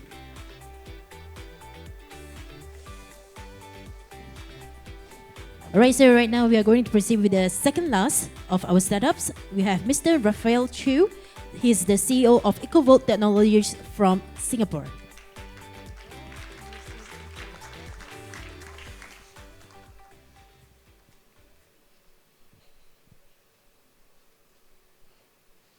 Hi everyone, my name is Raphael and we are a young team from Singapore, and today I'd like to show you a glimpse of how we can actually help buildings achieve net zero with our building management system. So let's start. Why buildings? Why are buildings so important for legislation and also ministries and governments in ASEAN? It turns out that from our research, buildings alone account for nearly 40% of all greenhouse gas emissions, and the majority of it actually accounts for not just after the building was constructed, but also the maintenance and the operational emissions. And so we had this unique insight that the current ways of monitoring, managing, and doing reporting for buildings are not ready for the future of buildings. And so what we did was we spoke to customers. We went on the ground, we spoke to as many customers as we could. They ranged from single multi-unit tenants like Anytime Fitness Asia, all the way to large Fortune 500 companies like CBRE, schools, facilities management like CWT and CPG. And they tell us the same thing. The current solutions are not what they want, and what they want is a granular, real-time data and control that is scalable. Whether you are a single multi-unit or whether you manage buildings or skyscraper or multiple buildings in a portfolio, that's what they want. So that's what we built. But the current solutions of today are not ready. If you take a look at what most utilities, what you receive every month if you're a building operator or manager, what you will see every month is you just get a normal utility bill. And these utility bills do not provide you any analytics breakdown. They just tell you one large figure, how much you're spending. So maybe if you manage larger buildings, what you may get is a legacy building management system. But these systems are as old as the buildings themselves. So what you oftentimes have to resort to is to have expensive ESG consultancies to guesstimate your carbon emissions reporting. And so we felt that there had to be a better way. And this is why we're launching EcoVolt. We have a variety of sensors. These sensors, some of them actually act as interventionist measures as well to control and save energy. And then these sensors via the cloud goes into our dashboard and control interface, we're calling Eco Monitor, and they can provide you with building level all the way up to granular tenant and user and room level current real-time monitoring of energy. And we don't stop there. We have built many features to ensure that your operations team and your sustainability team can do their best work. And that's what we aim to empower. So let's see how EcoVote empowers some of our customers today. Better Coffee is Southeast Asia's first certified B corporation, and they are using our product for plug load management and consumption monitoring and reduction as well across a variety of their foundry and classrooms. Our alma mater, National University of Singapore, is using it to track 2 of their many 200 or 300 buildings, and that is actually 2 of the highest energy intensity buildings as well. For Singapore's largest environmental services company, they are using our solution to completely digitalize their 5,000 meter square building and to see how far or near they are from their net zero targets. And lastly, for Anytime Fitness to track and monitor many of their fitness appliances across their many outlets. We started with these customers and we have now expanded in less than 5 months to over 20 customers. Many of these customers have offices in Singapore, are buildings in Singapore and expanding in ASEAN as well. And so we're really, really proud of our traction so far. One unique thing I'll point out as compared to other startups is that we're entirely bootstrapped. And we've only incorporated a company less than a few months ago. And we have now recently, just 2 weeks ago, we started with SMEs and single unit tenants. And now we have the capabilities to do bigger buildings. We just closed a 6-figure contract for a 5,000 meter square building. And we have multiple of these in the pipeline as well. We are the right team to do this. And we are also very, very proud of our carbon impact and our traction. On behalf of our customers today, we can say that we are on track to reduce and help prevent 100 tons of carbon emissions. And that's equivalent to actually planting 5,000 trees. And our solution is actually the most cost-effective solution today as compared to other benchmarks. So how to understand the business model actually? It's actually really, really simple. You pay once for the hardware and installation, and then thereafter you pay the subscription for the building management system for 5,000 meter square buildings, of which there are 3,000 in Singapore and about 50 to 100,000 buildings in ASEAN. There's about $100,000. And then in Singapore alone, 600 of these buildings need to be green, and that represents a $25 million attainable market in Singapore. And projecting ourselves out to the next 18 months and 12 months, we can hit close to $1 million or more in revenue just at our current run rate. And we have many of these already contracted and signed. We are the right team to build this. We started with a team of 4, and we've since expanded to a team of 12. Over one third of the team are young female change makers who want to see this change happen in the world. And so we have a quick ask: if you represent a building or building operator, facilities management, or if you represent a ministry and want to see this change happen for net zero in the buildings, please speak to us, and we can see how we can help you to further digitalize and ensure that we can have the green revolution in buildings. Thank you so much. Perfect timing. Thank you, Raphael. So I'd like to have our judges. Over to you. So your target market is for new development or for existing building? It's a great question. So the reason why we started with retrofitting to existing buildings is because for new buildings, it's actually cornered by 4 to 5 large incumbents. And so we actually really have to prove our value for even new building developers to consider us. So what we did was we proved out with smaller tenants, then larger tenants, and then now we can do a whole building. We retrofit these buildings. In Singapore, and I believe in many ASEAN countries, by 2027, there are stricter mandates to ensure that these buildings need to hit a certain level of emission targets or emission reduction targets. So we actually work alongside them to retrofit these buildings. And you may think that, hey, it may take 6 months, 1 year, 2 years to retrofit. In reality, for the 5,000 meter square building, which is an average big size building, it can take between 1 to 2 weeks to actually do the full renovation and retrofitting. So that's where we are finding the product market fit so far. Then in the next 1 to 2 years, we want to expand to do new buildings as well. Okay, thank you. Thank you for the pitch and congrats on the traction and logo so far. I'm curious, so your main value proposition is you track and provide valuable data, and then what comes after the data? Is there a specific actionable that they can take to optimize? That's a great question. So the first thing we do is to give you the awareness, so to give you the data, because you cannot optimize what you cannot measure. So once we give you the data, there's two-pronged strategy. Within the sustainability team in the organization, they may already say, hey, I can identify these hotspots. For example, certain floors are still using old fluorescent lighting, and I want to change them to LED. Without data, you can do the trend logging and improvements. Concurrent with that also, we have IoT solutions in our portfolio. One of them is plug loads, as well as other solutions that can actually help them to also save power and conserve energy. So while they can take matters into their own hands and implement those solutions, we also have solutions within our portfolio. For example, plug load management, which already have about 1,000 of these in 20 of our customers today, to help them to optimize energy as well. So we do both. We do first the monitoring, and then the interventionist measures to save energy. Got it. So if you track data primarily, what differentiate you from competitors? Is it because you're the most cost effective, or you track data a little bit more accurately than other competitors?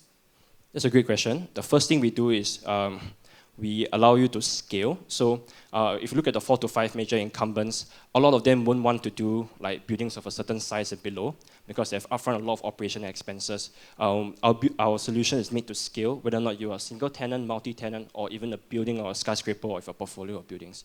That's on the tracking side. On the energy saving side of things, our solutions also allow you to scale together with you. So for example, if I want to manage plug loads, because I've identified in the tracking that plug loads are 40% of my emissions, we have the solutions in IoT safe and certified to actually help you to reduce the emissions as well. Thank you.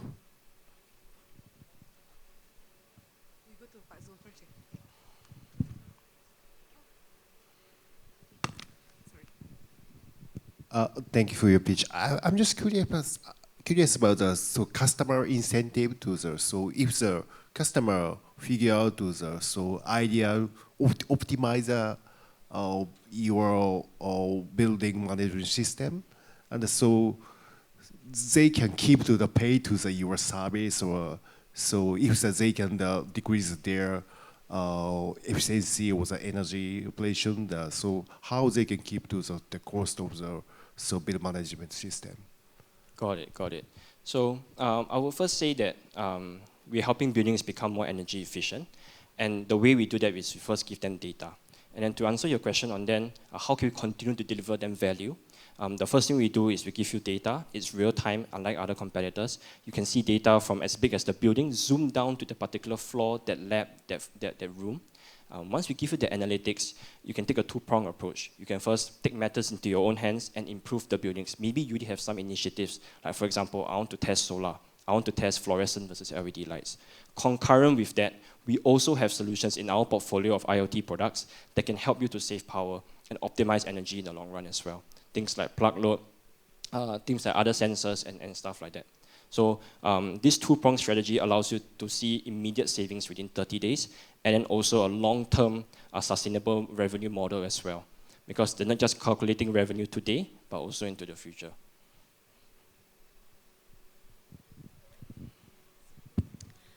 All right, as we're running out of time, so we're so sorry for that. Okay, so thank you so much, Raphael. Such an interesting presentation. He's the CEO of EcoVolt Technologies from Singapore. So ladies and gentlemen, right now we are presenting to you our last startup for the day. We have Mr. Eric Ikaputras, CTO of Satu Platform Indonesia. Please welcome.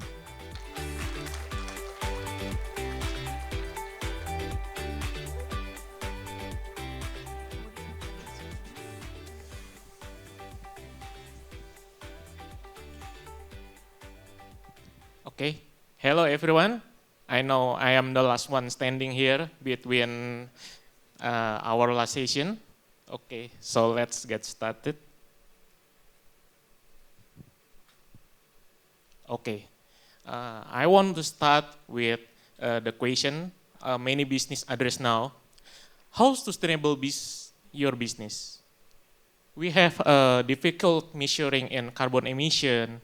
We also have a complex and unintegrated ESG and sustainability reporting. There is expensive and unscalable manual consulting service, lack of emission strategies, and access to credible carbon offset. Also a growing pressure from regulation and global markets. This is our bold and integration solution. First, we are carbon calculator with a real-time dashboard. We also ESG and sustainability reporting generator. We are scalable, affordable, and customizable for all business size. We also backed by AI recommendation and reduction roadmaps. And we also have a verified offset marketplace and project matching. This is our scalable and multi-stream business model. We have a SaaS subscription, including a carbon management, ESG management, and also reporting generation. We also ESG and climate consulting service. We have a roadmap for net zero strategy, mitigation assistance, and other climate advisory. We also carbon economy services. We are MRV. We also tech-based carbon reduction project. We also provide a certification and training programs, including ESG and carbon workshop, open for corporate, professional, universities, or consultants. This is who we serve and how big the opportunity. We serve the small, medium enterprise, also growing companies, corporates and listed companies, consultant, ESG professional, government institution, and also green programs. This is our trusted, tested, and traction proven so far. We launched since January 2024. We already have more than 50 clients and revenue more than 1.4 billion rupiah. This is some of our client success story. Telkom Indonesia, the biggest public company for telco in Indonesia. We also have the PT Inka. PT Inka is creating the train for Indonesian. Also the STA Resources. This is the team behind Satu Platform.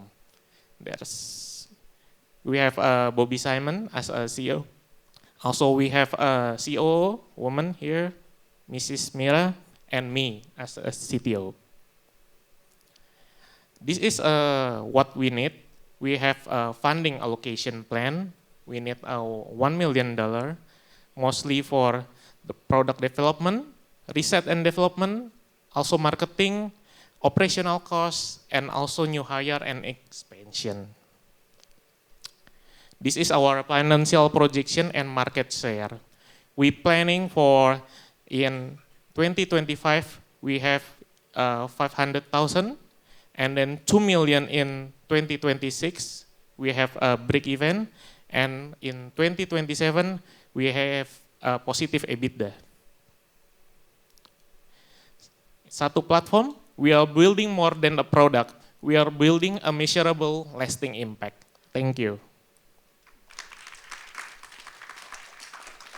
Thank you, Mr. Eric Captra. So, over to you, judges. Any questions to Mr. Eric?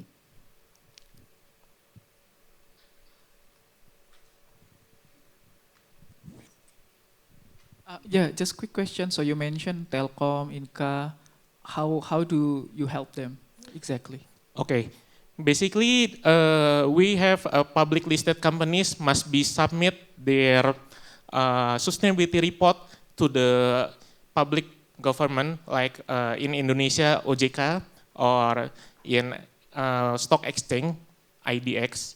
So we help them starting from the measuring their carbon, their emission, also their sustainable like energy, water, and everything needed for their sustainability report. Basically, we are using a GRI for our standards.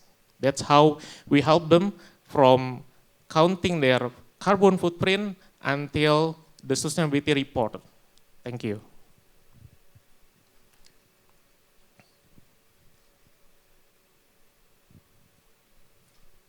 Thank you for your presentation.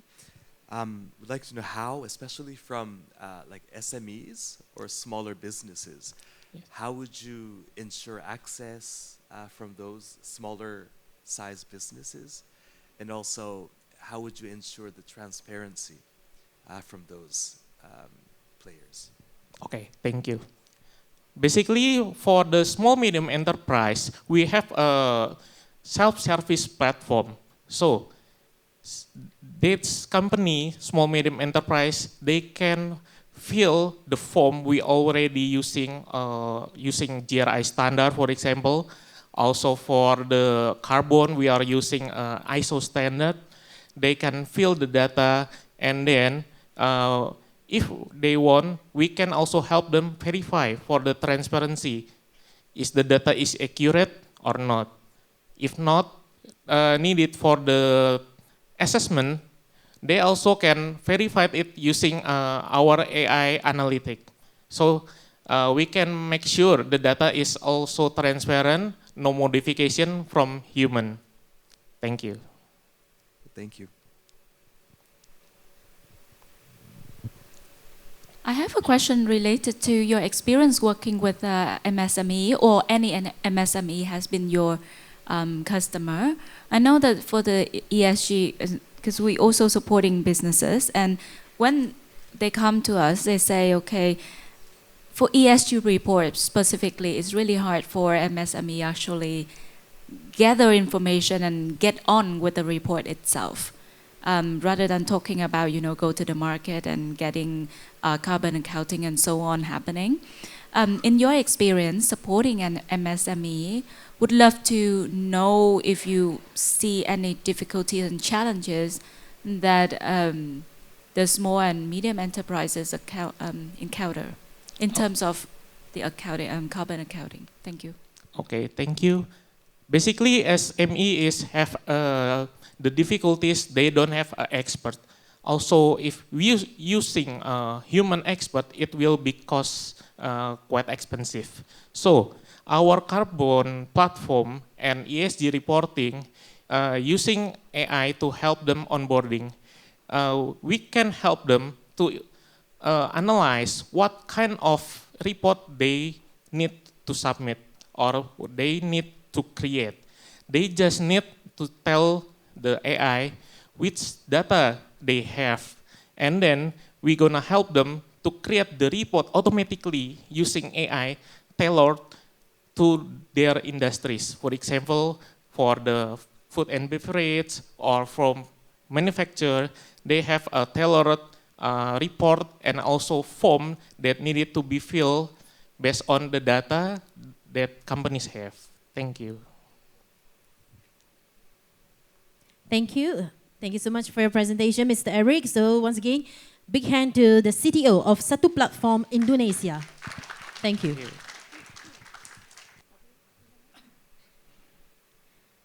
So ladies and gentlemen, I would say today is certainly an incredible, very impressive day to all of you.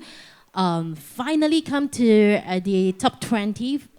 And also now we are going to have this top 7 finalists to advance their next stage in Japan.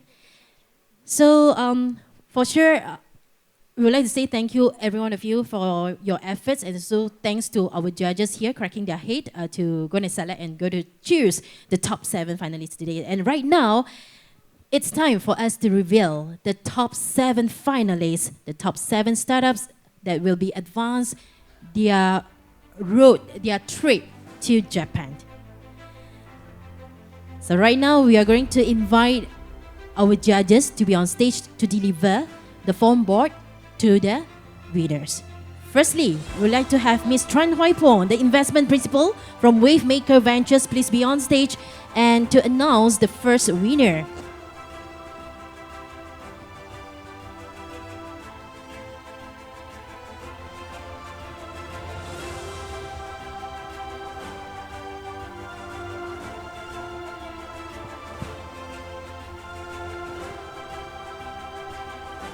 So ladies and gentlemen, for our first startup, advance and make the trip to Japan, and we're going to have Ms. Tran to announce the first winner.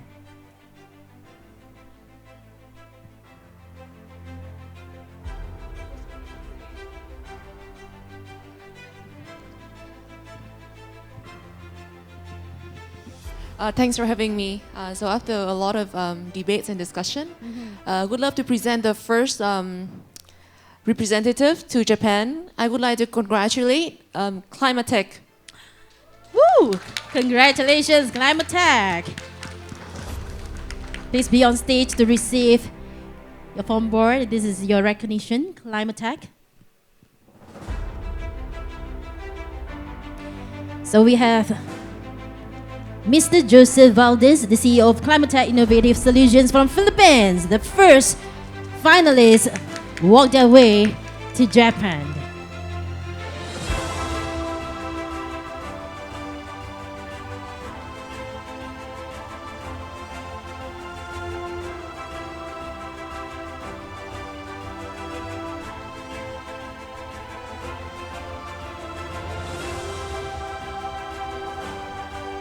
All right, so right now we are going to invite the second judge to be on stage to deliver the foam board for the second winner. We have Mr. Rizauddin Ismail, the Senior Assistant Director from Energy Commission of Malaysia.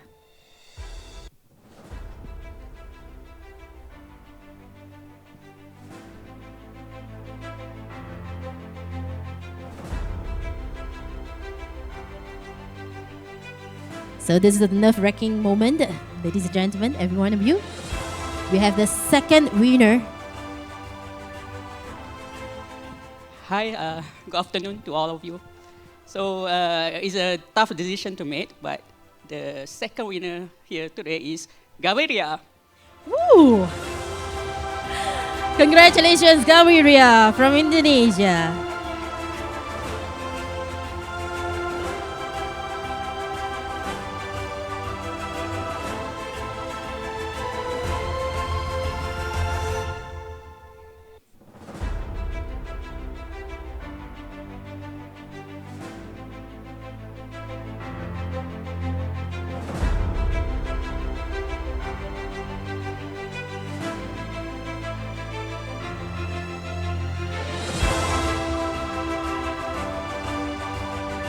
So we have Miss Ichiko, the Communications and Community Development Manager from Gaviria, Indonesia, our second finalist.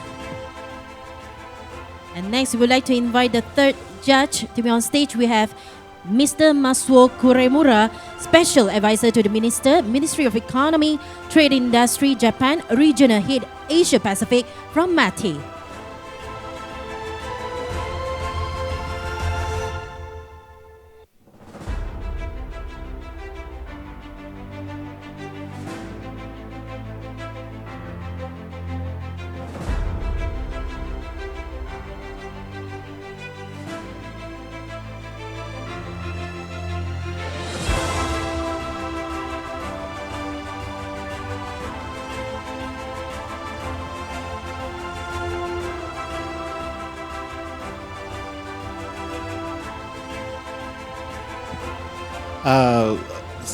Thank you all. It's very difficult to decide to the top 7, but it's a lot of the very innovative and very inclusive and very diverse startups in here. So the third one is Just Energy. Just Energy, congratulations! We have Mr. Tran An Dong, the co-founder of Just Energy from Vietnam.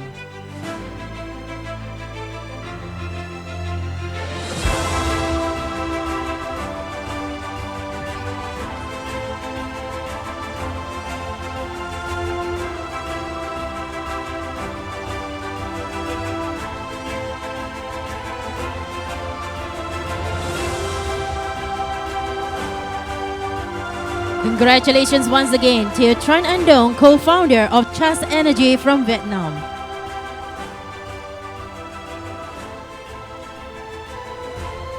And next, we'd like to have Dr. Noboru Zama, the project manager and industrial development expert from UNIDO, to present for the fourth finalist.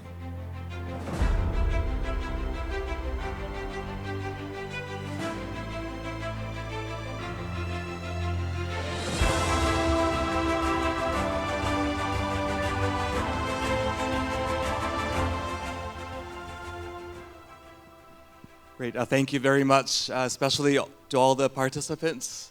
It has been a very difficult decision, but we have to come up, with the 7 startups today.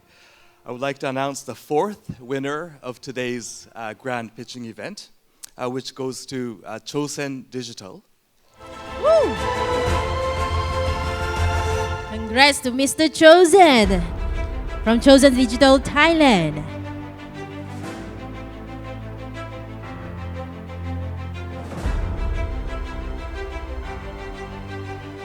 So we have Mr. Warapoch Chosen, the founder and CEO of Chosen Digital from Thailand. Congratulations once again.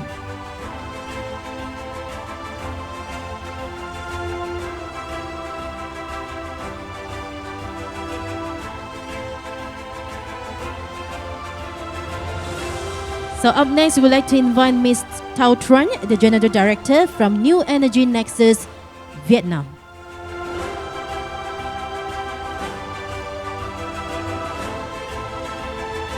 So Ms. Thao Truan is going to reveal for the 5th winner.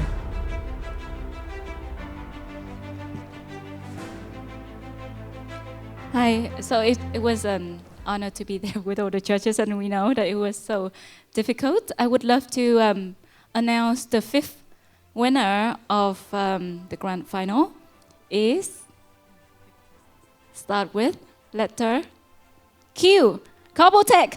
Woo!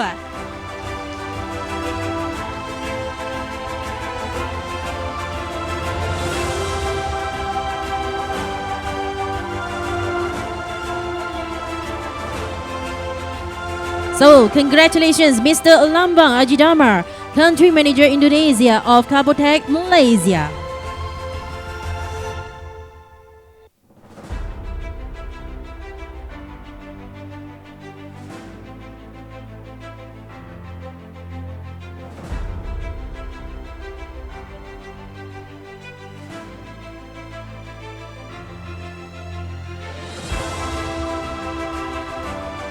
And next, we have Ms. Ho Yuan Ping, Senior Associate Director from National University of Singapore. Ms. Ho is going to announce for the 6 winners that made that trip to Japan. Hi.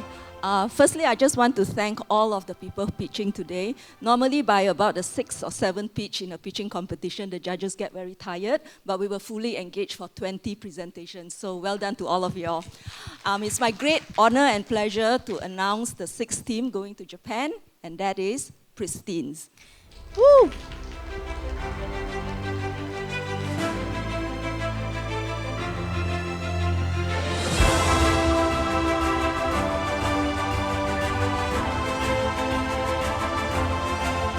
Congratulations, Ms. Tanya Kalista Tanuwijaya.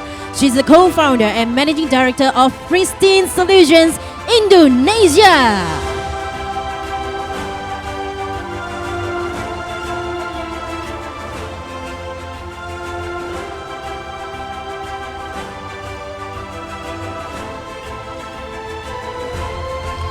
Right now, we would like to have Dr. Zulfikar Yunaidi. He's the head of Energy Modeling and Policy Planning Department at ASEAN Center for Energy. Please welcome him on stage.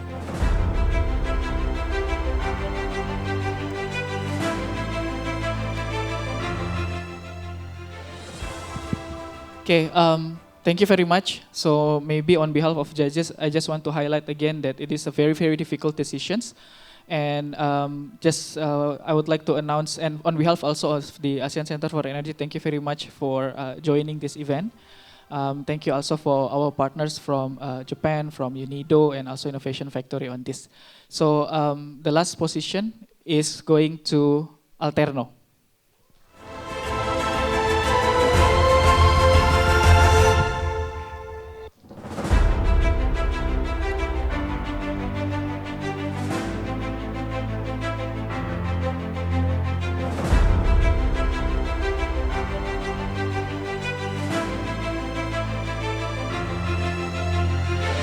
Ladies and gentlemen, we have Mr. Hai Ho, the co-founder and CEO of Alterno Singapore. Congratulations for our 7th winner that walked his way to Japan.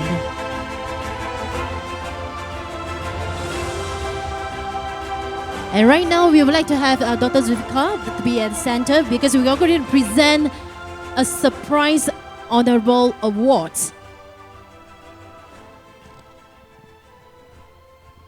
So yeah, as mentioned, the judges has a very difficult time in discussion before. It's quite heated. So I think we would like to provide one honorable mention as the it's not actually a runner-up, but honorable mention from the judges that we would like to invite to the stage. Yeah, please come to the stage. Our honorable mention, Agro Agape. Agro Agape, congratulations.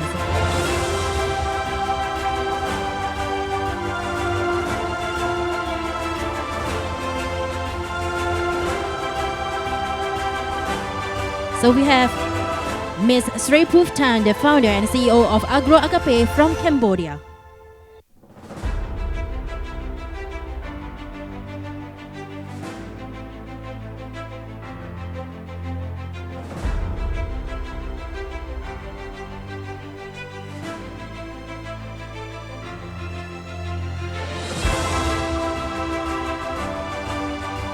Congrats.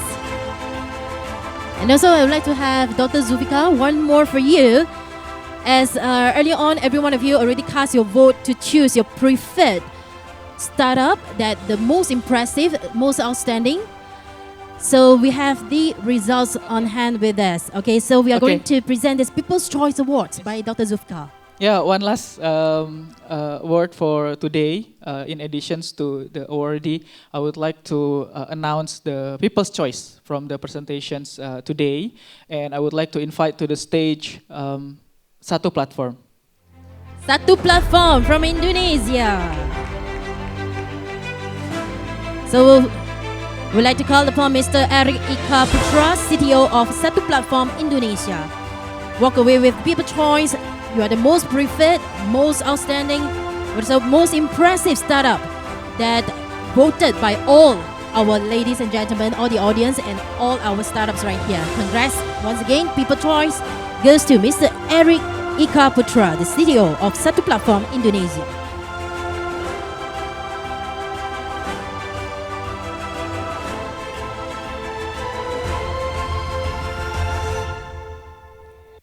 Alright, so right now we would like to have all our judges together with winners. Please stand in the center. Let us take a group photo together.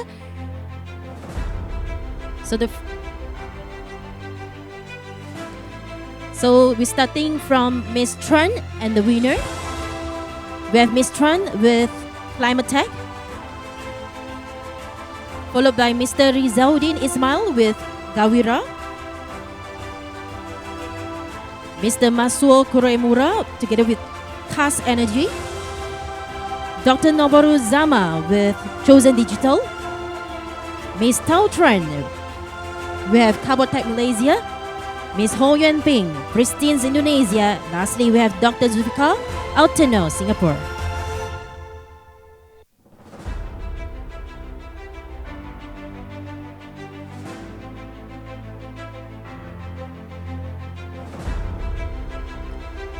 So holding out with your phone board together with you. Sing it.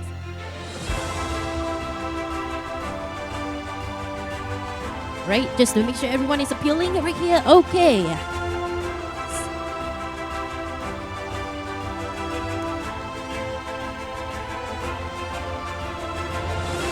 All right, let's take a group photo to commemorate this historical moment. Presenting you our 7 finalists make their way to Japan together with the judges here. Congratulations!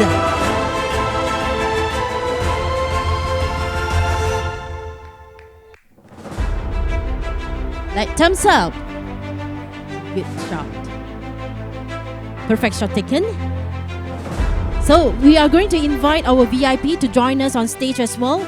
Let us welcome Ms. Saito Mizuki, Mr. Mitsue Hiroyuki, and Mr. Kimura Norihiro. And also Ms. Pawani.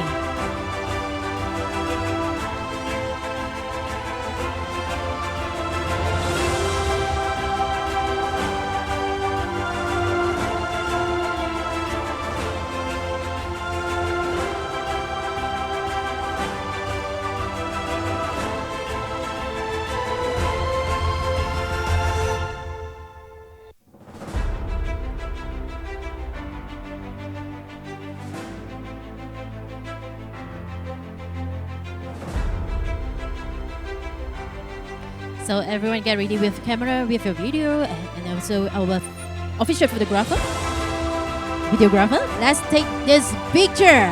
Once again, look at it fun. Together with Onboard, this is your achievement. A greater heights for you to step forward. And the Japan, the road is waiting for you. The business networking in Japan is going to have all the 7 finalists together with the judges. Once again, please, presenting you. Once again, congrats to our 7 finalists. Let us take a video together. Okay, video from left to right. So we shout out ASEAN SPARKS. Can we do that? Yes or yes? Yes, yeah? All right. From the left to right, okay?